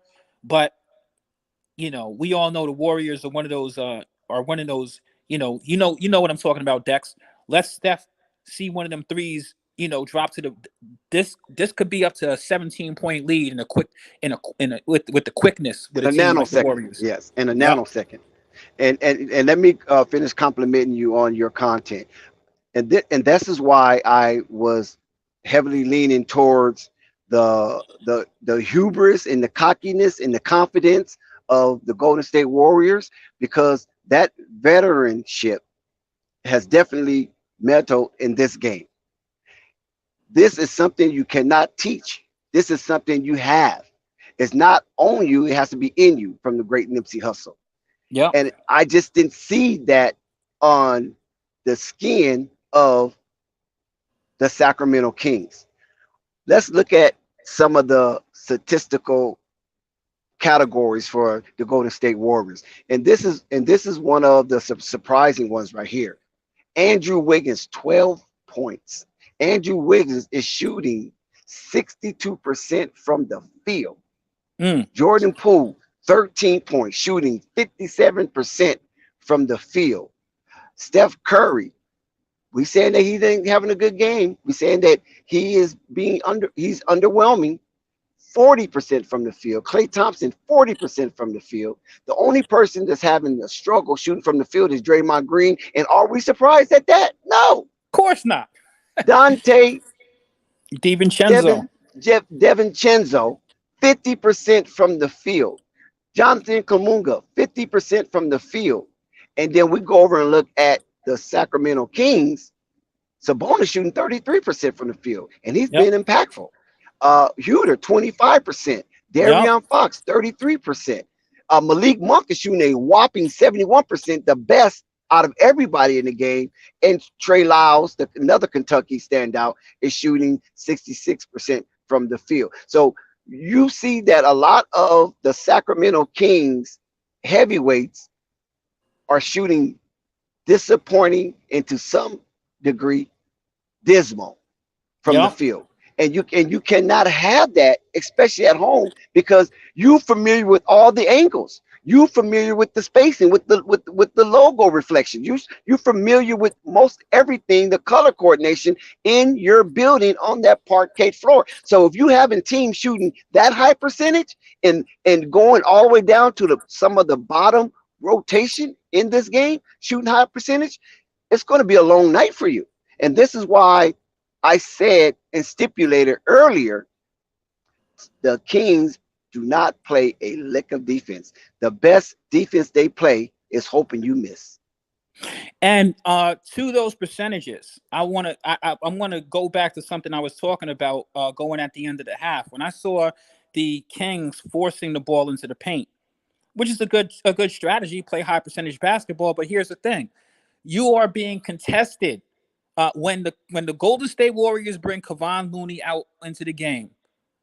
They do not give a one lick about that dude's shooting percentage. They bring him out there to contest shots. If you're going out there and you're taking layups or you're going anywhere near the paint, he's out there contesting those things. Draymond Green is out there contesting those things, and Sabonis is not a leaper. And and the Kings, from watching the game, you can see that they are size deprived.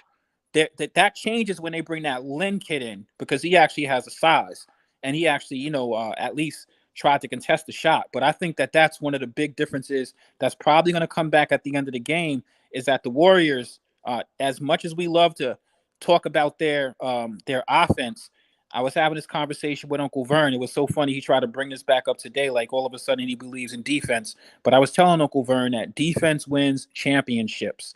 And Warriors actually have people who have defensive identities that they bring on the court, i.e., Draymond Green, which you talked about has his low shooting percentage. Nobody cares about Draymond's shooting percentage. He's not, Exactly. they're not looking at him taking shots anyway. Him getting contested near the rim, yeah, block his shot. You know what I mean? We don't care what Draymond does offensively, nor do we really care what Looney does. We care about what those dudes do defensively.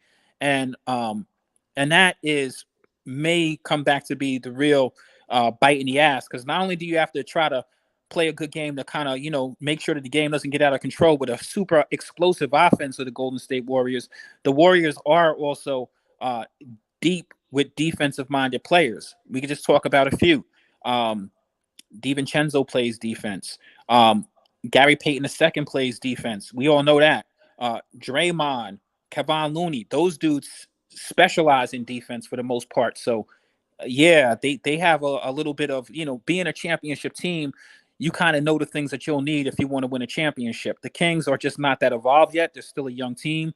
It doesn't mean that they won't pick some of those things up in years to come, but those are things that are probably going to end up hurting them later, deeper in the series, if not just get this game as well. Exactly. And despite the Kings size deprivation, shout out to Chuck Morris. They are leading the category of second chance points, albeit it doesn't really matter because in the thick of things, as far as that restricted area, the Golden State Warriors lead 32-28 in total rebounds. And then we look at the overall team shooting percentage. Even though the Kings put up 51 shots by the half, they put up 51 shots, more than the Golden State Warriors. Their shooting percentage is less than 40%, and the Golden State Warriors shooting percentage is north of 46%. Very interesting stuff, man. That's the reason why we love this game, Dex. It's the thing about the playoffs. If I may bring this point up, Dex. The thing I like about basketball in general is, all right, basketball is great. And, you have a lot of people who look at a game and they see somebody and they see a game and then, and everybody goes into crisis mode after the end of the game, right? Everybody goes into crisis mode at the end of every game. But the truth of the matter is every game has its own unique identity.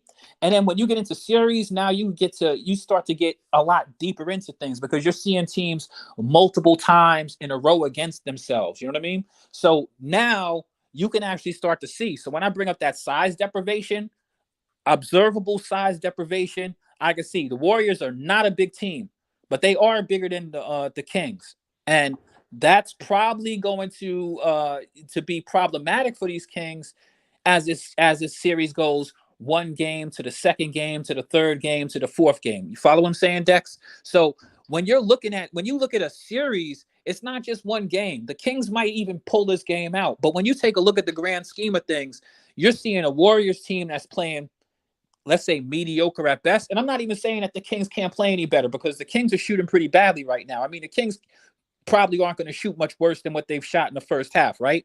But the reality of things is that the Warriors, even with these guys aren't even taking a million shots. Steph Curry, I mean, I watched the whole first half. Steph Curry's only taken a few shots. You know what I mean? I can just tell you that or rip. You know what I mean? Jordan Poole, from what I've seen, he might have taken the most points of anybody on the Warriors. You know what I mean?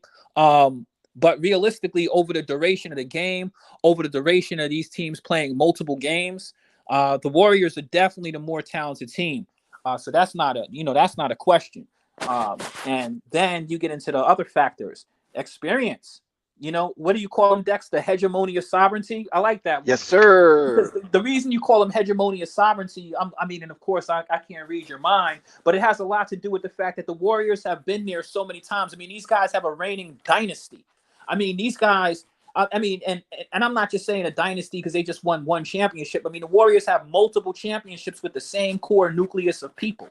So this team is a team that has a system ingrained, with players ingrained, who have been through all of the adversities of playing multiple series. When you take a look at the Kings, they haven't been through series in the playoffs. You know what I mean? So it's different when you're playing a team one game. It's a whole different story when you're playing them multiple games. And just like how they make halftime adjustments, in series, you're going to have series shifting adjustments. You know what I mean? So the Warriors right now, I would say, are in pretty good shape. If the Kings going to keep playing like this, if this is the best the Kings could play, then then the Warriors are going to be in great shape. Quite naturally, I'm sure that over in the locker room, Mike Brown is letting those guys know they're going to have to, they're going to have to do some things differently. They're going to have to definitely either start getting out into more fast break and more transitioning. They're going to have to figure out how they open up some of those guys from the outside, because I mean they shot pretty good. They were able to score pretty good. Let me not say shot pretty good. They were able to score pretty good in the first half, but they're going to definitely have to up the volume if they want to pull out this game, and especially if they plan on winning this series. Yes, sir. And as we segue to that aspect of the game, when we look at the three vectors, points in the paint, Sacramento has the edge. Second chance point, Golden State has the edge. Fast break points. Surprisingly, the old men, Golden State, have the edge. And despite Sacramento having less, despite Sacramento having less turnovers than the Golden State Warriors, Sacramento goes into the half down. And that's basically because they're low shooting percentage. Sacramento is in single digits in turnovers. So Mike Brown got these guys ready and not reckless play by turning the ball over and being sloppy. So I appreciate that aspect of their discipline and their focus, but yet they down to the current NBA champions, and that's just not a good sign at home, because you would want this young team to take game one. And so they have a slight uphill road, the game is well in reach, but they have a slight uphill road for the last 24 minutes into this ball game. But before we get back to the Kings, let's cap off some of the other scores of the night. Brooklyn, 101, failed in Philly, the city of brotherly love, 121. Philly wins that one. Atlanta Hawks, 99. They failed to reach the 100-point threshold, and they lose to Boston in grand fashion, 99 to 112 down there at the TD Center. Go Mean Green. And neither one of those games were ever close. Let's point that out before we move on to this last one. Yeah, and the New York Knicks, 101-97, surprising the Cleveland Cavalier and Donovan Mitchell first appearance as a Cavalier in the playoffs, as they sat in the Goldilocks zone, 101 to 97. New York wins the first game and still home court advantage. Golden State opened up with a 6-point lead in the third quarter as it's underway, Quiz. And Golden State just hit a bucket, so that just went up to an 8-point lead on a phenomenal play. Play with Steph, and I mean, kind of like a give and go with him and Draymond for a beautiful little layup there. But hey, man, I'm gonna tell you something. This is gonna be a really, really good game here with the Kings and the Warriors. I mean, it's a back and forth kind of game. Well, what's going on over here? DiVincenzo and Murray getting into it.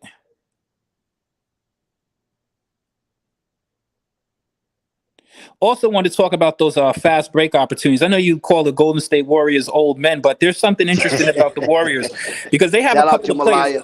They have a couple of players who are really good open court players. Let's not kid ourselves. Like Jordan Poole, DiVincenzo, Jarrett Jonathan. Payton. Yeah, they have some. They have a couple of young dudes who really are open court players. You know what I mean? I think they have more open court players than the Kings. The Kings, I think their real open court players are just really De'Aaron Fox for the most part. Malik Monk. Yeah, I guess Malik Monk. You can consider him an open court player. 10-point lead. Golden State stretched it out. Plus 4 since the halftime break. 67-57. Golden State up. Not under 10 minutes to play in the third. On a great physical bucket by Looney.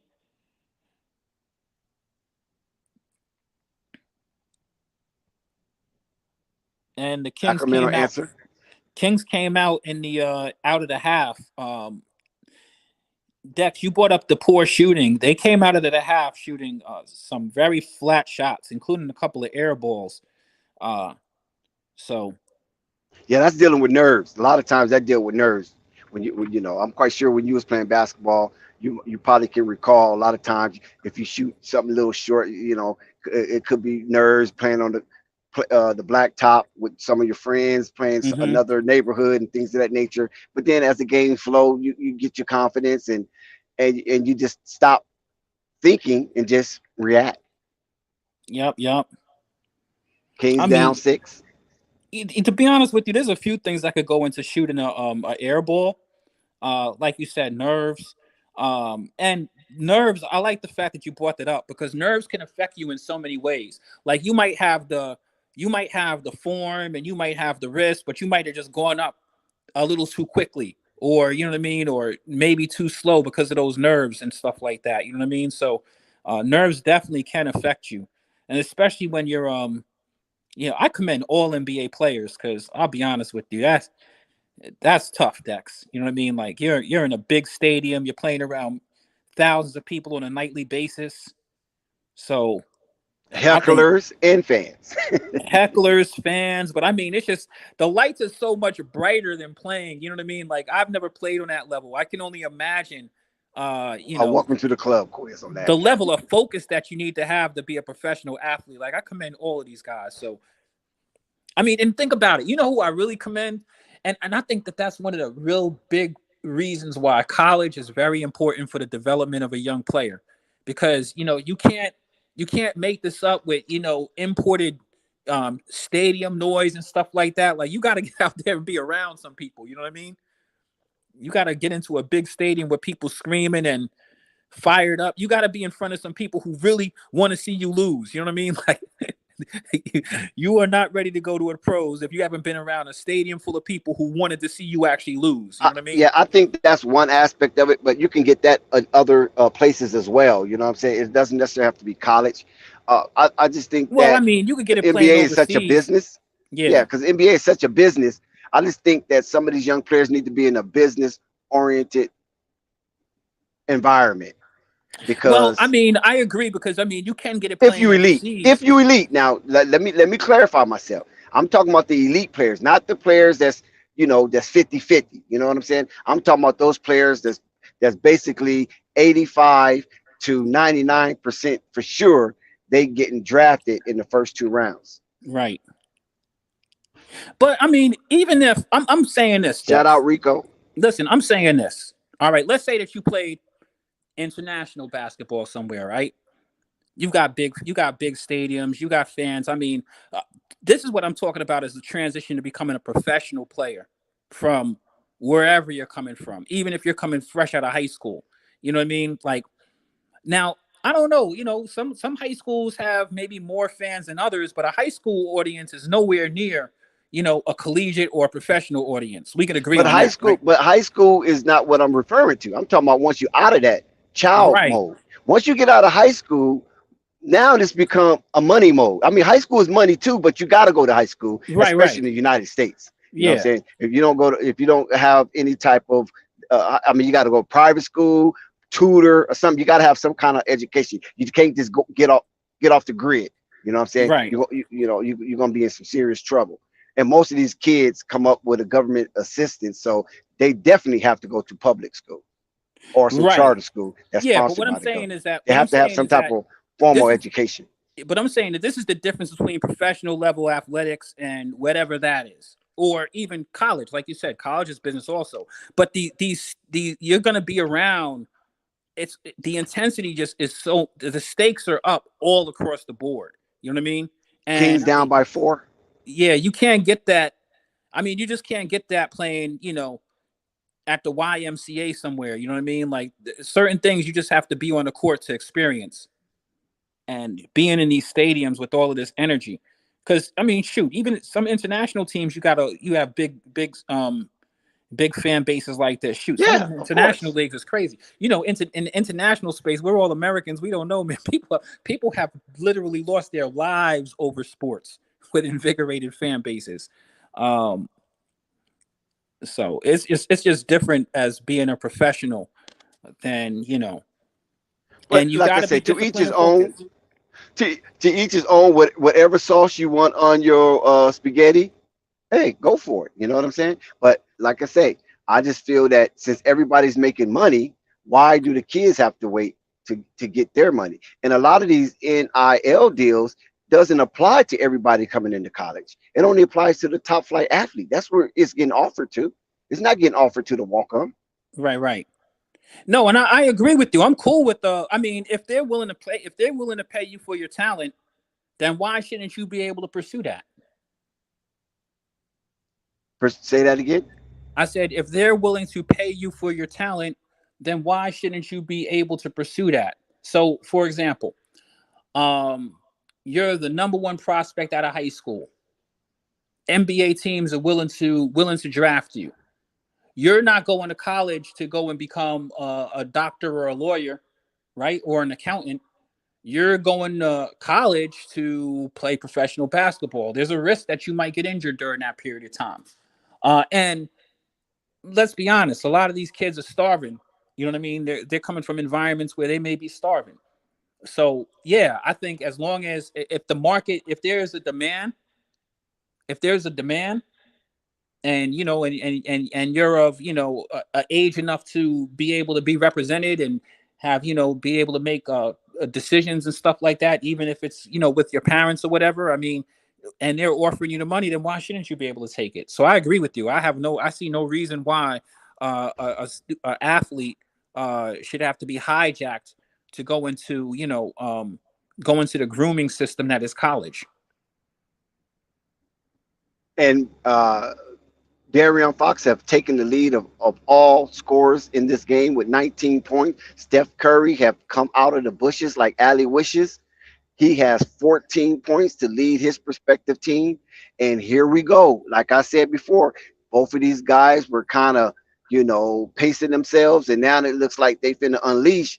And we're going to see who survived the encounter and make it to the finish line. Golden State up by 4, and they have passed the 70-point threshold halfway through the third quarter. 71-67 Golden State.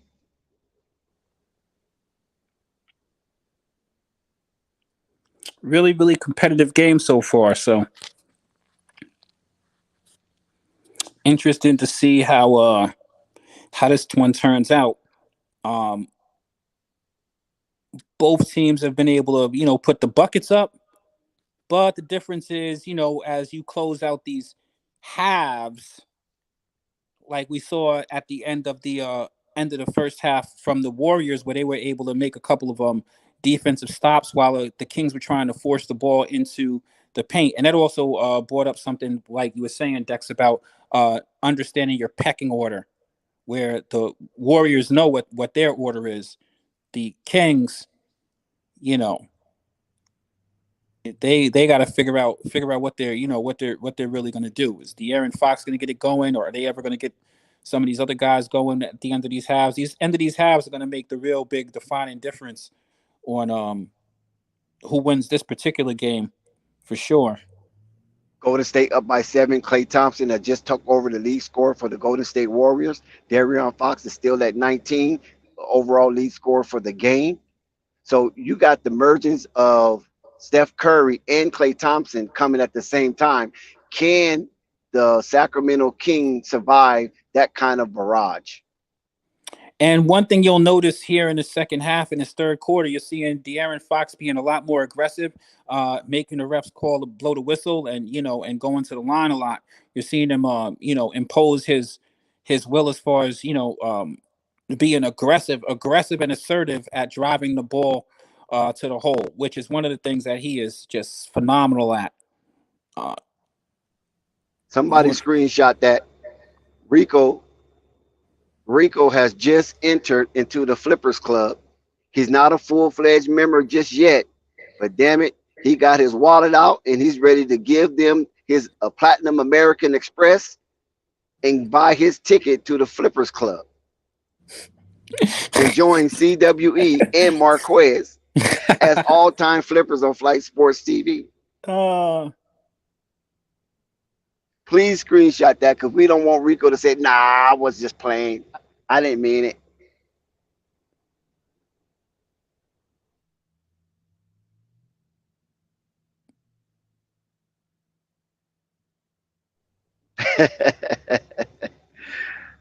Kings has brought it back to 4 points. Golden State still maintaining the lead.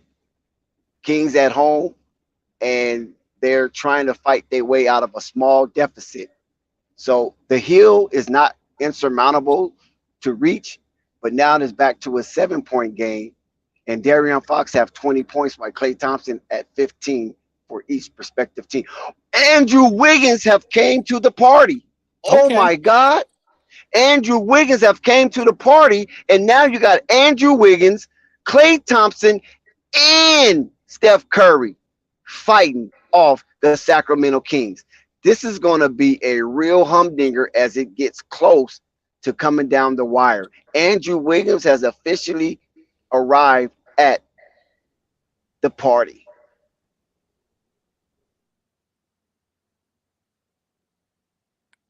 Andrew Wiggins is having a good game for his first game back. What is he? He's got to be. He's over 70% shooting right now, isn't he, Dex? Let's see where Andrew Wiggins at shooting percentage wise. He's at 66. Wow. He's at 66. And Devin Sinjo is at 66.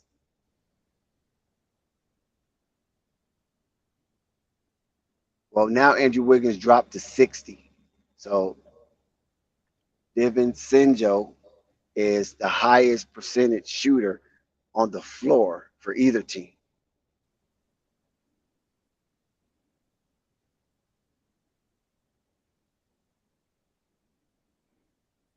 They let Draymond Green get away with a lot of physicality out there.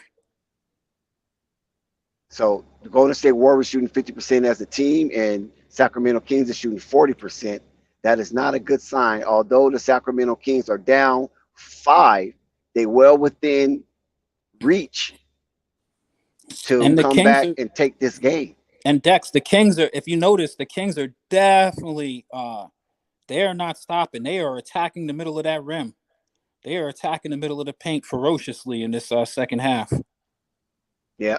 And now it's a 7-point ball game. 4 minutes, 25 seconds left to go in the third period. The Warriors are over the 80-point threshold. That is a damn good sign for the Golden State Warriors to have 80 points in the third, and 4 minutes and 25 seconds left to go in the third period. That's huge. That's where the lack of defense come in, and you cannot face a team like the Warriors and not play uh, defense or have a somewhat defensive stance. 81 points this early in the game is not a good sign because the Warriors do have a defensive pedigree. Last season, when they were the champions, it was top 5 defensively. Yes, And sir. coming into this season, I'm not sure where they were defensively, but they know how to play. So to me, it don't even matter where they were defensively in the regular season. But now they're in the extended season. They know how to get the job done, and we're witnessing it at a front row seat. Yes, and their pedigree is coming to the surface. I think I pointed out the things that I had concerns about with the Kings at the end of the first half. Uh, those things are still prevalent, to be quite honest with you. I will also say this though, Dex. I mean, the Kings. When we're talking about the Kings defense, I just think that they have, like I said, they have that lack of size. Um, when the Warriors are attacking the rim, that's good. The Kings have been doing a phenomenal job though of cutting off a lot of those um, wing passes. They've got a lot of steals, especially in the second half, just off of the Warriors just trying to pass the ball to the wings. That's got them out to a couple of fast breaks. But overall, their inability to stop anybody defensively at the rim is really showing itself. And even though they are scoring in the paint, it's not like the Warriors are just sitting around like they're making it easy for the Warriors to kind of pack in because they're not they're not playing an inside out game. They're really just playing hey, let's just attack the rim. They've got nobody. They're not even they're not having a whole bunch of really good ball movement. They're not setting people up. They're not running like the Warriors ball movement is way better than the Kings offensively. um which the Kings look like they're kind of playing more one-dimensional basketball, and the Yeah, Warriors are but the playing. Kings are winning in the restricted area. They have 46 points to the Warriors 36 points, so they are plus 10 inside the paint. So that's a good sign for them, even though they're down by 7, 81 to 74. But one thing that I noticed that have changed is the insertion of Draymond Green being very, very what I'm going to say, very assertive by improving in the rebound area and also being the playmaker. So when we talked about earlier about Draymond Green's shooting percentage stinks, okay, so what? But there's other avenues in this game that Draymond Green can assert himself, and that is what he's doing. Well, even though the Kings are pounding the ball into the paint, which we've spoken about that, like they're pounding the ball in the paint, but don't get it twisted. It's not like they're coming down scoring a basket or just sitting around hitting uncontested shots. And Draymond Green is getting away with a lot of physicality, so everything is compacting in the paint for the Kings. And to be quite honest with you, um, the Warriors at the rate that the game is going, I can easily see the Warriors catching fire and then pushing this lead up to a 17 or 20 point lead.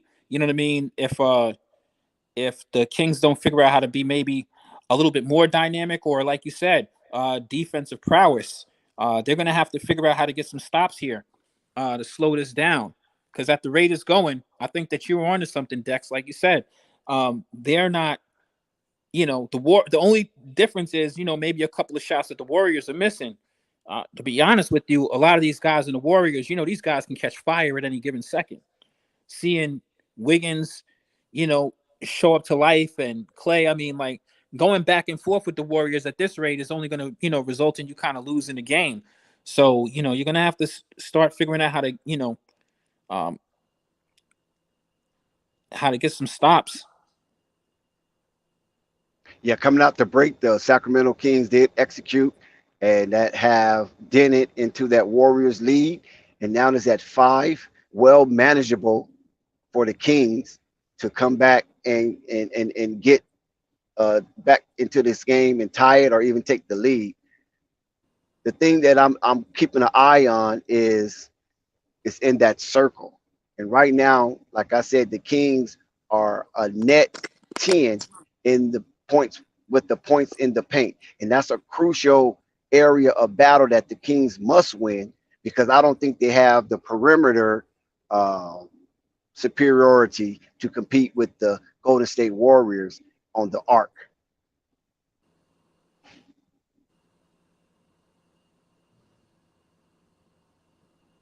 Well, I mean, it's not even like the way that they're playing. One, they are getting their calls going to the hole. You know what I mean? They're getting their calls going to the hole, but there that last play, there was a charge. That's what I'm talking about. Like their one dimensionality. It's not like the Kings don't have like Hooter is a shooter. Um, Monk is a shooter, but I don't know, man. I don't see the I don't I mean maybe the Kings go on a little break. I'm not, go on a little run here, but I don't Well, see them really closing the gap like this. this is very impervious moment for the Kings, and that is the 3-point differential. That 3-point percentage. Now, Golden State is not shooting lights out, but the Kings are shooting a miserable 19% from the 3-point line. Yes, sir. That's And very disappointing. yeah, and they're not even looking at the 3-point line in the second half at all. I don't know if you're noticing this, Dex, but this second half, they haven't even looked at a 3-point shot from what I've seen. They're really pounding, and they're getting rewarded for being aggressive going the hole now. I'm not sure what the foul situation is, but they're definitely getting some fouls. So I'm not sure if how many fouls Looney has versus anybody else, but they're definitely, like you said, they're pounding them out underneath the paint, but they're also shooting miserably from the free throw line now also. Yeah, their percentage has dropped off a little bit, but they still north of 85%. So that's a good sign. Golden State Warriors are less than 85% from the free throw line. It's a 7-point ball game, 83-76, 3 minutes, 11 seconds left to go. And Andrew Wiggins is purging tonight. I'm talking about seriously purging on the Sacramento Kings' lack of defense. Andrew Wiggins definitely came for his pound of flesh, and it is showing as he is the Warriors' lead scorer in the game and 3 points behind De'Aaron Fox for overall leader of the game, who sits at 20. Now, I'm not sure the Kings' strategy or anything like that, but the way that they started the second half, this third quarter that I've been seeing, they're not running any real offensive plays. They're pretty much attack the rim. They're not utilizing any of their outside shooting. They're not making the Warriors have to even bother playing that. So it's making the paint kind of pack in. But if that's the case, I'm just not sure the reason why they just didn't put Alex Lynn out there. Because the Warriors is the like you said, the Warriors are they're getting what they want, and this lead is opening up. Steph just hit a 3, extending this to a 10-point lead. That last foul sent Sabonis to the bench, and yeah, I just I'm a bit confused as to what the Kings' ultimate strategy really is. De'Aaron Fox shoots up a 3, misses it. Rebound, putback, it's back to an 8-point game. 78-86. I got 2 minutes and 20 seconds left in this game. In this quarter, pardon me. Andrew Wiggins attacking the hole. He'll be going to the free throw line. Yeah, Andrew Wiggins out here purging, and it's paying off with the Golden State Warriors because Steph and Clay is having a meager game at best. And so if you have that third wheel that comes in and purge on the Golden State Warriors, purge on the Sacramento lack of defense, as Steph and Andrew are tied with 17 points apiece, you're going to be in trouble. It's hard to come back and you're not a good 3-point shooting team, as the Sacramento Kings are shooting a despicable 21% from the arc. Despicable. Good use of word. What is up with Wiggins from the free throw line? My goodness.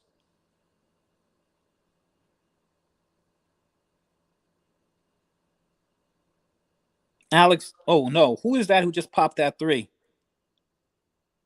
I don't know. I'm not familiar with all of these Kings players. It's 86-81. Golden State Warriors have the rock. Minute 50 seconds. Gary Payton II catches Wiggins off of a screen coming from the baseline. He's out at the wing. Something happened with Jordan Poole. I'm not sure if that's offensive, defensive. This last play, they were showing a replay when my man just came. De'Aaron Fox kind of ran him off. I think that's Murray who hit that three. Keegan Murray. Yeah. Jordan Poole's at the free throw line with an opportunity to push this up a little bit. He hits the first.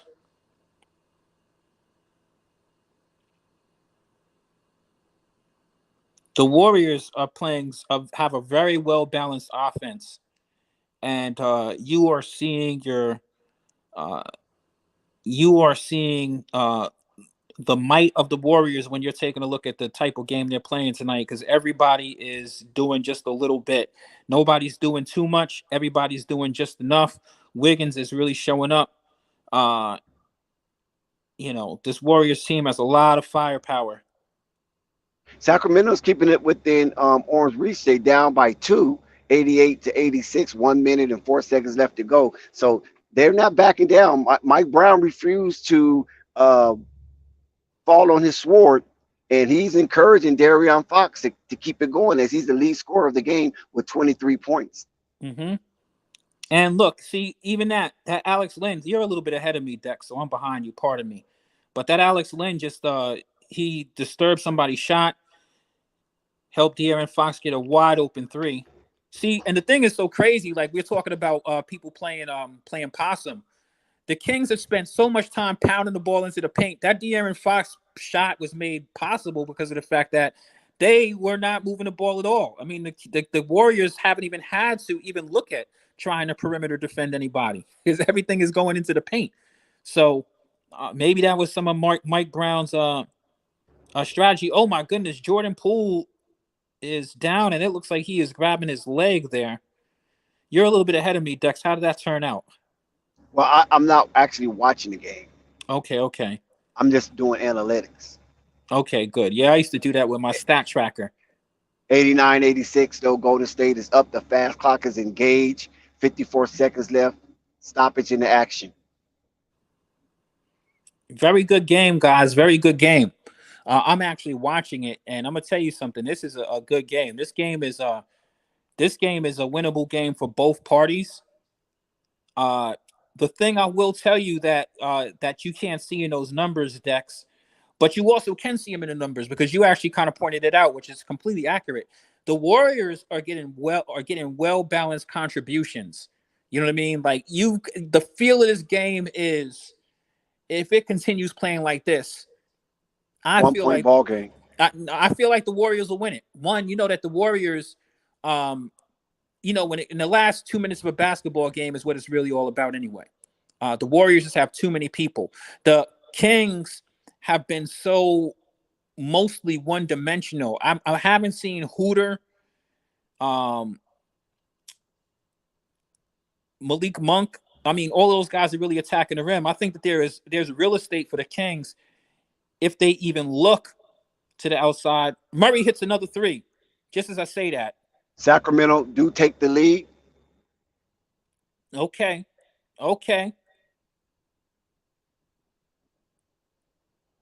And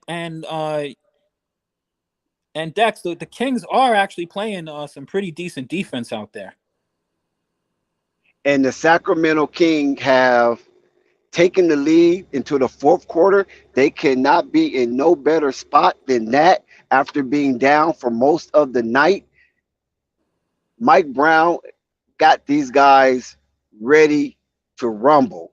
And it's how I'm not surprised. And it's how they got the lead. lead changes. Listen, 14 lead changes. Listen, Dex, and it's how they got the lead. Malik Monk getting big, taking them to the hole, attacking that paint. If you look at those paint numbers you were showing before, that margin is growing. And massively in the Kings' favor. I mean, the Kings are really they have and there goes another steal. Dex, oh my goodness! I wish you was actually watching this. The Warriors would have been down. Malik Monk hit a 3 on that steal. They're just lucky that the time ran out. Yeah, and you talking about points in the paint, Golden State 36, Sacramento 52. So that's a 26-point swing. A Plus massive 26. differential.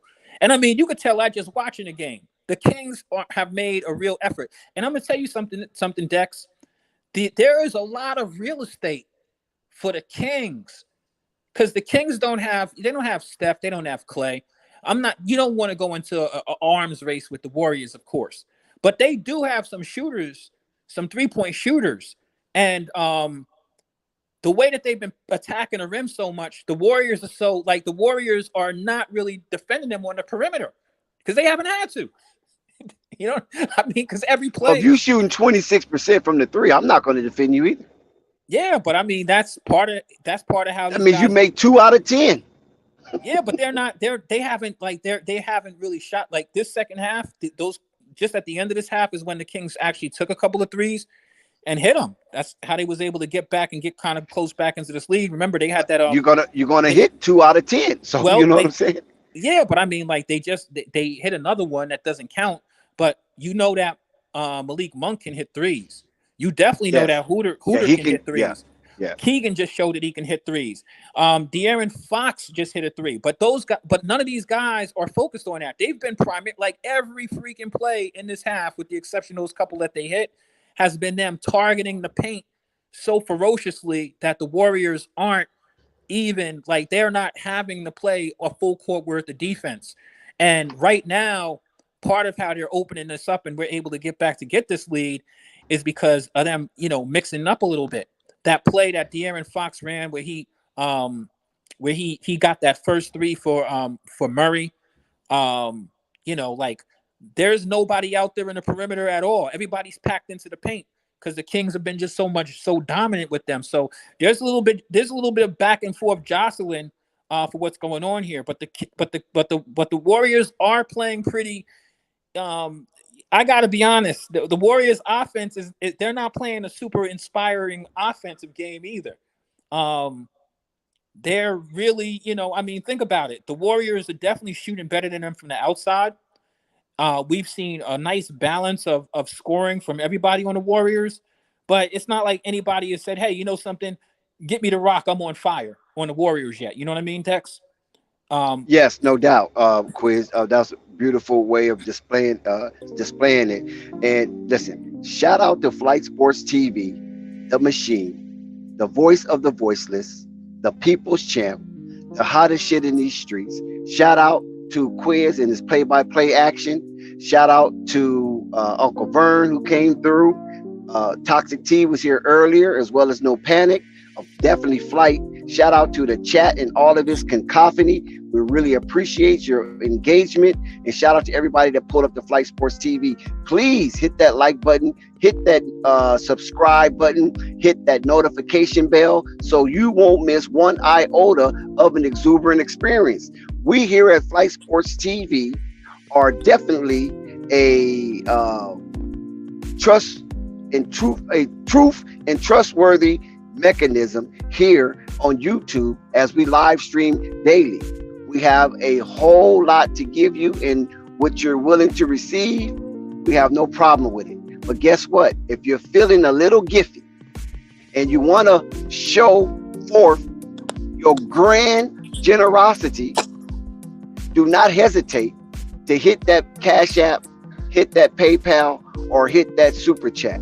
Do not hesitate. Do not be ashamed. There's no mark against you. But one thing I can tell you, your generosity will be greatly appreciative. And that gratitude that we will show you is we will give you an exuberant experience, and we will go to the most inner fibers of our being to make sure that atmosphere is totally displayed for you here at Flight Sports TV. We are definitely a truth and trustworthy mechanism here at YouTube. Back to you, Quiz. Yes, sir. And the Warriors were able to get to the free throw line with Draymond Green, who got a foul on Lyles, who was the gentleman who hit that three. I gave credit to Murray, but it was actually this guy Lyles. And Draymond, with his antics, clapping his hands in somebody's face. Oh man, you gotta love Draymond. You gotta love him, and you gotta hate him at the same time. Trey Lyles, another Kentucky standout. I mean, Kentucky is really representing on this team tonight as they are up 94-97 hits a early three. in the fourth quarter. De'Aaron Fox hits a three to put the Kings back up 94-92. This is a real game, people. This is a real game here. Kuminga taking Alex Len to the hole. Nice layup, tie score. De'Aaron Fox straight to the paint, straight to the hole. Passes out to the outside. Malik Monk wide open from three. He nails it, putting the Kings up 97-94. We got a game, people. We've got a real game. 10 minutes. 98-94. 98-90. Well, I didn't. You're a little bit ahead of me, Dex. Oh, my bad. I apologize. I definitely know that you're a little bit ahead of me. Yeah, also the Kings have upped their field goal percentage to a respectable number, and they're shooting 44% now. Right, and you should pay attention to that their shooting percentage from three, because that's definitely got to be going up. Yes, 32% from 26 to 32. They ended the third quarter hitting a majority of their threes, and they're hitting them now. And their strategy, like I was saying, they very up 5, interesting up one. 2. Oh shit! Golden State 99-97. Sacramento, they still holding on to a one possession lead. Yeah, this is a very visually pleasing game to watch, and a very competitive one. Draymond Green with 10 assists. He's definitely being the playmaker that he is. Yes, sir. Draymond's out there doing a bunch of stuff. He's out there running around. He's doing Draymond. You know what Draymond does, but enjoy it while it lasts. Steph Curry is on the bench. You do know that he will be coming back sooner or later. Okay, Rico. Hey, let me give Rico this link. So hold it down. So I can get Rico this link. DiVincenzo knocked down that three. He got it to. He was the one who hit that 97 point for the Warriors.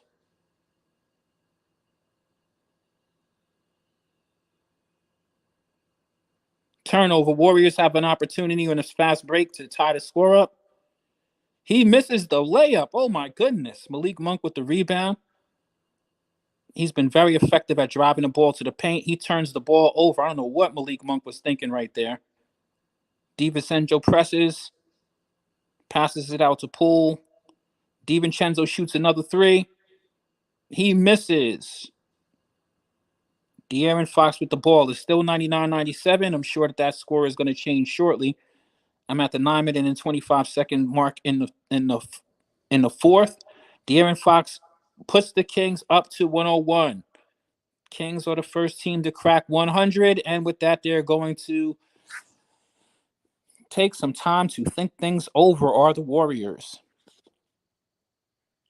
Dex, what De'Aaron Fox he's got to have like close to 30 by now in this game. Yeah, he got 28. Kings 101-97, and like you said before, Kings have cracked the 100-point threshold first. Normally, that team that does that wins, but will that stand true with Golden State? Sacramento Kings, at number 3 seed in the West, as Golden State come in as a slight underdog as the number 6 seed and road team. Yes, sir. And I'm gonna tell you something. This is the type of game you want to watch in the playoffs. This is the type of basketball you want to see come playoff time. This is a very, very competitive game.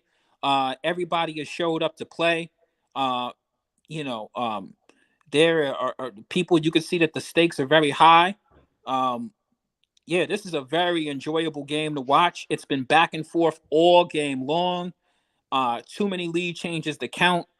I don't think we've seen the best of either of these teams, believe it or not. I definitely don't think we've seen the best of the Warriors. I definitely don't think we've seen the best of the Kings.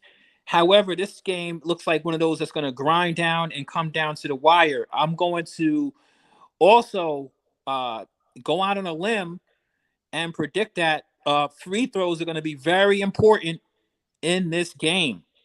And speaking of free throws, the Golden State Warriors are shooting 72%, and the Sacramento Kings are shooting 81%. Yes, and it's really odd because I've seen some people who are decent free throw shooters on the Warriors just, you know, completely miss free throws for whatever reason. This is Warriors typically are a higher free throw shooting team than this.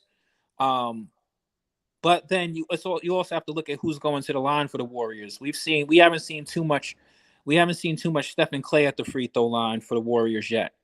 But coming down the stretch, I have a feeling that the free throws are going to be very very important. One thing that's impressive about the Kings is that they are not packing in it at all. They look like they've come.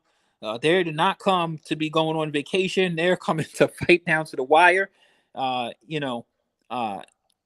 They're definitely attacking the Warriors in the paint, and I don't think that they're going to stop doing that all series long. They've made a concerted effort to attack the paint. And Dex, I'm telling you, looking at the game, aside from just the numbers supporting this, like they are making it is clear and apparent what the Kings are doing. Their strategy is no mystery. Clear and present danger. Yes, their strategy is very clear, and the Warriors are doing everything that they can to stop it. I mean, they got Draymond out there, they got Kevon Looney. You know what I mean? They got Kuminga. I mean, the Warriors are packed into the paint. But you know what I mean? It's like just one of those things, man. Like, you know, like we're gonna score down here. You know what I mean? You guys, no doubt. No matter what you do, we're gonna get the stick. They're getting the offensive rebounds. They're getting the putbacks, and they are made such an effort to attack the rim that it's leaving a lot of real estate for them when they do decide to shoot some of these threes that they're picking up the pace on from the outside. So this game is going to be very interesting because we do know you have some of the most lethal scorers in the league on the Warriors. Right. Now we also have two new panel members that popped up on the panel. Oh shit, Rico went off. So we got Angel. Angel, are you available? What's shaking, Angel? Oh, I guess Cat got his tongue. But yeah, like Quiz was saying, points in the paint, Golden State Warriors is suffering a -14 for the Golden State Warriors as the Sacramento Kings dominate that area of the game.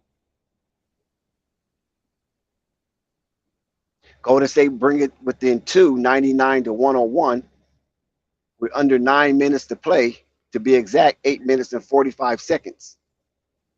Yes, and that last bucket that they got to bring it to 99 was Kuminga in the paint going hard like a man. And he's actually going to the free throw line for that. So look out to see if they make this next bucket. You're a little bit ahead of me, Dex. Yeah, it's a 1-point ball game now. Golden State has brought it to the slimmest of deficit, but the Sacramento Kings responded. De'Aaron Fox with a 30-point night. Steph Curry with 17 points. De'Aaron Fox lead all scorers. Sacramento, 1 possession ball game lead. Yes, 103 to 100. Isn't that crazy how I knew that De'Aaron Fox had to be near 30 and I'm not looking at no box scores? Like, this dude has been killing these dudes.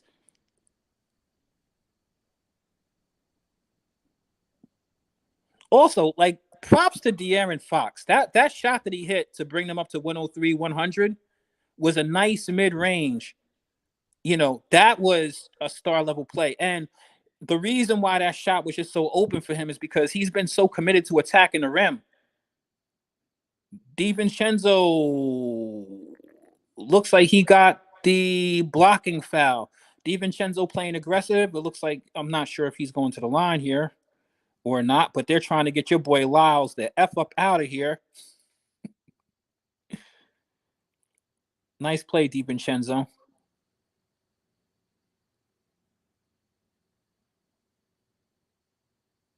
And I am on the record. Rico's back. So Rico, you must have to get your other phone.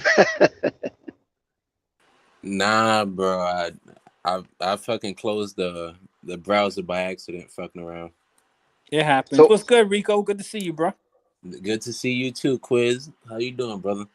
Chilling, man. I'm enjoying this game, man. Are you watching this? Yes, I am. Yes, I am. Isn't this a good game, Rico? Yes, I just want to bring something up to you guys.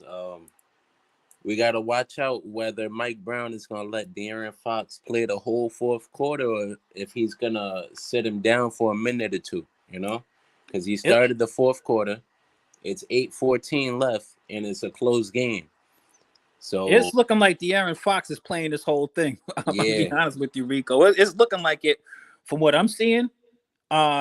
I haven't seen any discernible backup, but I mean, he might get rested for maybe a minute or two. We'll see. I mean, I'm not really familiar with the Kings that much, as far as like, on a game by game basis. But I'm just saying it. Like what I'm trying to bring out is that he's putting in a lot of work to maintain this lead and to make this comeback. That's what he did. He's been one of the primary scorers in that run. The So primary now, scorers, and he's the primary dude driving. I mean, they're getting a lot of things, but I don't see any discernible backup point guard. I think if they do give him a break, it's just going to be when they bring Sabonis in because he can run yeah, the offense. But realistically, that is a good point, Rico, because his aggression and his like. You heard me a couple of minutes ago. I was talking about how the fact that the Kings, like, it's visual. Like, you don't have to question what the strategy for the Kings are. yep, They are visibly attacking the rim, like, and I'm fully endorsing of that. But with them doing that, there is literally no perimeter defense. Like the Warriors are really being forced to kind of like pack the paint to kind of defend these dudes because they already know what's going to happen. So hmm the shots that the Kings are getting are good shots when they are taking their threes because they're wide open. Nobody's out there. That last jumper that De'Aaron Fox shot, like, he's attacked the rim so much. Like, when you see him stop at the free throw line, man, he's got no coverage on that. You know what I mean? Like, yeah, that's an open shot. Anything inside, like anything outside of the paint is an open shot for the Kings right now. yep. And when I'm watching, I like the fact that they're not really trying to post up Sabonis. They saw that it wasn't working in the first half, and they completely went away from it. It. Not saying nothing about Sabonis. I don't want to knock him or talk about his talent or anything, but this is not the series, brother. I apologize. You do not want to be posting up Draymond Green and Kevon Looney for 48 Yeah. minutes. Plus, I mean, Draymond's getting away with a lot of physicality out there, but I don't Yep. really think that that's really the primary thing they try to do with Sabonis that much, because I really think that Sabonis is best served because when he gets the basketball, he is such a facilitator for this team. Plus, he also cuts a lot. You know what I mean? He's just Yes. not them centers that you're just going to go post up every play. I mean, he's never really kind of been that, but hmm he has the ability to score down there. And you're right. Like, it wasn't really working because when the Warriors had, I pointed this out at the end of the first half, when the Warriors have Draymond and Kevon Looney out there, like, come on, Sabonis, you don't have the real lift to compete with those guys. You can get, Exactly. unless the second point. But the thing about Sabonis is he's so good at getting uncoordinated buckets for himself. hmm And I'm thinking he must be in foul trouble or something. Yeah, like you said, it is a lot of physicality, and I'm surprised either of them, Draymond or Looney, neither of them is in foul trouble. Right. I'm surprised about that too, because the Kings have been, they've been going to the free throw line a lot. Like, attacking the Warriors has been a great strategy for them. But the Warriors have all hands on deck at defending that paint. Like, you could also see that when you're watching this game. Yep, and crashing the glass. You got a lot of guards are getting rebounds. Everything is in the paint for the Warriors. So the Kings, like I said, there's a lot of real estate for the Kings to actually, you know what I mean, attack the rim, get, Sabonis out there and start setting up some of them outside shooters because they're going to get outside shots if they want them, which they were able to do to kind of like come back in this a little bit. So it's going to be interesting how this one comes down the stretch. But it's definitely been a good game. Your boy De'Aaron Fox may be getting his break right now. Yeah, They're there you bringing go. bonus back in. It looks like they're bringing in another dude who looks like he's a guard, probably a point guard also. I'm not familiar with the dude, but Ooh. the dude wearing the braids. Might be Davion. Yeah, Dave. Yeah, I like that Davion kid. It's a 1-point game right now. Alex Len with the block. You heard me talk about Alex Lynn earlier. Also, was I right or wrong, Rico? He brings a different dynamic. He brings exactly what the Warriors are going after that Sabonis doesn't bring. He's a Right. big body. He's tough. Mm-hmm. He's gonna block shots. He's just doing a lot of the things that a finesse big won't do. Right. And So the thing about him is that he has that size advantage. But I'm gonna be honest with you. The Kings are in really good shape. Like they're in good shape in this game, but it's just a close game. It's gonna come down to poise, to be honest with you. exactly, It's gonna and I come was down to noticing poise. that. I saw Davion Mitchell. I think he got a rebound. He went coast to coast. He ran straight into. I Steph think Curry comes back in, pops a three off of a screen at the top of the key, giving the Warriors a 2-point lead, 105 to 103. De'Aaron Fox going to the hole crazy.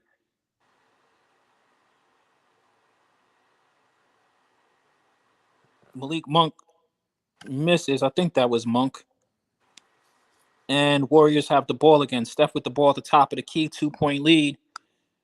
I've got 6:50 and change in the fourth. Steph shooting from 2 steps inside the logo. I hate those shots, but he missed. Kings are going to get back another opportunity. They're running more of a traditional offense now. Malik Monk goes to the hole again. Malik Monk cannot be stopped, guys. He is on one tonight. Tie game, 105-105.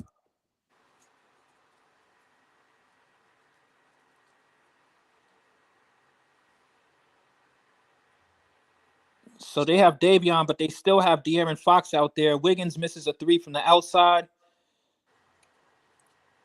Steph Curry with the ball in the wing, passes out to Looney. Looney in the paint, passes it to Wiggins, up to the top to Kuminga. He takes a three from the top of the key, misses. Sabonis with the rebound, and it looks like there's going to be a foul.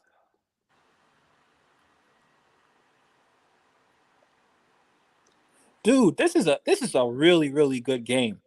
I mean, I think that both of these teams could play a lot better. I mean, I don't think we've seen the best of the Kings. I don't think we've seen the best of the Warriors either.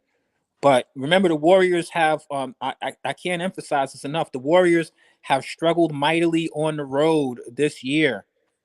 And when I say struggled on the road, it's games like this that they struggle to win. and I don't know what it is because if I don't know what do you think is the crowd, the arena, like The thing about the Warriors is, remember this, Rico. The Warriors are one of these teams that has a huge home court advantage. We all know the Warriors play better at home. I mean, we've known that for years, right? That's not anything new to any of us, yeah, right? But the crazy thing is these games that they've lost on the road, like I'm saying, games like this, we've seen the Warriors. I've seen the Warriors this year play hella games that look like their poise is going to kick in and all of that shit, and it just don't. You know what I mean? They just end up yeah, losing.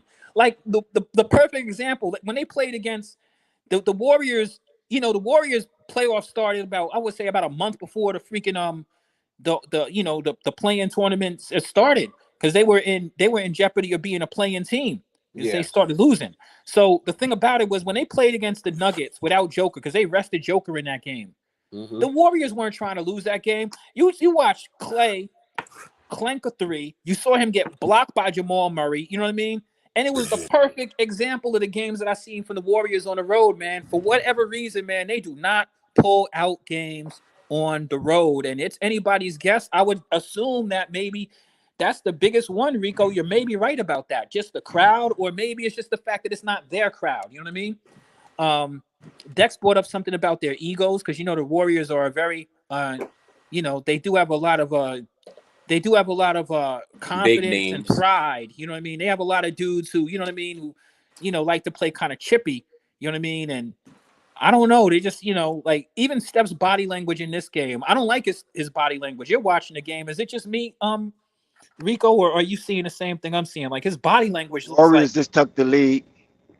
5 minutes, 27 seconds left. 108, 107. Steph Curry reached the 20-point mark. There we go. You're a little bit ahead of me, Dex. So I gotta apologize for not He calling said that he play. just hit 20 Dex. He just hit the Yes, 20-point sir. mark. Okay. Yes.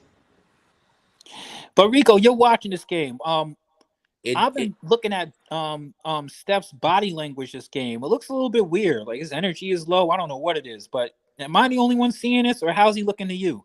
He definitely looks like, if I wasn't watching the outcome of his shots, he definitely looks like he's having an off night. To be honest He with don't you. even look like his head's all the way in it, is what I'm saying. Like, he looks like he's, I don't know if it's just fatigue or what it is, but certain shots he's taking, that might be it. I don't want to say fatigue, but you know how when you a little tired, so it affects your shot selection. You just start taking jumpers.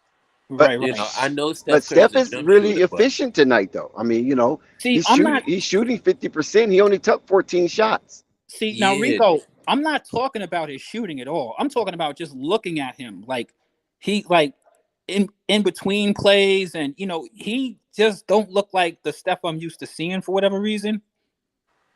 what I So you did think he's see. under the weather? And what I did see is he threw that turnover with him and Klay Thompson, I think it was, and I saw that little blow up he had.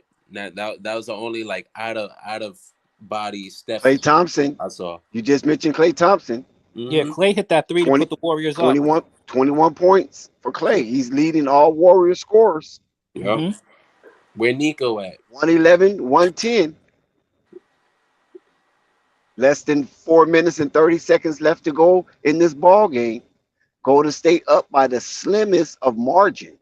So De'Aaron Fox just hit a 3. He got them to 110. Klay hit a 3 to get them to 108. It looks like Klay must have hit their next bucket because you said they're up 111. Looks like he hit a couple of threes. So Klay's starting to get hot here. Ooh, that was a nice 3 too, Dex. He shot that straight up in Malik Monk's face. Tie ball game. This is a game. This is a game, y'all. This is real. Hey, I'm gonna be honest with you, Dex. De'Aaron Fox ain't playing around out here, Dex. 33. You got 33 points. Yo, Dex, I'm not just talking about that. De'Aaron Fox just tried to put somebody on a damn poster. Listen, 21 lead changes. 21 lead changes. The good old days, Dex, when basketball games were close.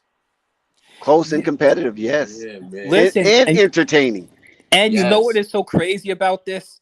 You know how like we Zach talk back about, up by 1. You know how we talk about differences of play?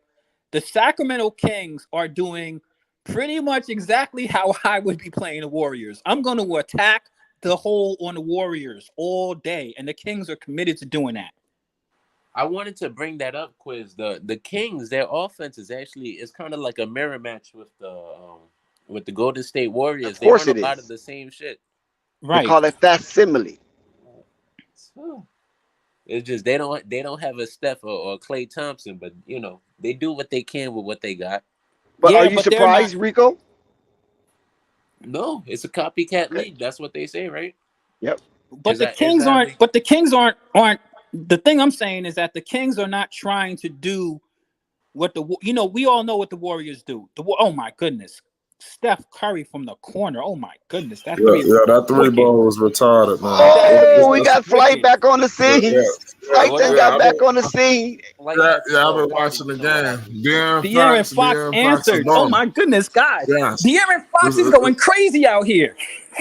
There's a crazy game going so far. Fox has been balling. Steph Curry is trying to answer him now. Klay hit a big one. Let's see. I think the Splash Brothers going to take him out. The 3-point shooting done 116, 114, Sacramento. Listen, Malik Monk has been balling. Listen, the 3-point shooting done opened up. Like, we've been sitting around talking about them attacking the rim. In these last couple of minutes, man, like, yo, I'm going to tell you, I love this game right now. The Kings are playing with heart and poise. The Kings are not going anywhere, man. They're answering every call. Yeah, I know, especially from these Warriors. But the Warriors right there, man, it's going to be a heartbreak if the Kings lose this because they're giving it everything they got. Steve Kerr just 3 minutes of basketball. 3 minutes of basketball. Mike Brown working. Kerr sitting. Kerr's standing up now, but he was just sitting down. Nah, this is a real good game, man. This is a tight one. Oh, Curry. Now he got fouled.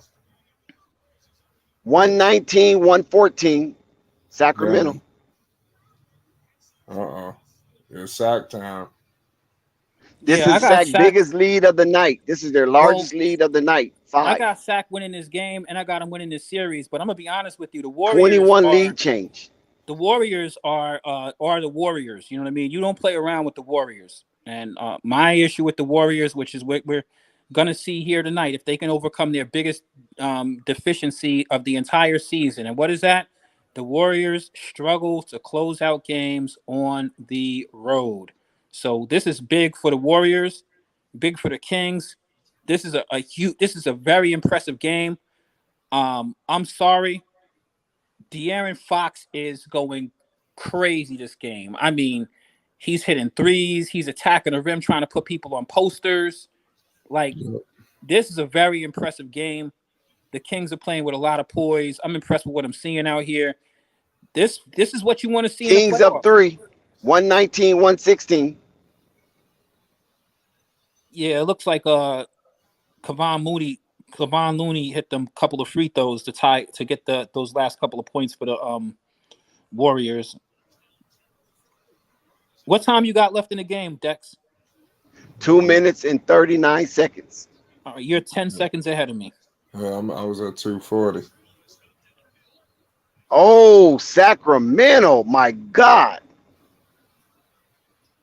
Darion Fox. Oh, my God. I'm trying to tell 36 you, points. Dex. I'm trying to tell you, Dex, he is going nuts. There is no answer for him tonight. Sacramento, Warriors answer back with Steph Curry. Oh, that was Barnes. Oh, Barnes? Barnes hit that 3.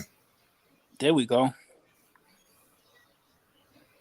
So they going back and forth. Yeah, he got fouled too, man. Steph should have gone to the line. You want to go to the stand? Yeah, the Kings are opening up that 3-point arsenal at the end here. You're going to have to recheck It's out not those, over. yeah, I know. But, Dex, you're going to have to recheck out that 3-point percentage at the end of this one because the Kings are definitely up. Steph Curry. 35% for the Kings, 33% for the Golden State Warriors. So neither one of them are lighting it up from the arc.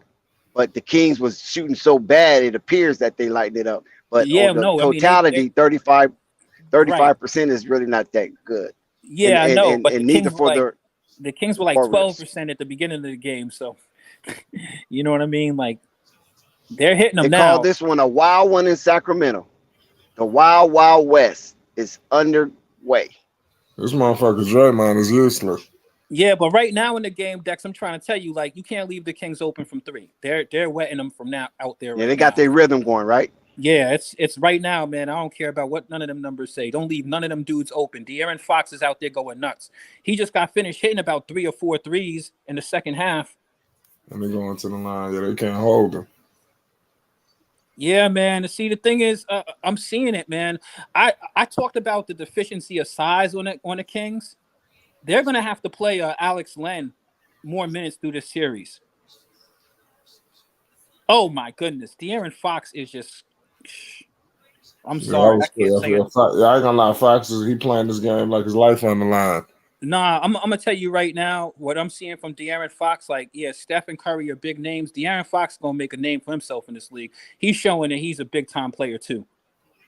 He's showing it. Like this ain't regular stuff what he's doing. He's out here like, nah. They always say the playoff is where stars are born. Exactly. Right. He's out here doing it, bro. Warriors are down 5, 1 minute and 19 seconds left. It's a close one. Warriors down 2. Steph Curry, 25 points. Darion Fox, 37. There we go. Steph is coming back. Steph ain't gonna sit around and just, you know what I mean. He ain't gonna let. Steph ain't just gonna let. Let's go, Steph. Man, I want the Warriors to win now. I go with the underdogs. The Warriors ain't no underdogs. Yeah, they are. Yeah, they are. They're the dogs in this one. I mean, remember I told you until they win the home court, till they steal home court, then it will be favored. I mean, they're the underdog by name, but they're defending champions. Let me tell you something right now. If the Kings lose this game tonight, it's gonna be a heartbreaker. Hell yeah, it's gonna be a heartbreaker. That's what I'm saying. Pico, are you still here? Yeah, I don't think the Kings. I got the Kings winning this game. I had it from the beginning. You know, and the thing about it is, I think this is a really good game. But you know, the Warriors are the Warriors. You can't play around with them. But that's right. I want to see how the Kings react when the fast clock is engaged. That's what I want to see. how they're going to react when that fast clock engaged in the highly contested basketball game. We're gonna see, but I'm gonna tell you right now, it's probably gonna be De'Aaron Fox. I mean, it ain't even a problem. He's your dude.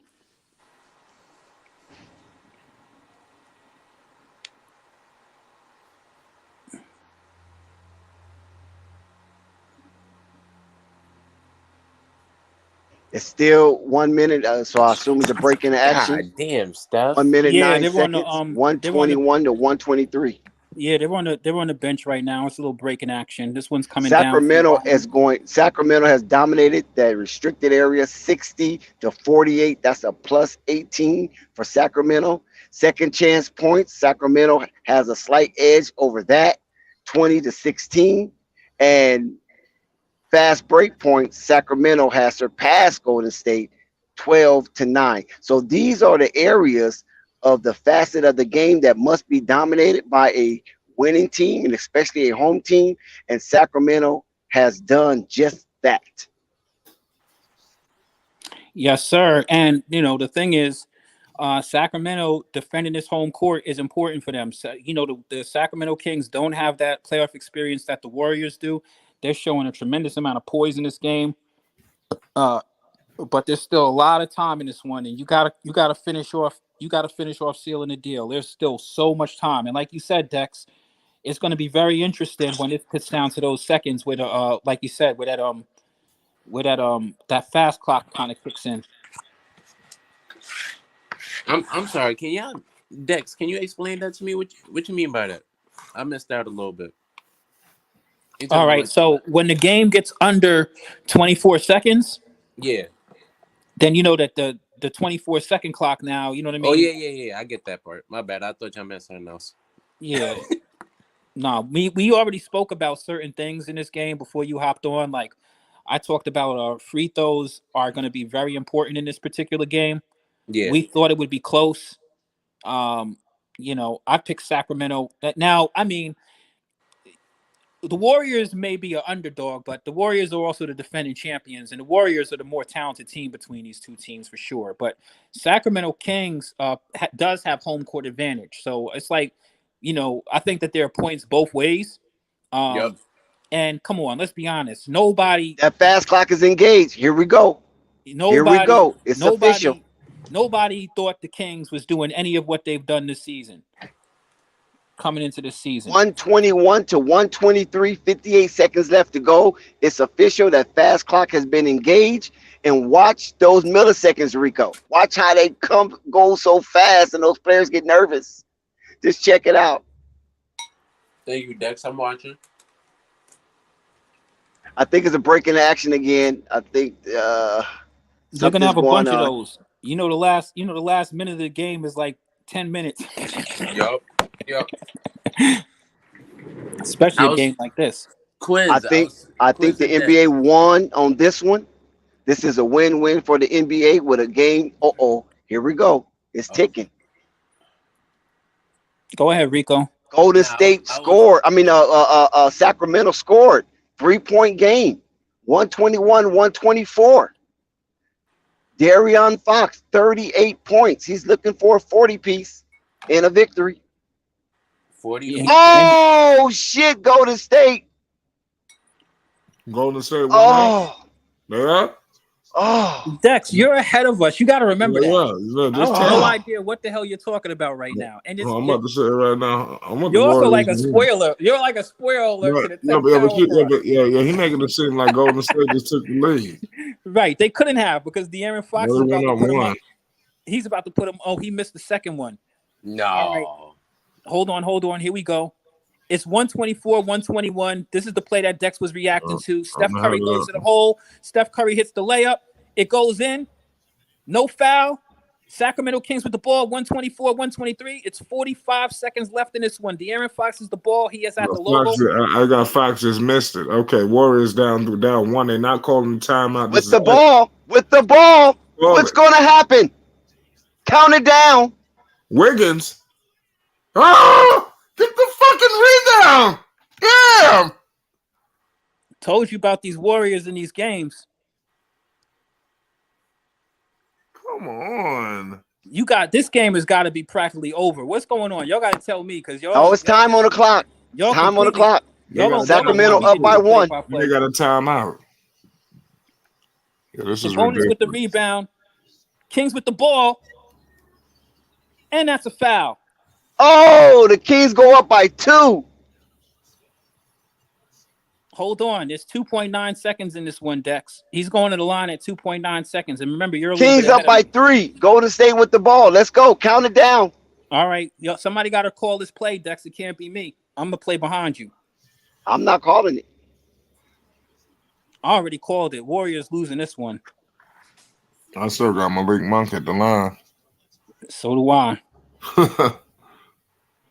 Interesting to see. 2.3 seconds is more than enough time for the Warriors, though. It's one play, 2.9 seconds. It probably has some sort of a break, Dex. You're going to get it ahead of me with the spoiler alert. It's time on the clock. Yeah, there is. 50 Cent is in the building, too. Yes, he is. Yes, he is. I spoke about that earlier, Flight. Yo, this is a good game, man. A great game. Yo, 50 got some kind of interest in Sacramento. I don't know. I think he's going to try to buy the team.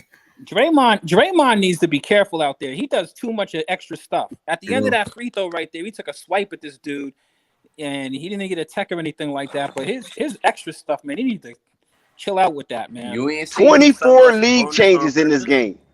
24 lead changes. The biggest lead was Golden State by 10. Sacramento biggest lead was 6. 12 ties. Oh, shit. Oh, shit. Oh, wow. Nico needs to be on here so we could talk about the reason that the Warriors lost is because they didn't pass the ball to Clay. Probably true. Okay, y'all ready? Let's go. Go for it. No, you going for it. You watching it. I'm at 2.9. Oh! Sacramento survives. Sacramento survived up in Sacktown. Yes, They sir. take a 1-0 lead over Golden State Warriors. Listen, a miraculous game by Darion Fox. Heads up to him going down the stretch and carrying this heavy Sacramento team while everyone basically disappeared. Sabonis did assist on the rebound, but him and those Malik Monk and Trey Lyles Kentucky boys whipped the old men from Golden State. Yeah, It is not final. everybody disappeared, Dex. The Malik Monk was out there getting busy too. Malik Monk. I said that. Was, You yeah. didn't hear me? I said I thought Kentucky you boys, said. I thought Malik you said Monk everybody and Trey disappeared. Lyles. Yeah, no, you're right about that. The Kings came up and played, but the Warriors, man, the Warriors played. Al Francisco, long time no see. Shout The out. Warriors What played. first shot was that, though, by Listen. Curry? The Warriors, listen, the Warriors played the way the Warriors been playing this season. It is so crazy. I don't get it. This was a winnable game for the Warriors. Yeah, Listen, them Sacramento Kings, that name behind the Sacramento, that's exactly how they played. Purple represents royalty, and Sacramento played like royal kings tonight. They did not fold. They did not stutter. They did not fall on their sword when they was down, and it seemed like Golden State had all the momentum. Golden State raised up a 3-headed monster. Steph Curry, Klay Thompson, Andrew Wiggins, and Sacramento withstood all of the firepower the Golden State thrusted at them. So big ups to the Sacramento Kings for a wonderful basketball game. And listen, Sacramento is a little more formidable than I expected because I thought they would cave, and they didn't. They showed beautiful spirit, and there was no sequester in their willing to win. 38 Big ups points to Sacramento. is the second most points in an NBA playoff debut. De'Aaron Fox just went up on that. Well, they got like the band. Yes, sir. Hey, Rico. Yo. We had a lot of chatting going on. Rico, give your assessment on this game, what you thought of it. You know how you felt it went down to the wire. Um, I I felt like I made a couple comments during the game. I felt like the Kings defense, it started off nicely because of the Warriors. They was missing some shots early on. Then they turned the aspect of a game, like you said. They stopped trying to shoot with them, and you can't play like the you. A lot of teams do this. I don't know why they try to outplay the Warriors at the Warriors style of play. Doesn't make sense. Yeah, mirror image. Yeah, yeah. Like The whole league, you're us, not gonna the whole league outshoot did Steph that. and Curry. It doesn't make sense. The So whole why would league, you even try? the So whole league what they tried did to. is they looked at the Warriors' deficiencies. Yeah. They really don't have that much size in the paint. Yes, they're a good defense when they lock in, but Draymond is still 6'7". Kevon Looney is still 6'9". They really don't Right. have a legitimate 7-footer. Man, they still could be in trouble, man. Yeah, so they just Golden got to State keep might win the attacking. next game. Hold The on, Kings, continue, they Rico. gotta, yeah, the Kings just gotta stay attacking and doing what they do. But the Warriors, this isn't a bad game for the Warriors. The Warriors probably feel like they shot like shit and they barely lost. You know what I mean? Right. They made some key mistakes and they barely lost. So I feel like the Warriors think they could play way better. Well, the thing about basketball is, anytime a team loses, you start to go into crisis mode, right? But the reality of things is in the playoffs, you're playing a series, so you're playing multiple games. Now, mind you, there are certain things when you play the regular season, you're ultimately really practicing for things you're going to be doing in the playoffs. The Warriors have struggled with winning on the road, and they've struggled with winning at close games on the road, also specifically. All of that kind of raised its head in this game. Now, with this game, I think that the Warriors could definitely play better. I also think the Kings could play better, but I think that the tone is pretty much set. The Kings are going to attack the rim. There's not going to be much that the Warriors are going to be able to really do to stop that. They're not going to grow higher. I think the Kings can get a couple of more good minutes out of Len, because I mean Alex Len actually played really good when he was out there. He definitely affected people's shots. Now, the interesting thing to me is that as much as the Kings focused on attacking the rim, there were parts late in this game where the Warriors started waking up from the three-pointer. Remember that Clay hit like 2 back-to-back threes, and they started kind of like opening up, and then and then it became a game where it was like, all right, this is a really super close game. But the Kings were not just attacking the rim at that point. For the energy and effort that they spent attacking the rim, they really opened up the perimeter, and then you started seeing the Kings start to actually hit threes and matching them. De'Aaron Fox matched a couple of big shots with the Warriors down the stretch. And the reason is because, let's be honest, those guys could not cover him at all. He attacked the rim so much. Steph Curry was nowhere in the same zip code as De'Aaron Fox.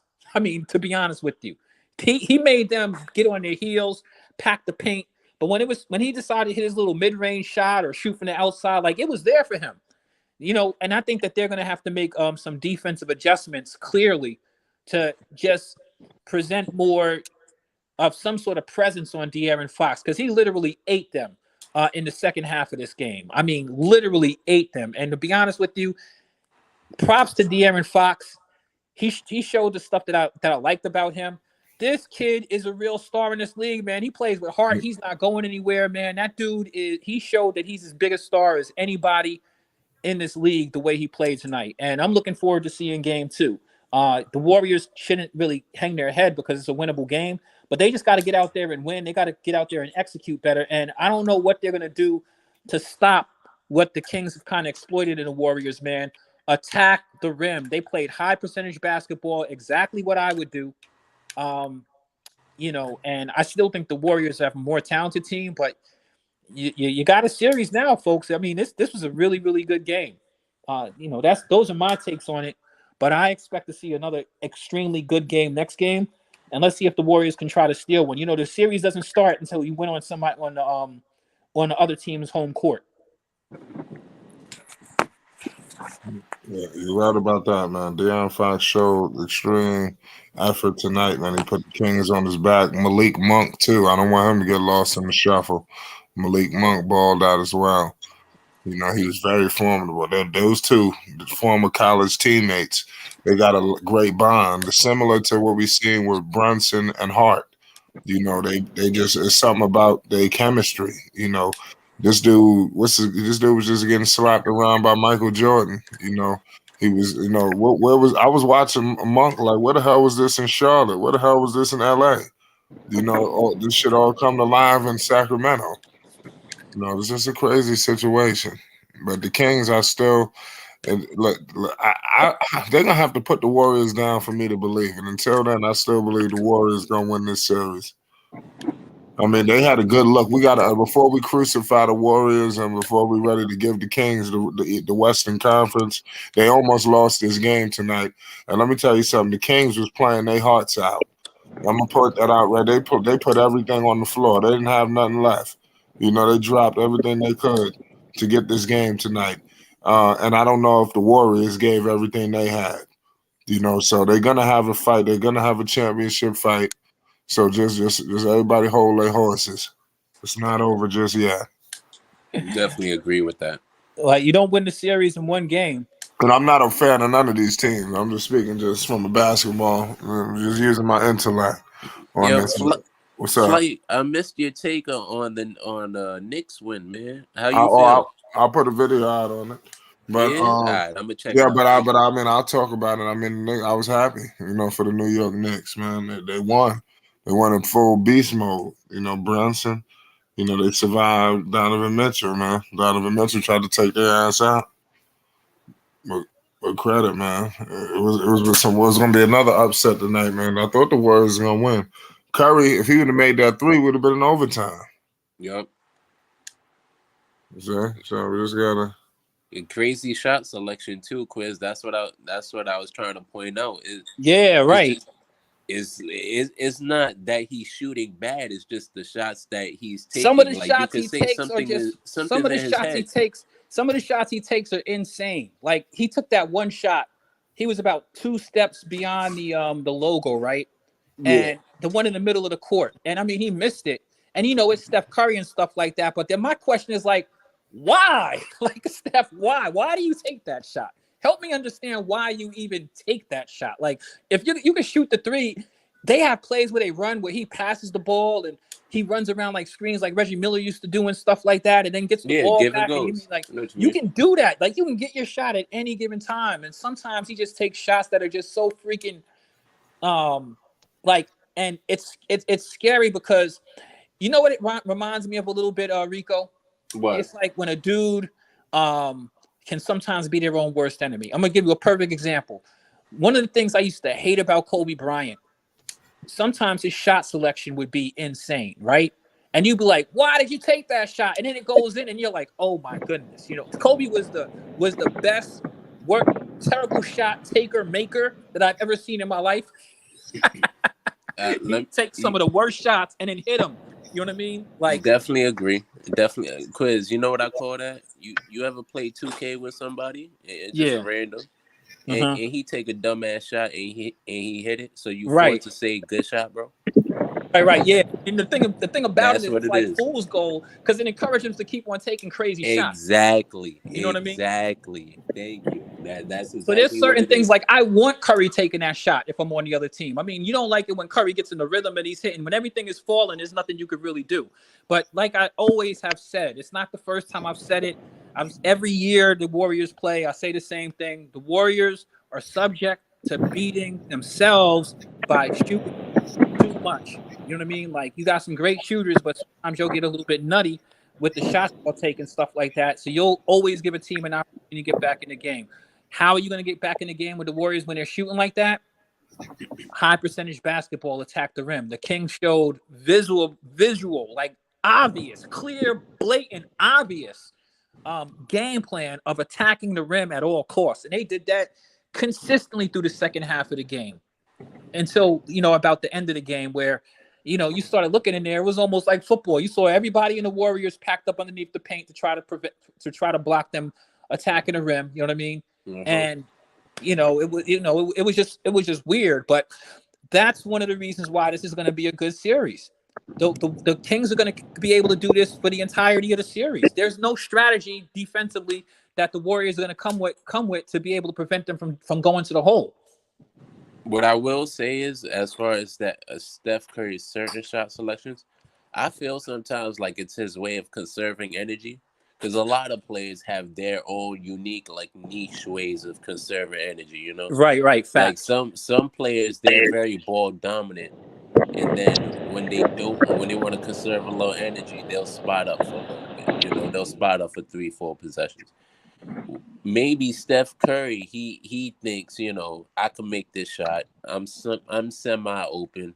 I got a green light, and I really don't feel like running around 5 screens right now. But my only thing, and I agree with you, is, and it's really just a modern NBA thing. You really don't always have to get up a shot within the first 6 seconds of a shot clock. You know what I mean? And that's more my issue. It's not the Sometimes shots. It's not the Greg shots. Popovich used to have this philosophy, whereas everybody has to touch the ball before you get a shot up, and I feel like that's a lost art in today's NBA. It's very drive and kick like. It's very ISO like, and it's just like, nah, bro. Like, sometimes the best way to get a shot is just to swing the ball. It's And crazy. I'm saying that about the Warriors, but Steph do get in his way sometimes where he just ignores that. But he, genuinely and generally, he's pretty good at it. Or he's the better or the best at that play style. But right. even he has his ways. Yeah, I'm not ready to hit crisis mode for the Warriors yet by a long shot. But and I even as much as we're talking about Steph and him taking crazy shots, I don't think that Steph really super OD'd in that game. I don't think that I've seen him shoot his team out of games a lot worse than that. I Yeah, wouldn't for sure. necessarily say he shot the team out of the game. But there were certain times during the stretch of that, and those shots that you miss, compounded with the fact that the Kings were out rebounding you guys. Yep. And you guys don't have a discernible rebounding advantage over the Kings to be sitting around doing those shots. The Kings played real man-sized basketball. They're not going anywhere. They also, Quiz, they don't have the athletic advantage. So in the fast break and a long rebound situation, when Clay and Steph are backpedaling, they cannot contest shots as well as Malik Monk and De'Aaron Fox can take off. They're just not athletic enough. Right. They're solid defenders, both of them. Clay better than Steph, but that boy is flying. There's nothing you can really do there, bro. Like, you need bigger people, and GP2 is big. He plays bigger than what he is. So he's semi-athletic too, but De'Aaron Fox, like I said, he is flying through that air, especially on the fast break, man. You got to find a way to stop that. I think first, because Sacramento's offense wasn't really flowing that much, but I think they're going well in transition. Well, Sacramento did, like, one of the things I say and I've been saying this for years in the modern NBA, because everybody gets so carried away with all of these threes. But a team like the Warriors, I would attack them exactly like Sacramento did. Attack them with high percentage basketball. What I'm impressed with the Kings, though, is that it wasn't just high percentage basketball that ended up winning that game for them. I cannot understate the big shots that you saw consistently hit by. Let's start with De'Aaron Fox. Let's go to Malik Monk. Remember, Malik Monk, he didn't get credited for a shot. He got a steal, then came across and hit a three that was just a couple of seconds beyond, after the shot clock at the end of the third. You know what I mean? Yep. Like the Kings, and I don't think you've seen the best Kings game. I don't think that's the best Kings game by a large margin. Remember, you didn't even see Hooter do anything really, and for the entirety of that game. And Hooter's a shooter. You know what I mean? Yeah. So I'm saying that chalk this one up to the Kings. I did not see a strong sense of urgency for the Warriors. Maybe it's because they've been there so many times, right? But this is something also that's important or maybe something interesting to look at. You think they slept on Sacramento like they? I think that everybody kids. Yes, I think that everybody's sleeping on Sacramento, but you know the difference is between a team that's been there and done that and a Yeah. team that's hungry. You know what I mean? The Kings are hungry. So while maybe somebody looks at it like the Kings put everything on the line, the Kings know what they're getting into. They're hungry. You know what I mean? I want to eat too. You know what I mean? And you could see that. That's the thing that made me. It was sometime after the All-Star break. I got a quote from De'Aaron Fox, and I said, you know something? Everybody in the league is sleeping on the Kings. Everybody all year said how this team don't belong to be there. Everybody all year said, hey, that's the team I want to play. You know what I mean? Like, yeah, let me play them. Let me get into the playoffs to go and play against them, right? But what the Mm-hmm. Kings have done consistently is they've won. And when you have certain uh practices and behaviors, you know what I mean? They come out. So in this game, even though it was a close game, even though it's a winnable game, I look at it conversely on the Warriors side. I've seen this all season from the Warriors. The Warriors struggle in the exact same scenarios that we just seen. I agree with that, Quiz, and that's why I'm kind of confident in what you're saying, because I haven't seen much of the Kings. Of course, I see the Kings when I'm watching some of the other main teams I watch, but I've seen a lot of this from the Warriors.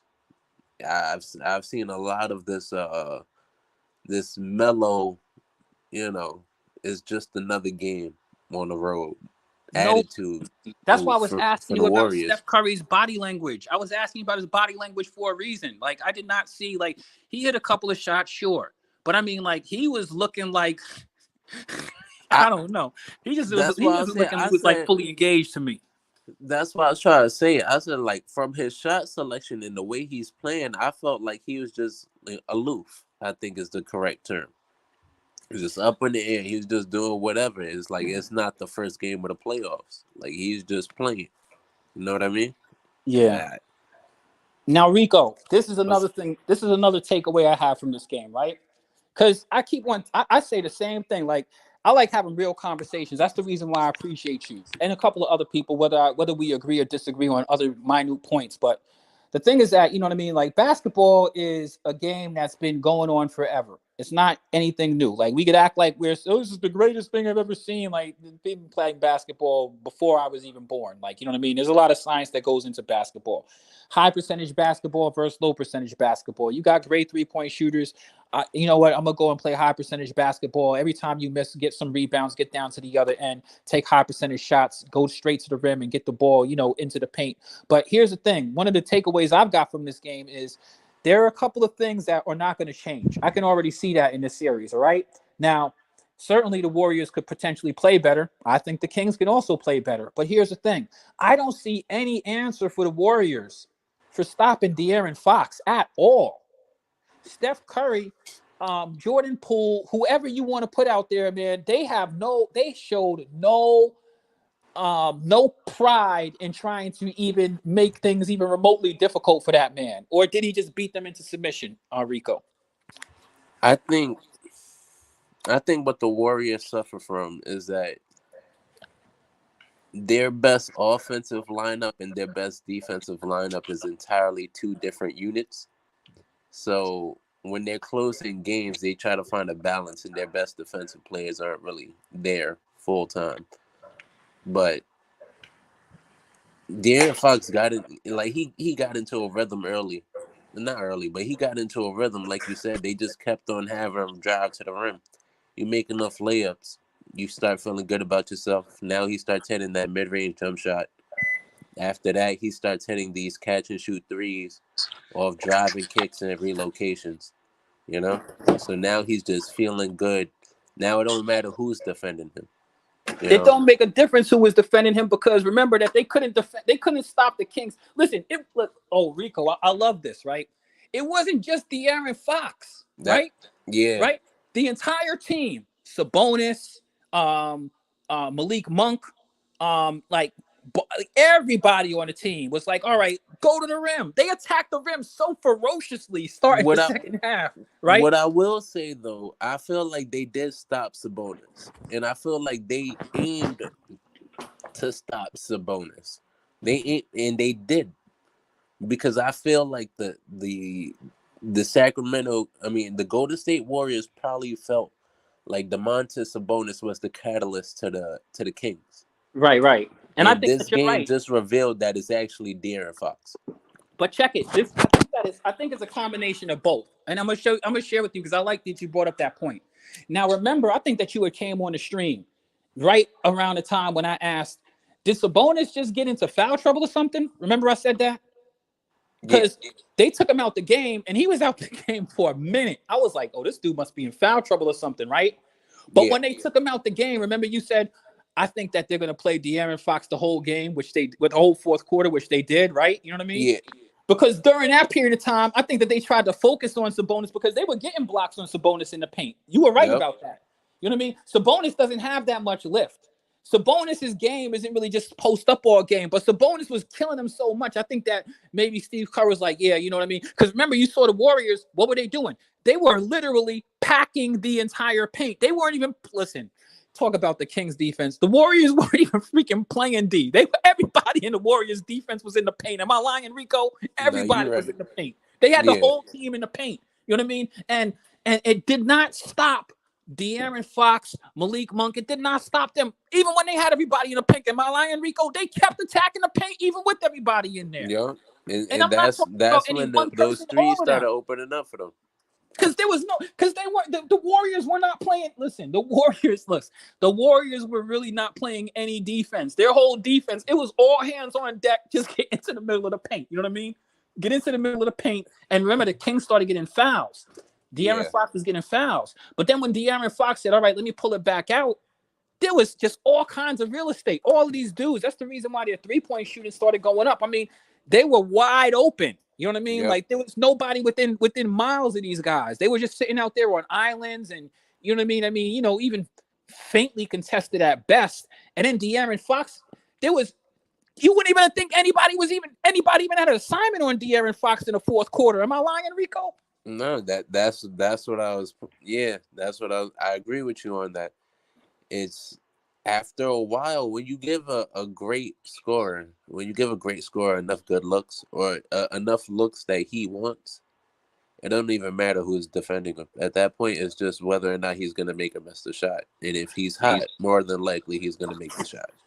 You know what I mean? They might have to make a lineup adjustment because the thing that's disturbing about that game, if you're the Warriors, here's the thing: you got Wiggins back. Wiggins had a good game coming back. Yeah, he did. He was Clay aggressive contributed. on the offensive glass as well, which is nice. I like I that. thought you got balanced. You got balanced offensive contributions from everybody on the Warriors that you would expect to get them from in that particular game. Now, I had said at one point that nobody really took the game over like, hey, this is my game. Give me the rock and let me get hot and go crazy. You know what I mean? Yeah. But they got good offensive contributions out of everybody on that team. The Kings did not play like a rookie team at all. De'Aaron Fox played with hella poise, and they broke the game down. They broke the game plan down so bad for the Warriors that like Stevie Wonder could see what the strategy was. But then at the end of the game, when the Warriors did start trying to come back, then you started seeing De'Aaron Fox like, look, y'all ain't covering me, bro. I'm just gonna shoot this three, wet. You know what I mean? Like De'Aaron Fox was also playing great defense. I saw he got a couple steals, a couple rips. And the Kings defense really wasn't terrible in that game. Sorry to disappoint people who think the Kings are a terrible defensive team. The Kings got a lot of steals on passes that were, things that the Warriors typically run, like those passes to the players that usually are like those side threes that the Warriors DHLs, yeah. Yeah, they got a lot of steals in that area. Like they made it that wasn't even a good pass for the Warriors to even think about at a certain point. They'd stolen so many of them. You know what I Yeah. mean? Their hands were really active. And like I said, there's still players on the Kings, I think, that could still get it off. I mean, I think that who's the guy? Harrison Barnes. I don't think that they've seen the most of him. Sabonis, like you're talking about Sabonis, like I love your points on Sabonis because it wasn't just that. I don't feel as though the Kings felt the Sabonis thing as much because they weren't really playing Sabonis that crazy down the stretch. They weren't they didn't do as much as what they did earlier with Sabonis at the end of that game. They weren't trying to even post Sabonis up at a certain point. Like Nope. Malik was After a attacking while, him they had just adjusted and used him as a like a kind of decoy. yeah. Exactly. He went and grabbed all of the key rebounds. Yep. He went and grabbed the key rebounds. What You I know what I saw, mean? they kind of moved them outward. I mean, they moved them a little further. So now when he's catching it, he's just got more space to just give and go with people. Early on, I felt like they was trying to kind of post him up. I'm like, yeah, you're a little deep. That's a Kevon Looney double team waiting to happen. But when you bring him out farther, then you got Draymond somewhere else, like a little further away from him. Can't really double team anymore. So now he's just making entry passes. It was nice. Well, the thing about this series to me is that I don't think that this is the end of it. I think that this is playoff basketball. I think this is what you're going to pretty much see until the Warriors get back home. I can expect them to play another close game. The question is, what's going to change in the last 2 minutes? Like I said, I'm thinking I think they might have to put DiVincenzo out there at the end of the game. Somebody got to stay in front of De'Aaron Fox. I mean, at least. I don't think he's the one. I think it's GP2. I mean, put GP2 out there if you want. But I'm going to be honest with you, both of those dudes do play defense. There are things I like about GP2, and there's things I like about DiVincenzo also. The thing is, they want to look. They want to keep Clay, Draymond, and is Clay, Draymond, Looney, and Poole for sure. That's their closing lineup. That's 4 people. Now you got to figure out: is it GP2? Is it Wiggins? You know. Yeah, that's the thing, Is it because they have DiVincenzo? I think that's the thing too, is because they have Wiggins back. But see, the thing is, I was having a conversation with my brother about the Warriors losing on the road, right? And I said, this is what I said to him, so I could share you the conversation we were having. I was like, well, Wiggins is coming back, because I was thinking about it, because my opinion kind of changed actually. At first, I was like, yeah, I feel like I want to agree with everybody about the great Warriors. You know what I mean? Like, yeah, they're champions. You know what I mean? All I need to do is flip a switch. You know what I mean? But then it's like, you guys have struggled to win on the road all year long, right? Like, you know what I mean? Like, I know this is the playoffs. I know you guys have been there, but you guys have developed some pretty bad habits. And I don't think you guys have the answer, because there's no way that you would choose, consciously to want to be a playing team. You know what I mean? Because you suck on the road. The 2 biggest losing streaks on the road in the NBA season. You know what I mean? Like, that's not something people do intentionally. You know what I mean, Rico? Yeah. But I was like, when Wiggins comes back, I used to play that game with the Lakers with them, like, when we just get this person, you know what I mean? It's like, hey, when Wiggins comes back, right? But then my brother pointed something out to me, which was funny, right? He said, yeah, the Warriors was losing on the road when Wiggins was there. Yep. Like, something, you're right about that. It's like, what's Wiggins doing for you defensively? You said that the Warriors need more help defensively. Like, how's he helping them? You know what I mean? Good points. So I think the Warriors have some questions to answer, but just simply for the fact that they have De'Aaron Fox running around out there like a madman, and I don't see any answer for them. I mean, I really don't think that GP can stay in front of him. I don't really think that be your closing lineup. See, the funny thing about it is, like, I like the fact that you said, hey, maybe I'd play, see, and for me, it's about the series. It's not about the Warriors per se. It's about this series. If y'all play another game and De'Aaron Fox does this to y'all again, right? And I'm thinking about it, like, what are y'all gonna do? They were attacking the rim. You're gonna still have to prevent him from getting to the hole. I mean, he tried to put somebody on a poster of the year in that game, not just shooting, but really try to put somebody in a poster of the year.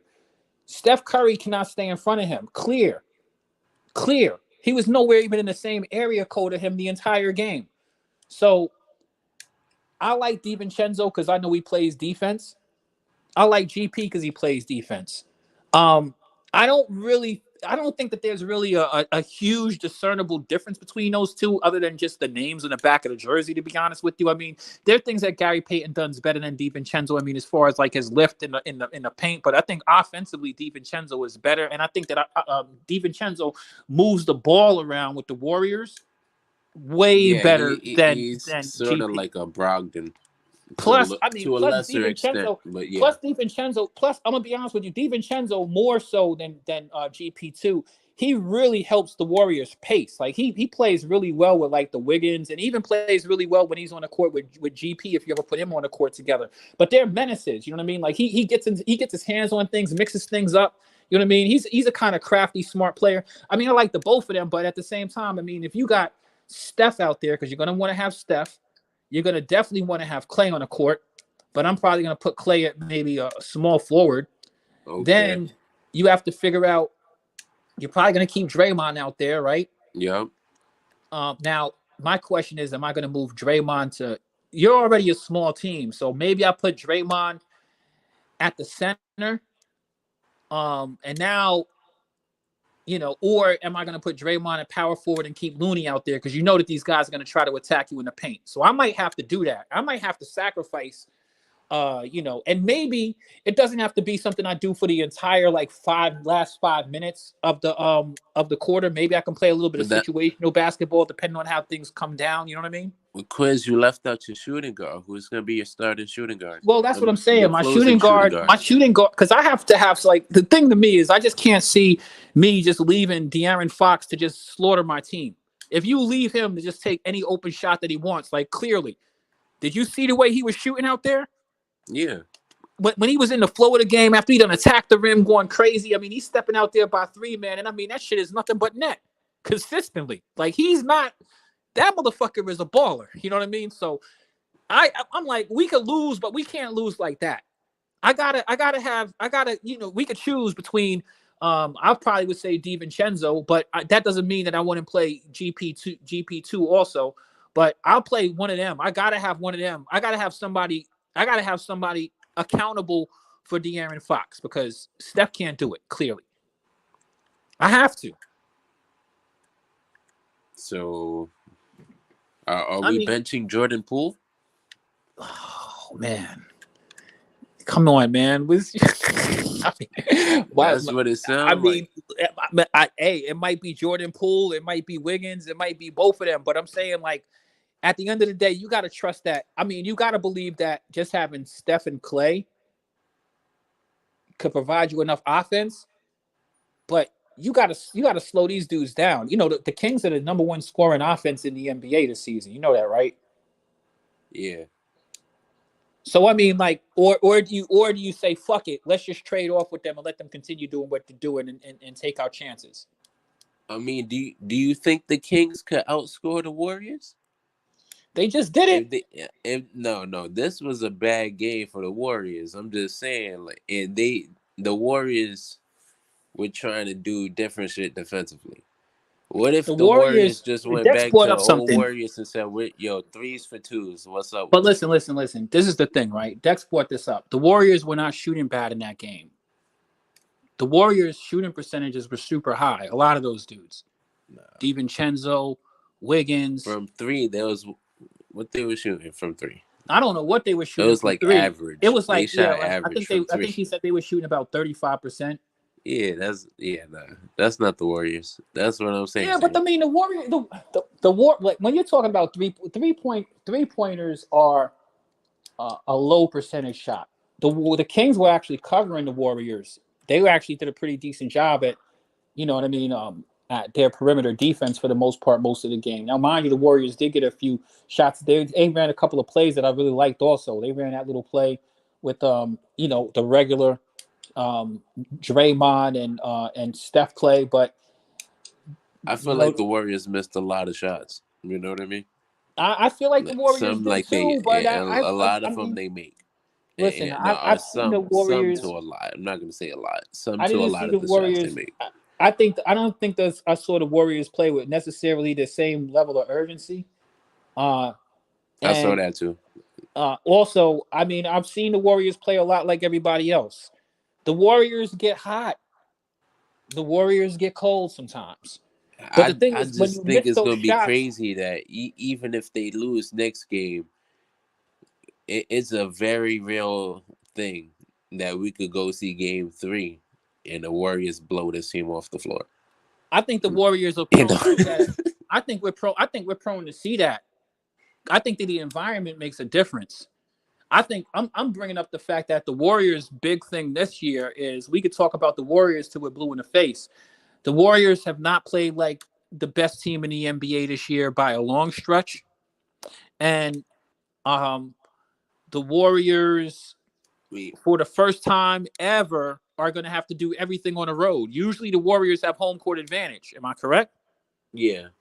Usually Warriors have home court advantage. And let's also not kid ourselves. Home court advantage in Golden State is real. I So mean, even still, even with home court advantage, they still have swept teams.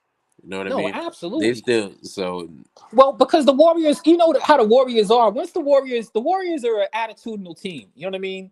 You know, Steph Curry shimmy shaking and all kind of stuff. You know, they get home, the crowd's behind them. You know what I mean? Next thing you know, man, it just turns into the Steph Curry show or the Clay show. You know what I mean? And next thing you know, it's a barbecue. You know what I mean? You're looking at a barbecue. I'm not putting that past the Warriors at all. I really think, like I was saying at halftime of that game, I was taking a look. Like you look at things on the court, the Warriors still have the more talented team between the two. I mean, Warriors have plenty of the Warriors have way more superstar and star power than the fucking Kings do, right? I mean, that ain't even yeah. debatable. You got dudes on the Warriors. I mean, even Jordan Poole goes fucking nutty. You know what Jordan Poole might do when they get back home? You know what I mean? That's what I'm saying. So, You know what I like, mean? the Like Warriors, it's very real. We could see a blowout game 3, yeah, the and then this Warriors could are be a like, different oh yeah, team. this is the fucking Warriors. You But know what I the mean? thing I'm talking about, though, Rico, is the fact that, so let's say the Warriors shoot a little bit better, right? I mean, they need to play with a little bit more urgency or swag, but this is something that's been trending for them all year long. And with the Kings having committed to the strategy of attacking the rim, I mean, I'm gonna do that. I believe in that type of basketball. I think that there was a certain point in the game where they made their life difficult trying to attack the rim with 1,000,001 people up underneath it. And it's crazy as many times as they got fouls going to the rim that they didn't have nobody in foul trouble on the Warriors. That still baffles me, right? You know Yes, what I mean? I ain't gonna lie. Steph could have gotten a couple calls. I If mean, I'm at being least try, generous, Steph. if Yeah, I'm being generous, he could have. yeah. You Especially know how with him being a superstar, you know what I mean? you know Like how it's the certain NBA shit you know how you the NBA expect does. a And superstar to Draymond get. definitely got away with pushing a few people in the back, but Bro, I he watched does that every Draymond year. fall on Sabonis, and then he tried to get up and fell on him a second time. And I'm like, the ref ain't called nothing. I'm like, how? The refs let How, Draymond do bro? all they just let Draymond get away with so much shenanigans. Not only that, he smacked his hands in somebody's face and was barking at him. I'm like, all right. He swiped at somebody at the end of at the end of a whistle and stuff like that, right in front of the ref. I'm like, you guys, man, you'll let Draymond get away with entirely too much. You know what I mean? Like, I remember playing against people in the park who do stuff like that. It turned to a damn fist fight. Exactly. I don't. Good job, Draymond. Good job. I'm not a like I'm not like I'm that's one of the things about me with the Warriors. Like, all right, I like Steph, right? I can rock with you with freaking Clay. Draymond over there punching his teammates in the face and acting like a damn ass, and then sitting around trying to take the high road. It's like when I see Pat Beverly on ESPN. It's like, man, I can't take you seriously. you be doing the most, bro. You get away with murder. At least Pat Bev don't get away with murder like Draymond get away with it. But anyway, it is what it is. Yeah, but I see that. I just think that the Kings are going to probably keep on doing what they're doing. Something that I would tell teams to do anyway. I think that the Kings made the Warriors actually have to pack in and have to think defensively more so. I think that kind of quelled the Warriors from maybe going on one of those crazy runs that they like. We was waiting to see them go on a flare like the whole game, and it really just never happened, even when they almost came back. But yeah, I think the Kings. I think the Kings can continue playing pretty consistently with what they're doing. I think that the strategy that they put together is not one that the Warriors are going to really be able to adjust well to. So I think the Warriors are probably just going to sit around and wait for their numbers to fall into their favor, or for them to get back home, and hopefully let that be a shot of adrenaline in them. So when they get back to Sacramento, you know what I mean, that they can go in there and steal one, unless they can steal one this next game. And maybe that will be what the Warriors need, the wake-up call to get in front of their own fans, because they seem to perform way better there than on the road. You know what I mean? Yeah. Plus, I mean, the Warriors aren't a terrible team.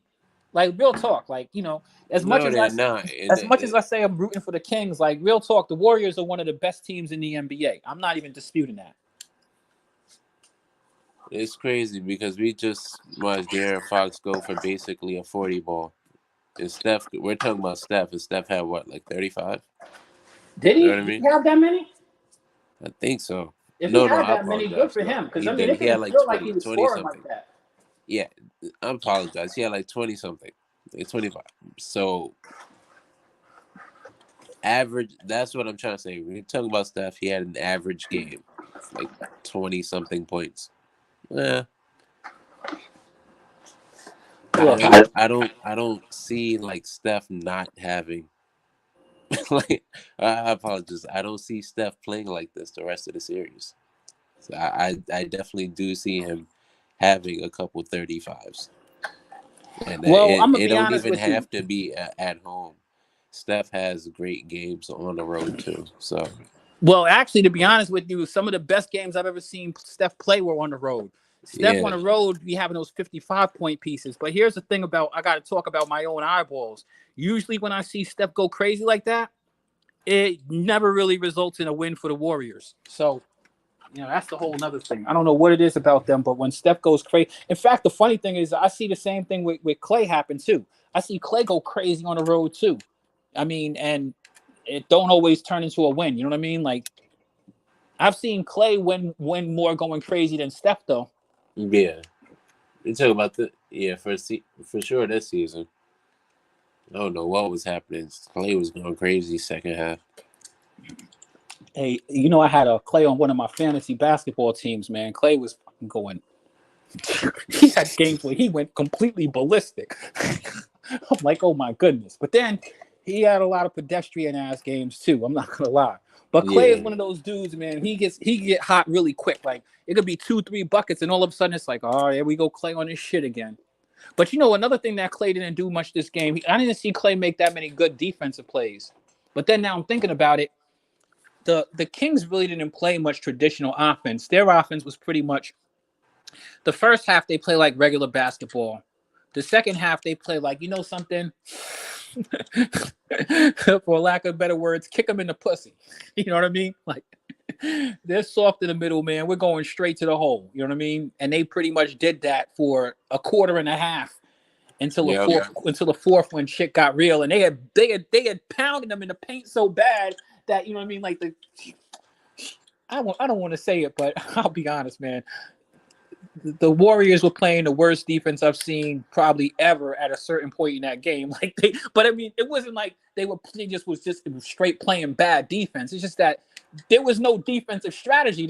Everybody was in the paint. You know what I mean? It was like everybody was in the paint. You know what I mean? Like you could have been on the court. All you had to do is step back to a mid range somewhere, man. Wasn't nobody thinking about covering you out there because they had gone to the hole so hard with everybody. You know what I mean? It didn't even make any sense to even look at anybody outside. You know what I mean? At a certain point. So there was really like no defense out there, man. And that was part of what I feel as though the Kings' strategy was. So we'll see, man. We'll see. Dre said Fox was guarding Curry and getting buckets. Fox is the best two-way point guard in the NBA. I mean, you know what? I've Man, said this. I say this a lot. Like a lot of times, people talk about things that they don't know. They talk about the Kings. Let's stop lying. People don't watch the Kings play basketball. They don't even know who the hell is on the Kings. You know what I mean? I'm in the game asking, who the hell is this dude, Alexis Lynn? You know what I mean? I don't even know all of that's these how you dudes. feel? Yeah. I mean, it's the truth. I mean, I'm not gonna lie to you. People, be honest. How many Kings games have you watched this year? Really? Come on. And they're the third seed. I want to say probably like I don't know, maybe some weird ass number between like 12 and 18. I'll Oh, be well, honest. I'm gonna tell you something. I give you hella credit, Rico. Look, I watch main teams and they're all Western Conference teams, so I watch them, by default. Like the Listen, so check Lakers it and the out. Nuggets. I've seen a lot, and that's the thing. I watch the teams like I don't have any particular team, but I watch. Typically I'll follow a game that kind of excites me. You know what I mean? This year, I like the Mavericks. I go out of my way to watch a Mavericks game. Also, I found it fascinating when they started falling off the freaking planet when Kyrie came over there. And not that I really wanted that to happen either. To be honest with you, I wasn't rooting on their downfall. I was rooting on their success. But Yeah. in the course of all of that, in the course of all of the games I watched this year, I probably watched as many Kings games as I watched Pistons, Thunder. You know what I mean? And I'm telling you, like, I haven't seen those teams play much. I probably saw them play maybe more games than the Rockets, but probably not many more. I probably maybe seen the Kings play about maybe 4 or 5 games this year. Oh damn. Yeah, I'm serious. I've seen them play maybe about 4 or 5 games this year. Nobody really wanted to watch the Kings. But I know who they have. I know what Sabonis brings. I like Sabonis.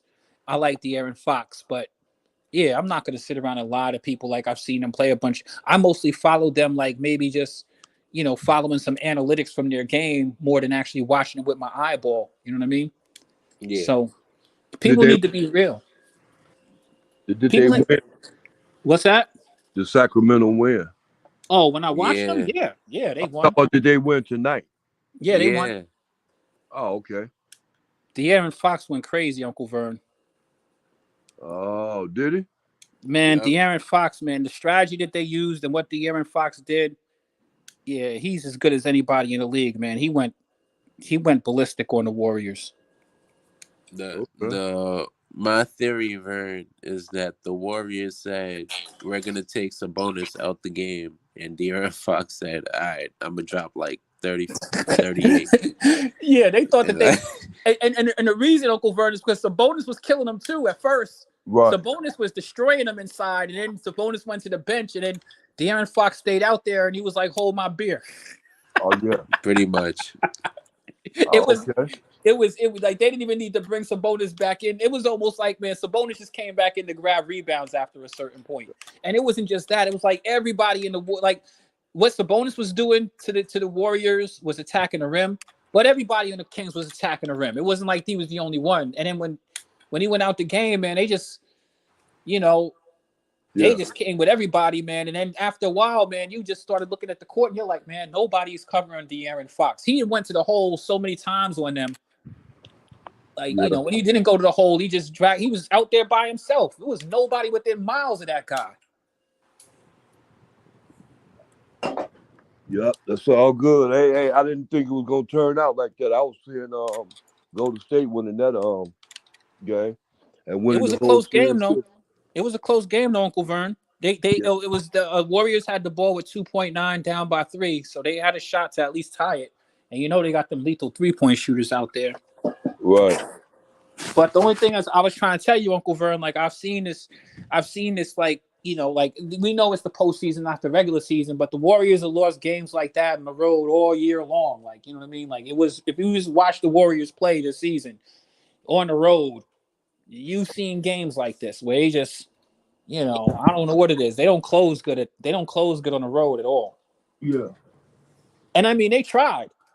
They really did try, right or wrong, Rico, because I mean they came back, but De'Aaron crushed every time that they even kind of put together. Like De'Aaron crushed them every single time. Like, but they couldn't guard him, and it was just pretty clear.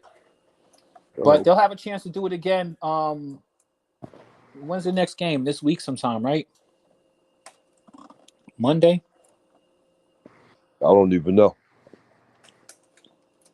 Yeah. Good game. Anyway, guys, that's it for me, man. We saw some good games.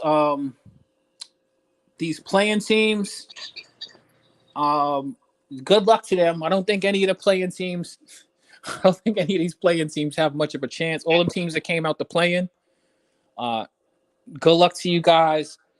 I don't want to say pack up your vacation clothes, but you might as well have them handy. Well, you speaking about the Lakers?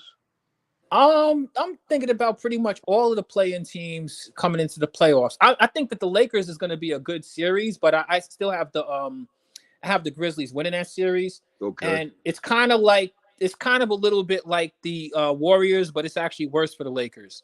My thing with the Lakers is I'm going to just be straightforward and blunt, Uncle Vern. That team's not that good. Yeah.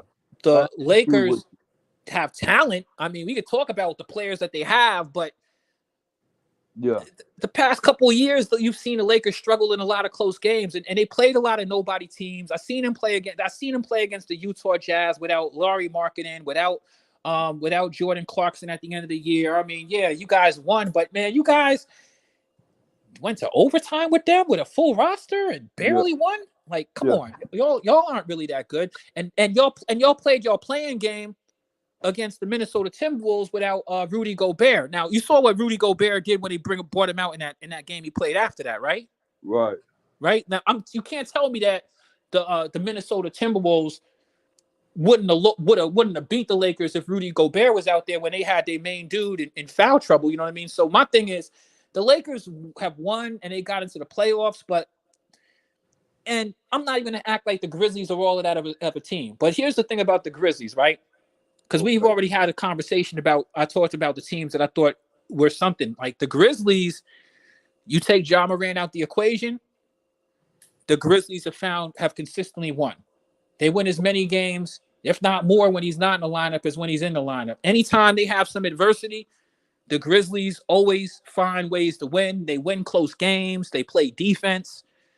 I mean, I think that there's some areas where the Lakers can beat them. I think that, you know what I mean, on the name of the marquee and, you know, LeBron and all of that good stuff and all of the hype and all of the stuff coming around it. But when you put teams against teams that are more hungry, that are more disciplined and at the close of the game, I just don't have that kind of faith in the Lakers. You know what I mean? And that's just, you know, my honest opinion.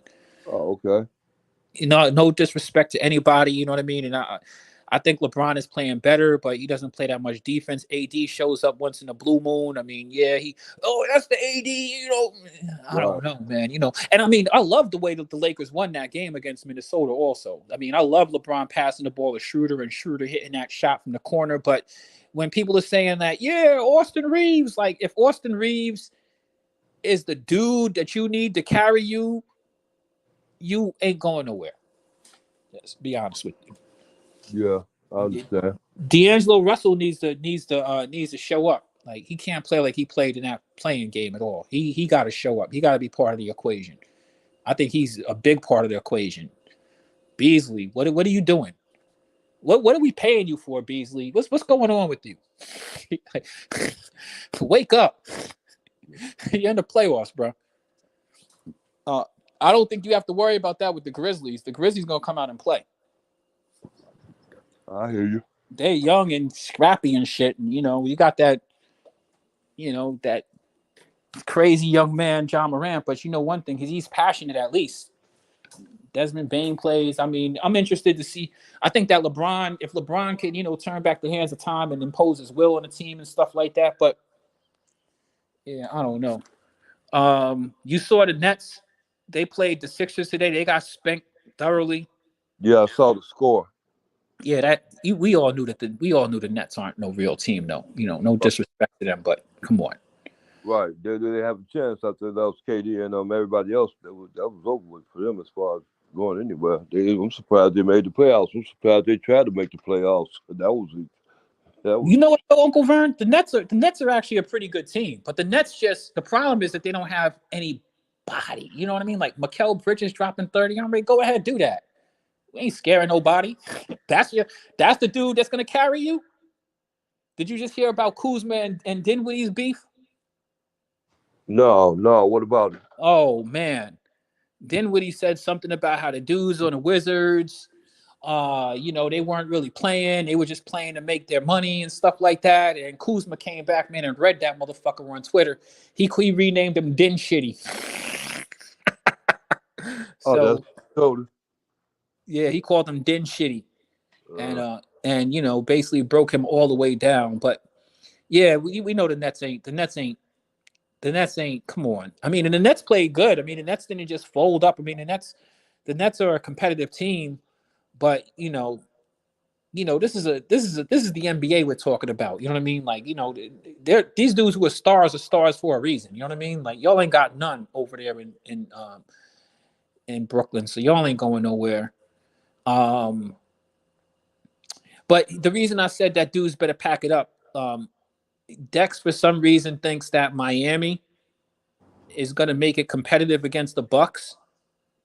I'm telling him he's wishful thinking. Don't think because they beat up on the Hawks that's going to make any difference to the Milwaukee Bucks. The Bucks are about to demolish the Heat. And the games might even be close, but who cares when you're getting swept? You know what I mean? Or gentlemen swept. Yeah. All right. So it was okay. It was Miami that beat the Hawks. Yeah. Okay, I didn't know that. Well, no, the Hawks beat Miami, but then Miami came and they beat who played between Toronto and Yeah, Miami beat the Bulls. yeah, the Bulls. The Miami beat up on the Bulls. Right. And so after that game, you know how dudes get into crisis mode after every game, Uncle Vern. Right. So Right.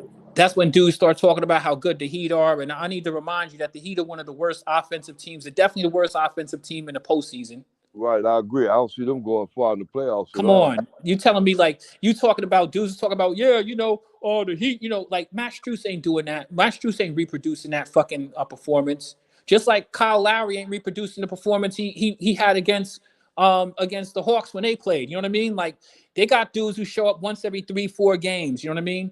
And you know, other than that is Jimmy Butler and Bam Adebayo. But when they play against the damn Bucks with Giannis and Brooke Lopez and even Bobby, like they not get all them inside points, man. Just wrap that up. Y'all, I don't even know where y'all getting y'all buckets from, but you got Drew Holiday and you got a healthy Chris Middleton. Yeah, you just wrap them up, man. They might as well pack their clothes now, Uncle Vern. Yeah, I hear you. And who else came out of the play-in? You had the Heat, Um, the Heat. Who else? the Hawks. The Hawks are playing against the Celtics. You see how that game went. The Yeah, Celtics smacked them motherfuckers. Boston beat them bad. Beat the brakes off of them in my first man. I was over there talking about saying good things about them in that playing, man. And I've talked about this before, Uncle Vern. I'm gonna share this with you, to be honest, because I like the playing tournament, but let's be like we have to be honest. I'm gonna just say it just as frankly as I can. Playing teams are not good teams. If you were a 9th or 10th seed, you are a trash team in the NBA. Like it is what it is. I don't care what the excuses are, what the reasons are. Like you ain't had your shit together this year. So even if you do make the playoffs, all you doing is setting yourself up to get your damn head beat because you playing the first or second seed, right? Yeah. And them first or second seeds ain't first or second seeds by accident, are they, Uncle Vern? No, they play their way into that. Yeah, and they play They expect consistently. to do good. No, they The, expect to do good. I mean, the third seed, we could debate about how good the third or fourth seed is, but you know that the first or second seed, man, them motherfuckers is good ass teams. They got their shit together. Yeah, due to their record. Right, clearly. I mean, they record tell you that they win. They win. Like they have a tradition of winning. This, forget about what they did last season or the year before. What they doing this year, they winning. You know what I mean? So you got your hands full playing against some teams that's used to winning. You know what I mean? Like they expecting to go play. Everybody's expecting them to do something. Even though I never seen the Nuggets really do anything. I mean, their number one record in the West. To me, they already proved what we need to know. Who's the best team in the West this year? I mean, come on. We can't really debate it. You know what I mean? Like they showed that. You know what I mean? There's other teams out there like that are good that, maybe we can debate how good they might be hypothetically, like the Suns. But you know what I mean? Like y'all got to get out here and, y'all got to go out there and win like everybody else. You know what I mean? So that's what I like about the postseason. Playoff basketball is fun. In fact, I think the Suns are playing against the Clippers tomorrow. That's going to be a great game. I'm looking forward to that one. I'm definitely looking forward to seeing what KD and Devin Booker do. I'm really interested in seeing how Kawhi Leonard comes out there.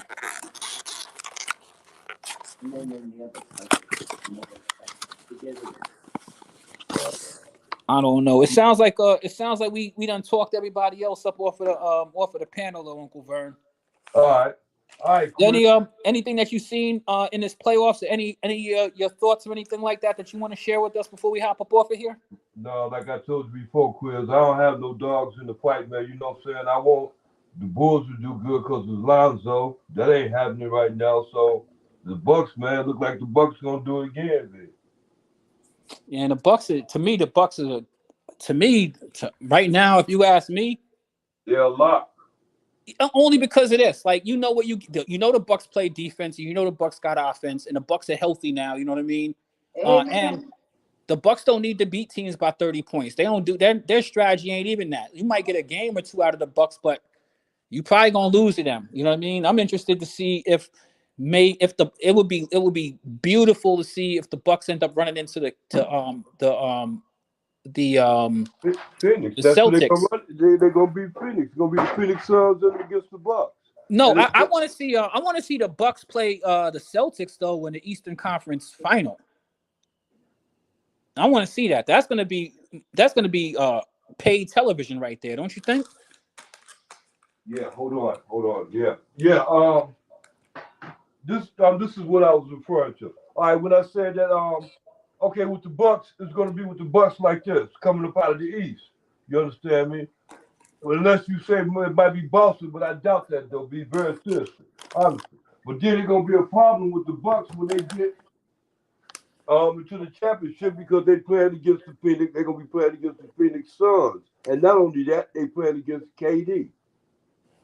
Yeah, I mean, I think the Bucks don't care who they play. I mean, if you're a championship team, you got to be ready to play everybody. So, yeah, well, they're gonna be ready, but I don't see that outcome looking good for them. I mean, here's the thing about the Suns. Like my only questions with the Suns are the defense. I still think that they're missing a couple of pieces.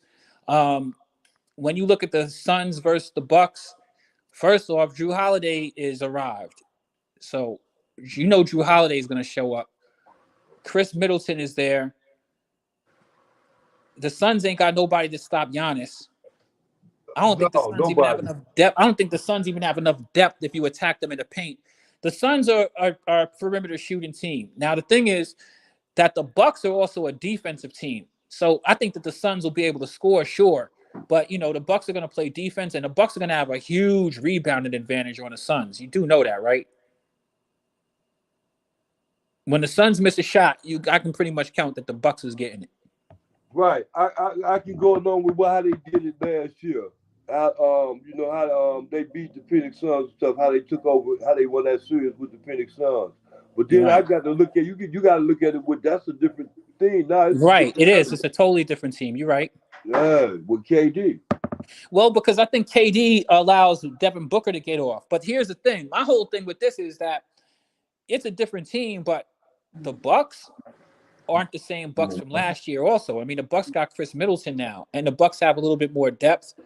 They have I don't know if Jay Crowder is going to get any minutes. I was debating that with my brother today, if he's going to be make a playoff rotation or not.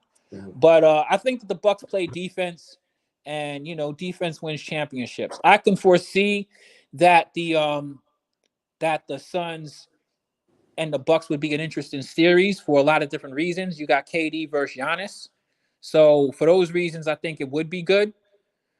But at the end of the day, I still got to see the Suns come up out the West. I'm not convinced that the Suns will come up out the West.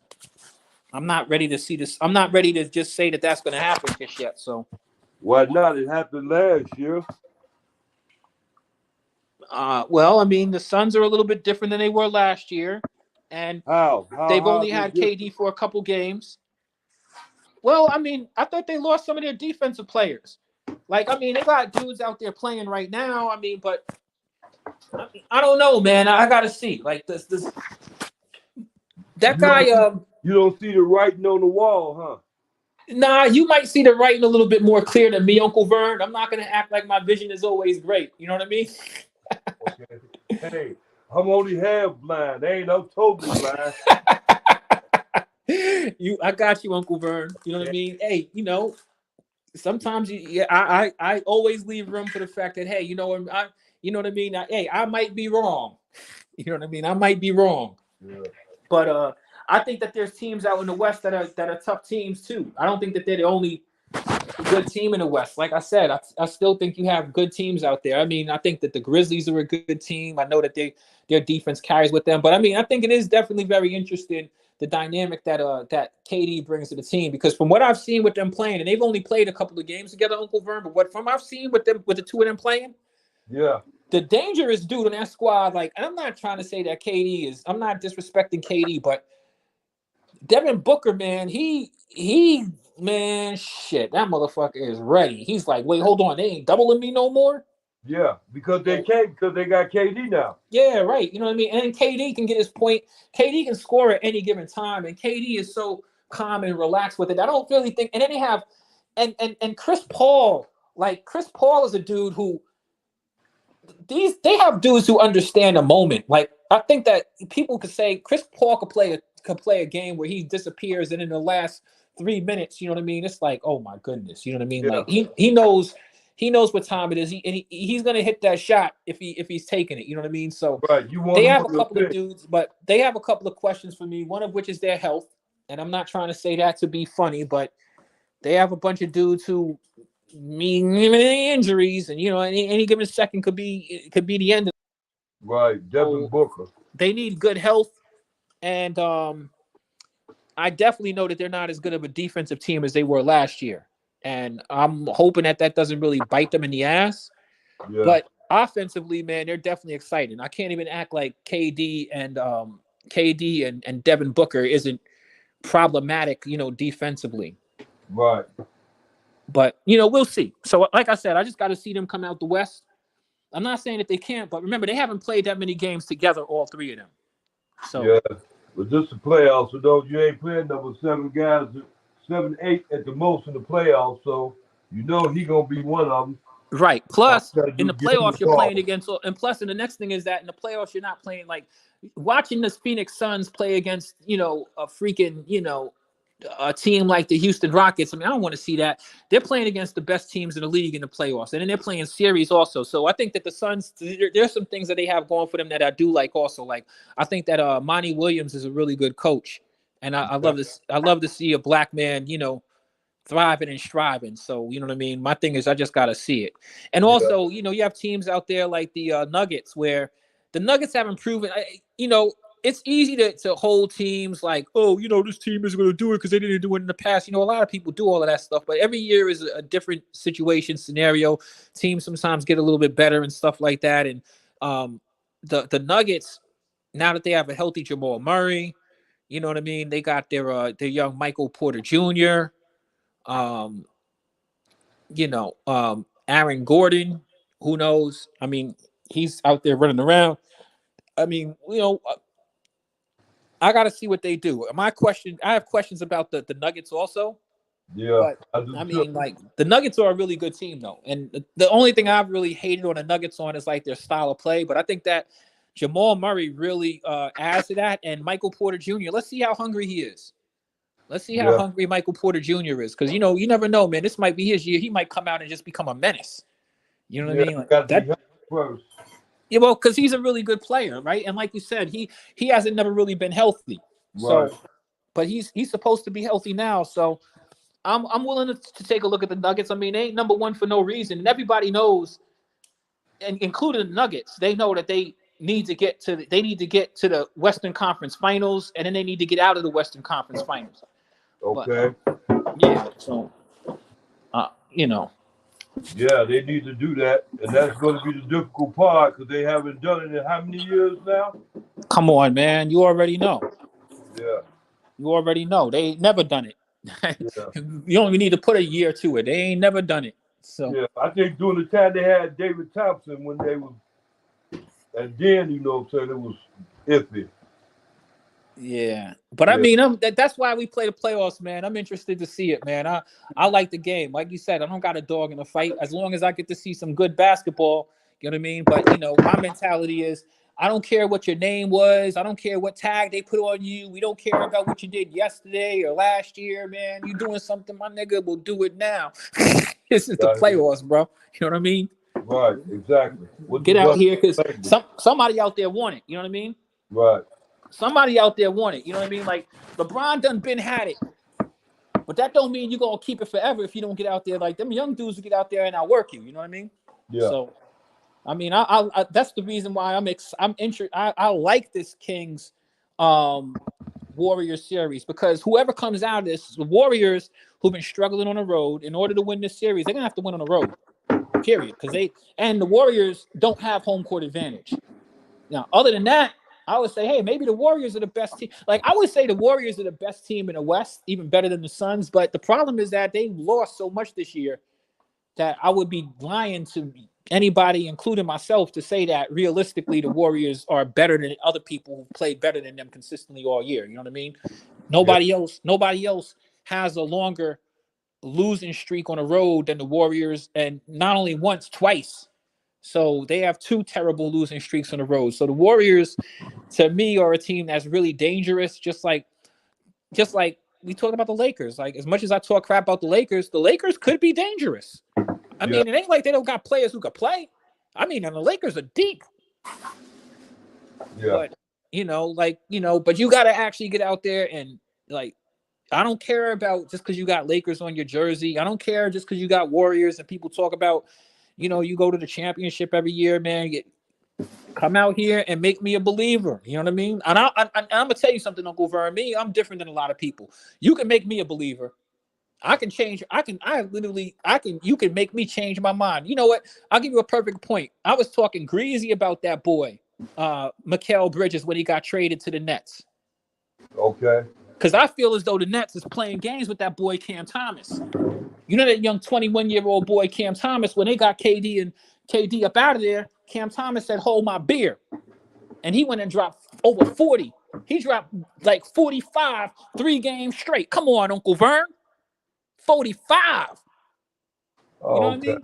He went crazy. And then they brought Mikal Bridges and all of these dudes and Dinwiddie and them over there. And then all of a sudden, they just played today, man. This dude ain't even on the rotation. Oh, yeah? Yeah, man. He's only 21 years old. And think about it. When the Nets, when they were going through COVID and all of that stuff, he was a dude that was stepping up, carrying them men. So, like, it's not like Cam Thomas can't play, but it's like, man, I was like, man, y'all got rid of all of these dudes. Why don't y'all just let Cam Thomas feature Cam? You're 21-year-old. Develop him. Yeah. He ain't developing nothing but splinters on the bench. You know what I mean? And then, dudes start talking, like me and Zen had a conversation. Yeah, these guys are making this big money. And so this brings me to my point. I was talking greasy about Mikal Bridges. I said, Mikal Bridges, man, I mean, that nigga ain't like that. So you going to have him carrying you? I didn't think that dude could do it. That man, Mikal Bridges, went and dropped 30 every night.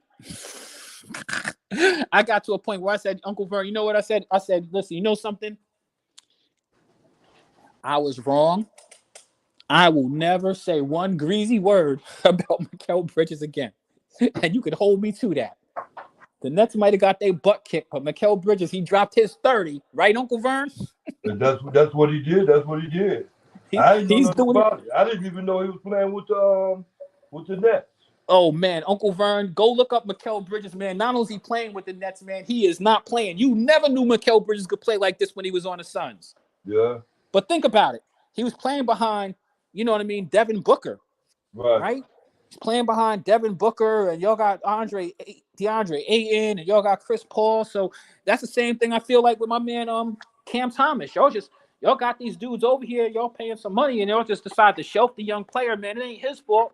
Get him on a squad where he can get out there and play, man. That kid Cam Thomas could be a star in the NBA. Yeah. But you know what I mean? It'll never happen if you can't get no minutes. And it's not like you getting minutes because it's all political. That's the only reason why he's not getting minutes. It's all political. So, people can make me change my mind. They just got to, get on the court. You know what I mean? I'm not here to hate on anybody in particular. Yeah. But, you know what I mean? Like, a team like the Lakers, I've seen enough. I heard enough. I get tired of hearing the same stuff. They got to go out there and prove it to me. I've seen them play enough games. I watch more Lakers games than anybody else because they play their damn games on television like all freaking season. Right, Uncle Vern? Yeah. Well, the people want to see them. Every damn other game is a Lakers game, man. I don't know why they want to see them. They're fucking terrible. They've been terrible all year. Fucking want to see that shit. But, they have a big fan base. They're in the second biggest media market. You know what I mean? They're a cornerstone franchise in the league. You know what I mean? They have LeBron over there. You know what I mean? It's Showtime. You know what I mean? Like they know that this shit is entertainment, and the Lakers keep that entertainment value going. You know what I mean?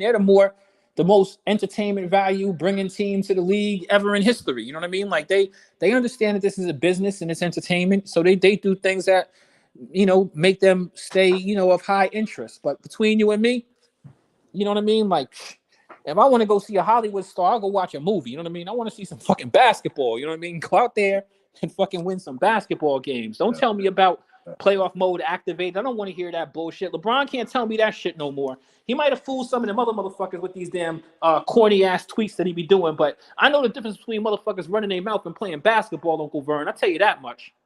Hey, Quiz, I'm gonna tell you now though. Listen here. You're gonna have to shit or get up off the pail pretty soon, because that him and that AD thing ain't gonna be running after if they don't get into the playoffs deep. Man, and you know something, that they ain't getting to the playoffs deep. I'm gonna be real with you. Yeah. Everybody over here, listen, I think these people, it's about gambling, it's about money. Let's be real, right? I mean, Dex is a believer in that. I'm not as big a conspiracy theorist as Dex, but there's certain things that is true to a certain extent, right? The NBA does like the Lakers winning, right? Because people are interested in the Lakers. LeBron had the #1 selling jersey in the NBA this year, Uncle Vern. Okay. Right?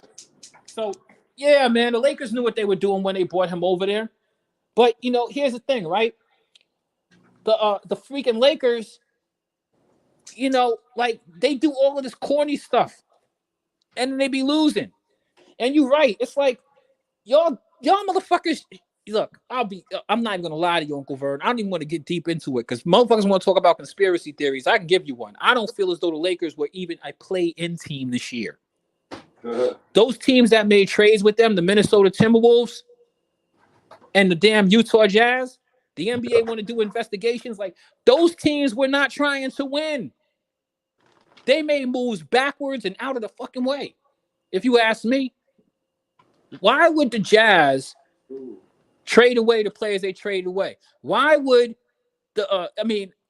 I like the Mike Conley. Mike Conley's old. Why would you want to trade him for D'Angelo Russell, though? That's weird to me. And they did a fair trade with the Wizards where they got my man Hachimura. Like the Lakers, I think they upgraded their team tremendously. But then it also at the same time, the Utah Jazz was like a sixth-place team when they made that trade, right, Uncle Vern? The Utah Jazz did what now? Say it again. The Utah Jazz were like a sixth-place team when they made that trade. Oh, okay, yeah. The Utah Jazz was a team that was a very competitive team. Lauri Markkanen, Jordan Clarkson. Jordan Clarkson all of a sudden becomes nailed to the bench mysteriously, right? Larry Markkanen, that last game the Lakers play, he ain't play. So I'm like, well, who the hell are the Utah Jazz playing with? So when you see the Utah Jazz not make the play, and remember that they were ahead of the Lakers. They made a trade to get out the way. So while the league is over here talking about the Mavericks was tanking, there's niggas who've been tanking all season. There was niggas who made moves to tank. Who we kidding? You know what I mean? So it ain't like they're the only ones. And some of them teams that did all of this stuff were teams that were competing with the Lakers. So it's not just that the Lakers moved up in the rankings. It's because other teams moved out of the rankings. Like, went out of their way to move out of the rankings. And those trades helped them. And then also, at the end of the season, man, the Lakers played against a bunch of nobody teams. The Lakers played against a bunch of teams with people who weren't playing their players. And, you know what I mean? Like, when I see the Lakers were like 8-2 at the end of the season, like, I looked at the majority of those games, at least portions of them, and I was like, these motherfuckers is playing nobodies. And they were struggling with them. So I'm not deluded, man. The Lakers ain't that good. I mean, I'm like, all right, now we at least get to see them play a team that's actually trying to compete and trying to play. You know what I mean? So it's different when you're going out there playing a bunch of dudes from the post office. They played against the Oklahoma City Thunder without Shea Childress-Alexander. They played against the damn Utah Jazz without Lauri Markkanen and Jordan Clarkson. They played against who they played. They played the Suns where they sat Devin Booker and KD. You know what I'm saying? Like, those are 3 games the teams just wasn't trying to win when they stepped on the court. And you needed to win. So, to me, the Lakers got plenty of help. And they're not that good of a team. So I'm not deluded. I'm not really that interested in whatever it is. I mean, the stories are great. The narratives are cool. Stephen A., Shannon Sharp, you have a whole media outlet behind them. And You know what I mean? The whole media industry is behind y'all pushing these narratives and stuff like that. But at the end of the day, man, like when I'm looking at basketball, like come on, man, I already know y'all struggle mightily in close games. Y'all aren't that good, and you know what I mean. Like, come on, like I'm interested in seeing teams that is moving in a direction where they trying to win some stuff. You know what I mean? Y'all just trying to hang around and be entertaining as far as I'm concerned. So nah, man, I'm not really rooting for that team. I'm not hating on them, but I'm just saying, like, come on, man. I mean, I don't really expect them to go far. Period. I don't. And it's sad, like you said, Uncle Vern. You know what I mean? Shit'll get off the fucking can. Right. I mean, y'all won y'all bubble ring, but come on, man. How confident are you that AD is going to make it through this entire playoffs without an injury of some sort? I'm not confident. I'll be surprised, but I ain't confident that it'll happen. No. Come on, because he's done it. He's done it so many times, or something weird and random is gonna happen. Like, come on, man. I mean, I finished it when they was in the bubble, neither for that matter. He surprised me on can't that. drink that Kool-Aid. That's just me. Anybody else, y'all, welcome to have it. I seen what happened with Jim Jones down in Guyana. I'm not drinking the Kool-Aid, bro. I'm all for the way the league is moving. I like teams that's coming up here. I'm tired of seeing everybody trying to pile on. I mean, if I hear about anytime a player is available, I hear they trying to go to the Lakers. That's the thing about the Lakers. The Lakers, they do things to make me not like them. You know what I mean? Like they do things to make me not like them. Corny shit. Like, come on, man. I'm just tired of hearing everybody trying to fix the Lakers. There's tons of teams in the NBA that need to be fixed. You know what I mean? And I think the Lakers are not one of them. I'm tired of people trying to do these interventions. Why we need to fix the Lakers. Like, let's just be real. Like, let them dudes go. LeBron is only interested in playing with his son. Let's stop lying to ourselves. You think he cares about the longevity of the Lakers? Yeah. Well, he cared about honoring that contract. Clay I mean, Thompson trying to get a max contract. That's all I needed to say. Yeah. Exactly. yeah, but I mean, he wants to get money, but he want to play with his son. You know, the second his son come in the league, he forcing his way out of wherever he's at. The man gonna be 40 years old in what, 2 years? Mm-hmm. He gonna be 40 years old next year. Stop lying, Uncle Vern. What's the difference between 49 and 40? One good, bro. Anyway, man, much love for LeBron. I think he's had a phenomenal career and stuff like that. I know he wants to win a ring before he gets out of here, but I'm gonna be honest with you. Like he's gonna have to be as long as he's on the team, he's gonna be the central piece of that team. So, you know, and he don't seem like he's a dude who wants to go down. He doesn't want to, he doesn't want to go off into the sunset like, you know, a graceful old dude. He wants to go out, you know, being, you know, still a head honcho. You know what I mean? Right. I think the only person he wants to take a second seat to is his son. He wants to teach his son how to be like, you know what I mean, this amazing dude. So when he retires, he's going to have his popcorn and sit on the sidelines and watch his son. And I admire that, man. I love it. It's a beautiful vision. You know what I mean? I can't knock the man for doing that, but that's what he's committed to more than anything else. And I'm not deluded by that. Who else was on? Did we hear? Was that No Panic that popped up on you for a second? Say it again. I said, was that No Panic who just popped up on here for a second? It sounded like it. Yeah, it sounded like that's who it was. All right. I guess he dipped in and dipped out. Yeah. Anyway, man, good luck to your so you think it's the Suns. You think it's the Suns and the Bucks. You see, Quiz, I think the Suns are going to come out of the West because of the fact that they spent that money to get KD, which is a good deal. Yeah. You know what I'm saying? So I see they bought that. This makes sense. And I see the Bucks coming out of the East because they always do. Yeah. Hey, you know something, Uncle Vern? I can't be mad at your opinion. You know what I mean? I can't be mad at your opinion. I mean, the Suns are definitely a good team. And I think that their team, if the Suns beat the Clippers and the Lakers beat the Grizzlies, I think they play against each other.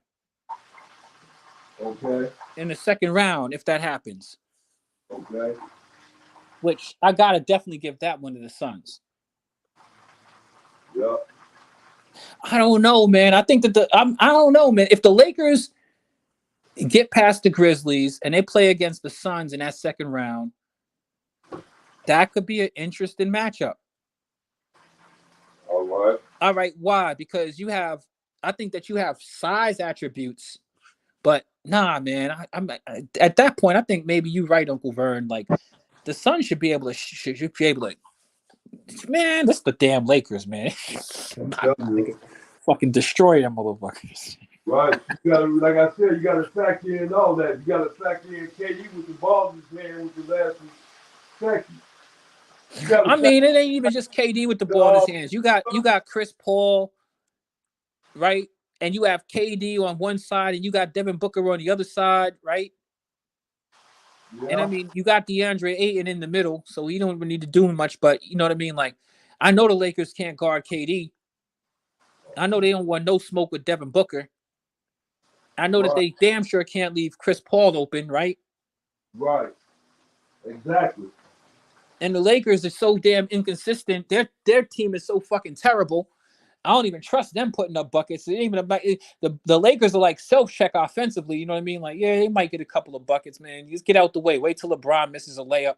You know what I mean? Wait till AD tries to shoot that bullshit mid-range. You know, grab some rebounds, get down. Like, I don't even think you need that much defense against them dudes, man. I'm sorry to be sounding like such a hater, but it just is what it is. I'm thinking on the fly right now. Like, yeah, man, the Suns got to win that series. Yeah, I hear you.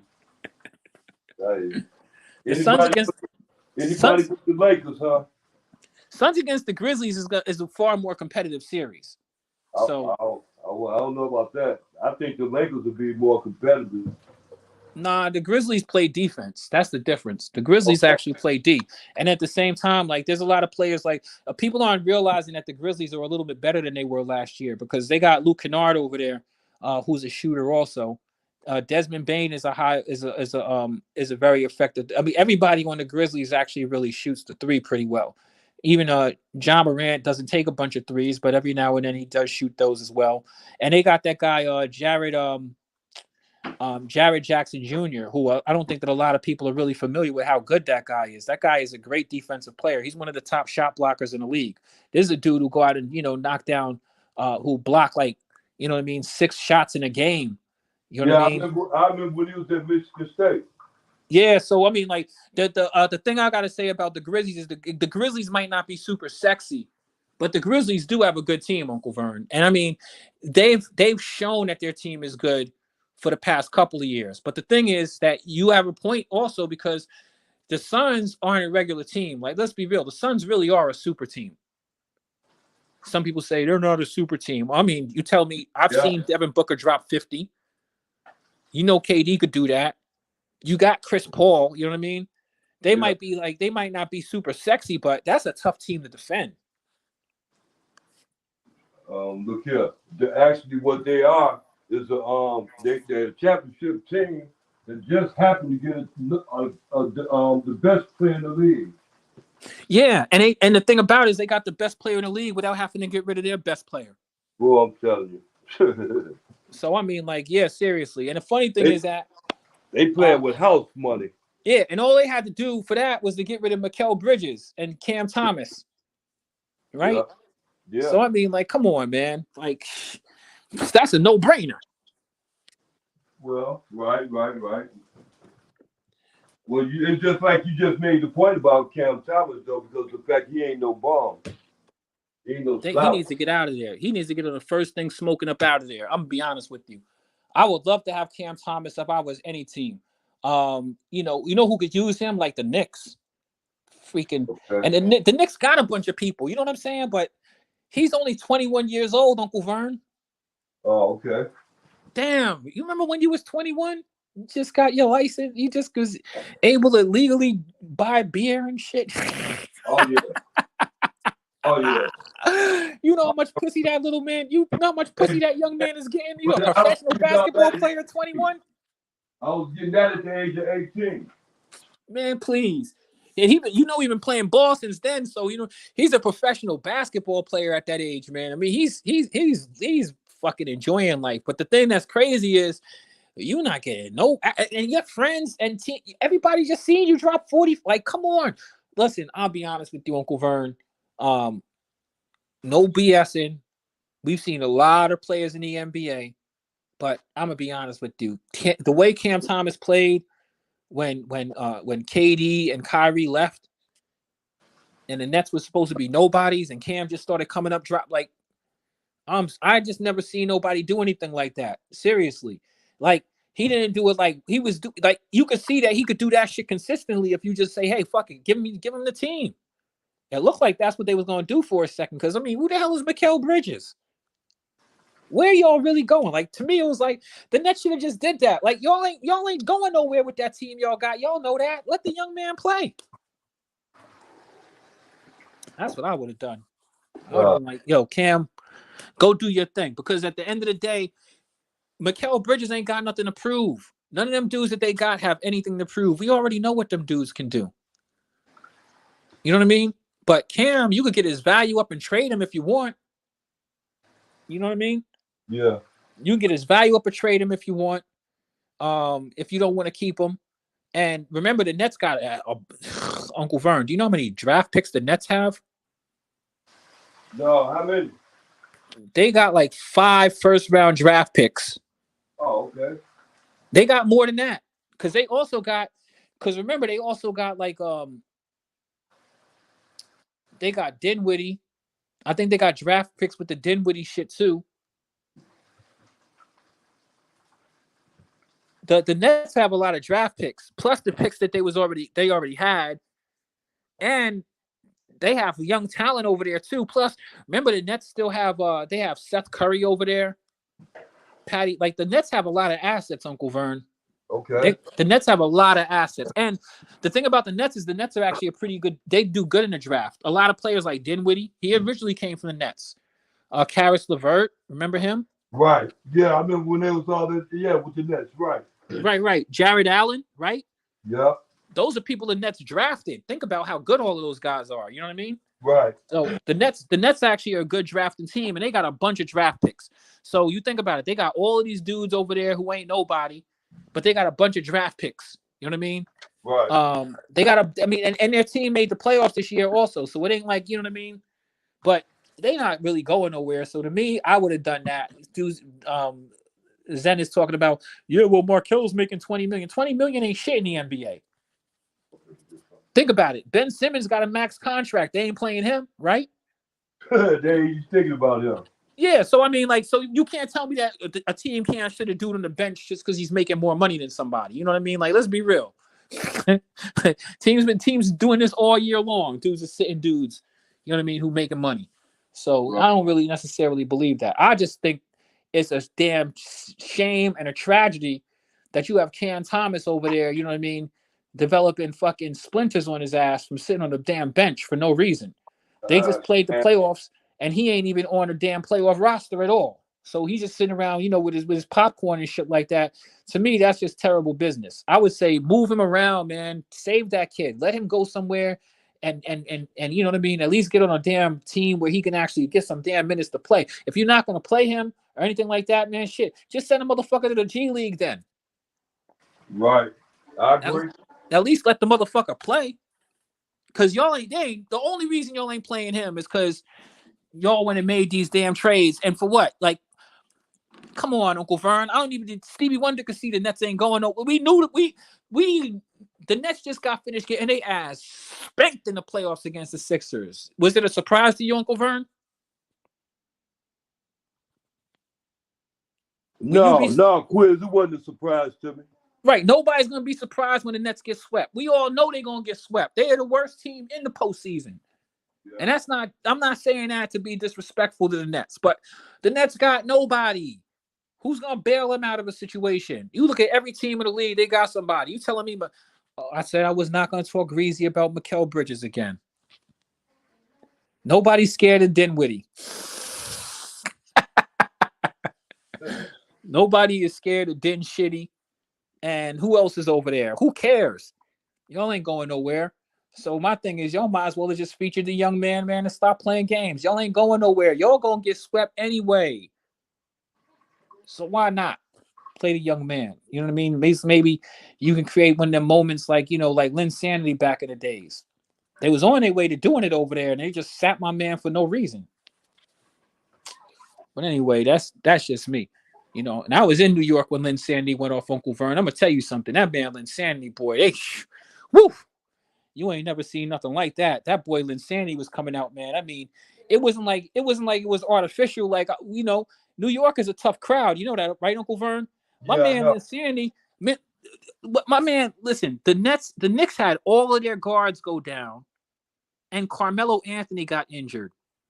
Their team was terrible. The reason why Lynn Sanity took off is because you had a young man come from the 15th man on the bench playing out of necessity. A dude who went to Harvard University and a damn Asian. You know what I mean? An anomaly. You know what I mean? Right? You see him coming to the game, Uncle Vern, and I mean, Jeremy Lin was dropping 30 plus. And I'm not just talking about dropping the points. Like, it's anybody can score in the NBA. Any random dude in the NBA could put up some points, right, Uncle Vern? Right? We could agree on that, right? But Uncle Vern, you don't see somebody come onto the court and be like, he was the point guard. He was controlling the whole team was deferring to Jeremy Lin. Listen, Chandler Tyson, man, I could tell you right now, he didn't even want nobody else to be point guard. He threw so many alley-oops to Chandler Tyson Chandler. You know what I mean? Tyson Chandler was looking like a damn star out there. That Landry Fields dude was a bum, but you know what I mean? He continued playing midi game. But Jeremy Lin was in ISOs, hitting game-winning bucket beaters. He was icing games with like 3-pointers in people's eyes and all kind of stuff like that. Uncle Vern, he did that for about 2 weeks straight. It wasn't like he was just a dude coming out there putting up buckets and then get out the way and let this. They didn't have no star on the team at that time. He carried them. And the thing about it is, it would have been like it would have been one thing if he was doing it against nobodies. He dropped 36 on Kobe. Yeah, and iced him. Yeah. Uncle Vern, along the way, that wasn't the first time he did that. He had dudes have to actually come out and play. When you see that dude, you look at the damn scouting report, you're like, oh, they got the third string dude out there, man. Oh, I'm going to take it. I'm going to have a light night. Remember that dude, what was my man, Darren Williams? Remember Darren Williams? The light-skinned dude? Yeah, Darren Williams used to play for Illinois. Yeah, that dude was nice, wasn't he? Remember he came to the NBA, he was nice? Yeah. He seen him twice. Oh yeah. Guess what the result was? He cooked them. So Lynn Sanity, like people don't even understand what Lynn Sanity was, because I don't think that I think that they just got like it was a Chinese dude who came in the league and he was playing good. No. This was different than just a plug and play dude. This dude was carrying the New York Knicks for a couple of weeks. And it would have continued going until they put him on the damn bench. You know what I mean? Like, seriously. Because Carmelo started talking crazy. Well, Carmelo didn't really have issues with him. Carmelo said he liked him. Carmelo came back and was able to play with him. But the problem was that they didn't have no point guards. Raymond Felton was injured, and I forget who the other point guard was. Remember, you might remember that Knicks team. They had Raymond Felton. Right. Landry Fields was their young player. You know what I mean? Right. They had Tyson Chandler. They had Carmelo Anthony. They had somebody else who was good there that was a point guard also who was injured. I think it was what's the name? Not Nick, Frank. What is the name? What's Nick? Nate Robinson. Nate Robinson. Yeah, Nate Robinson. Remember, Nate Robinson was going crazy that year. He was dropping those 40-point games and looking like a video game out there. Remember him? Yeah. Right? So think about it. They had all of those dudes down. So they didn't have nobody else to play the point guard. And he came in, and it wasn't just that he was playing point guard. He was playing well, and he was winning basketball games. And Uncle Vern, it's a difference between winning a basketball game and winning a basketball game. I think when Jeremy Lin was out there cooking every fucking night, he was out there cooking somebody. I mean, it was undisputable. I mean, shit, Kobe got the smoke. I mean, Kobe's a competitor, right, Uncle Vern? Kobe ain't just gonna let you just get off for 36 on his ass, right? You know what I mean? Right. You think Kobe just gonna let you win a basketball game when you a nobody dude? Man, nobody couldn't stop that dude when he was cooking. And that's the reason why, to me, people like I hear people say all kinds of crazy stuff about how, yeah, you know, the Knicks, yeah, they was the smart thing. Because Jeremy Lin might not have been shit in Houston, but he was some shit in New York. And the Knicks, in my opinion, they should have kept him. They should have paid him some money. They didn't even need to pay him that much. 10, 15 million ain't shit in the NBA, right, Uncle Vern? Well, no, they ain't. To some people. Well, they should have paid him because he carried them. Like, he actually, you know, New York is the #1 media market in the country, right, Uncle Vern? I mean, you do know that, right? Yeah, I know that. All right. And remember Yao Ming? Remember what Yao Ming, you remember the reason why Yao Ming was so big to the NBA? He was a big asset to the NBA because he had that Chinese market. Right, exactly. Jeremy Lin was Chinese. Jeremy Lin had Chinatown rocking. You know what I mean? Chinatown was in the garden. Like, the city, yo, I can't even lie. New York City feels so much different. When the Knicks are relevant, Uncle Vern, the whole city comes to life. You know what I mean? New York loves the Knicks. There's two things that New York loves. They love the Knicks and they love the Yankees. And as much as they love the Yankees win so much. And, you know, and they're in the Bronx. You know what I mean? Like, New York don't be tripping out about the Yankees. You know what I mean? They almost expected Yankees to win. You know what I mean? Right. But the Knicks is in Manhattan. You know what I mean? I mean, shit, fucking the Garden is in Times Square. You know what I mean, Uncle Vern? Like it's crazy. The Knicks just bring a whole different level of energy to New York, man. And they don't even need to win a championship. Like that old Knicks team with Patrick Ewing and John Starks, man. Man, shit. The motherfuckers love that team. They love that team, bro. You know what I mean? And New York has some savvy ass fans and shit like that. So trust me when I tell you, man, that Linsanity, people can talk about it now as a flashing thing, but Linsanity was so fucking real when that shit came out because it was like must see. Because like you just start hearing about, yo, this kid Jeremy Lin, like only real basketball fans seen it first, and it just started taking off in the newspapers, and then it just became like crazy. And it wasn't just because he was Chinese, and it wasn't just because he was playing good. It's because he was carrying the Knicks. Like, you know what I mean? Like he was doing shit that you ain't supposed to be able to do. It was like the last 2-3 minutes of the game, man. This dude, you looking at him like you looking at the Knicks like what you gonna do? They passing the ball back to him. He was orchestrating the offense so well. And I mean, he was taking people to the hole. He was step back hitting threes. And I mean, like money in people's faces. I'm sorry. Yo, Linsanity was different. I mean, you know what he was really famous for doing? What's that? Waving out Kobe. Oh, yeah, exactly. You're right about that, man. He did that. Yo, he was doing that shit against. It didn't make a difference who it was, man. He had the ice in his veins. I'm gonna tell you what, the closest thing I've seen to what he did, kind of as far as like a dude who wasn't expected to kind of get busy, but didn't have the same kind of fanfare because there was just different things that went with that Jeremy Lin thing. You're in New York, you're carrying the team. It's not like we just seeing you play good. Like, oh, he had a couple of.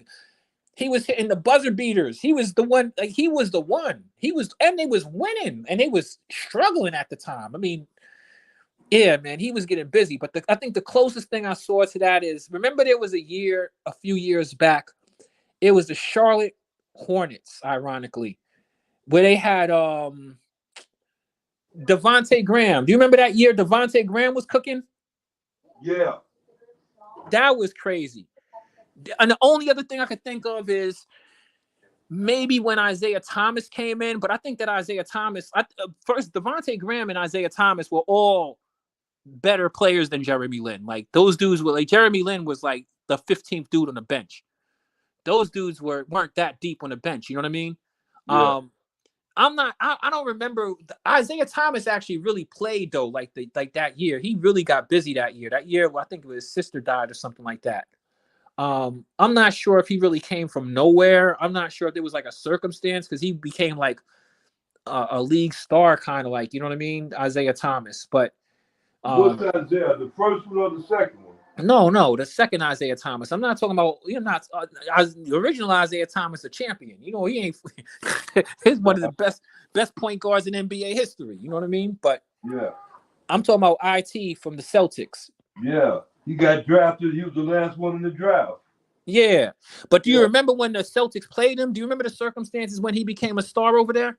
yeah. When he told him to get it parked to bring the Brinks truck up to him, when they wanted to re-sign him, he said, "Y'all got to get the Brinks truck and bring the Brinks truck to pay me." And then he turned around and got hurt. Yeah. Yeah, Yep. But that year he was cooking. I don't know the whole backstory behind that in Boston. I don't know if it's in the same category as the Jeremy Lin thing, but those are the only other players I could think of that was kind of like that really, really cooked, kind of like, you know what I mean? Like, because if I wasn't in Charlotte, and I don't think that Charlotte really picked up on it. A lot of people didn't know because nobody was watching the Hornets. I don't think the Hornets weren't winning ball games, but Devontae Graham was cooking that year that they played him. That's why I'm really disappointed in how he plays now, because Devontae Graham, his only problem is his size. Just like Isaiah Thomas, their only issue is like their size. You know what I mean? But I can't say that Devontae Graham. I don't know if Devontae Graham was really like Jeremy Lin was hitting game winners on a nightly basis, so it was just different with him than any of them dudes. But Isaiah Thomas was really carrying the Celtics like on that type of level. Like he was actually the best player on their team. He was carrying them. But I don't know the circumstances between why he became the starter. So it was just different. Plus, both of those other dudes, I'm talking about an African American. This Jeremy Lin dude is he's a Chinese dude. I mean, you see a Chinese dude step on the court, you automatically assume like, oh yeah, I got me one today. You know what I mean? oh yeah. I see the Chinese kid come out, and even if I'm out in the street, Park Street, you know what I mean? You want the Chinese kid out? Oh yeah, I'm cooking tonight. I'm cooking. But it is what it is. Oh yeah. Well, Uncle Vern, it's late over here on the East Coast. I'm about to hop off of here. Shout out to Flight Sports TV, the machine. Make sure y'all hit that like. Make sure y'all subscribe. I think most of y'all who are following us at this point probably already are. If not, make sure you do to continue enjoying this wonderful and phenomenal content that we've delivered to you over here. Phenomenal panelists. Shout out and salute to Ball Facts. Make sure you check out his channel if you haven't already. Wonderful, knowledgeable people that we have here on a regular basis. For myself, Quiz, on behalf of Flight, I'm about to check out. On behalf of Uncle Vern, you already know what time it is, Uncle Vern. I'll leave you with the last word, and I'm about to check up out of here. All right. Well, that leaves you with the last word. I take it easy, Quiz, and have a very good night. All right, man. You too, my brother. Always a pleasure speaking with you.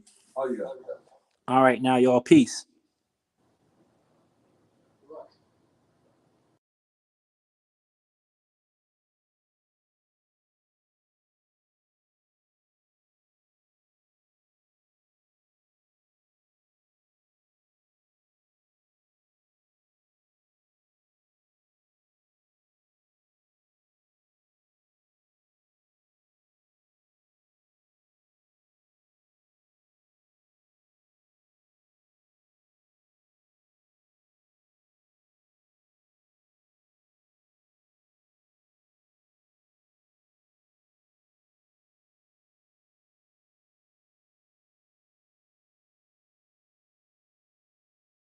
Flight Sports TV, man. That's my dude. I rolls with him. You heard what the man said. It's Flight Sports TV.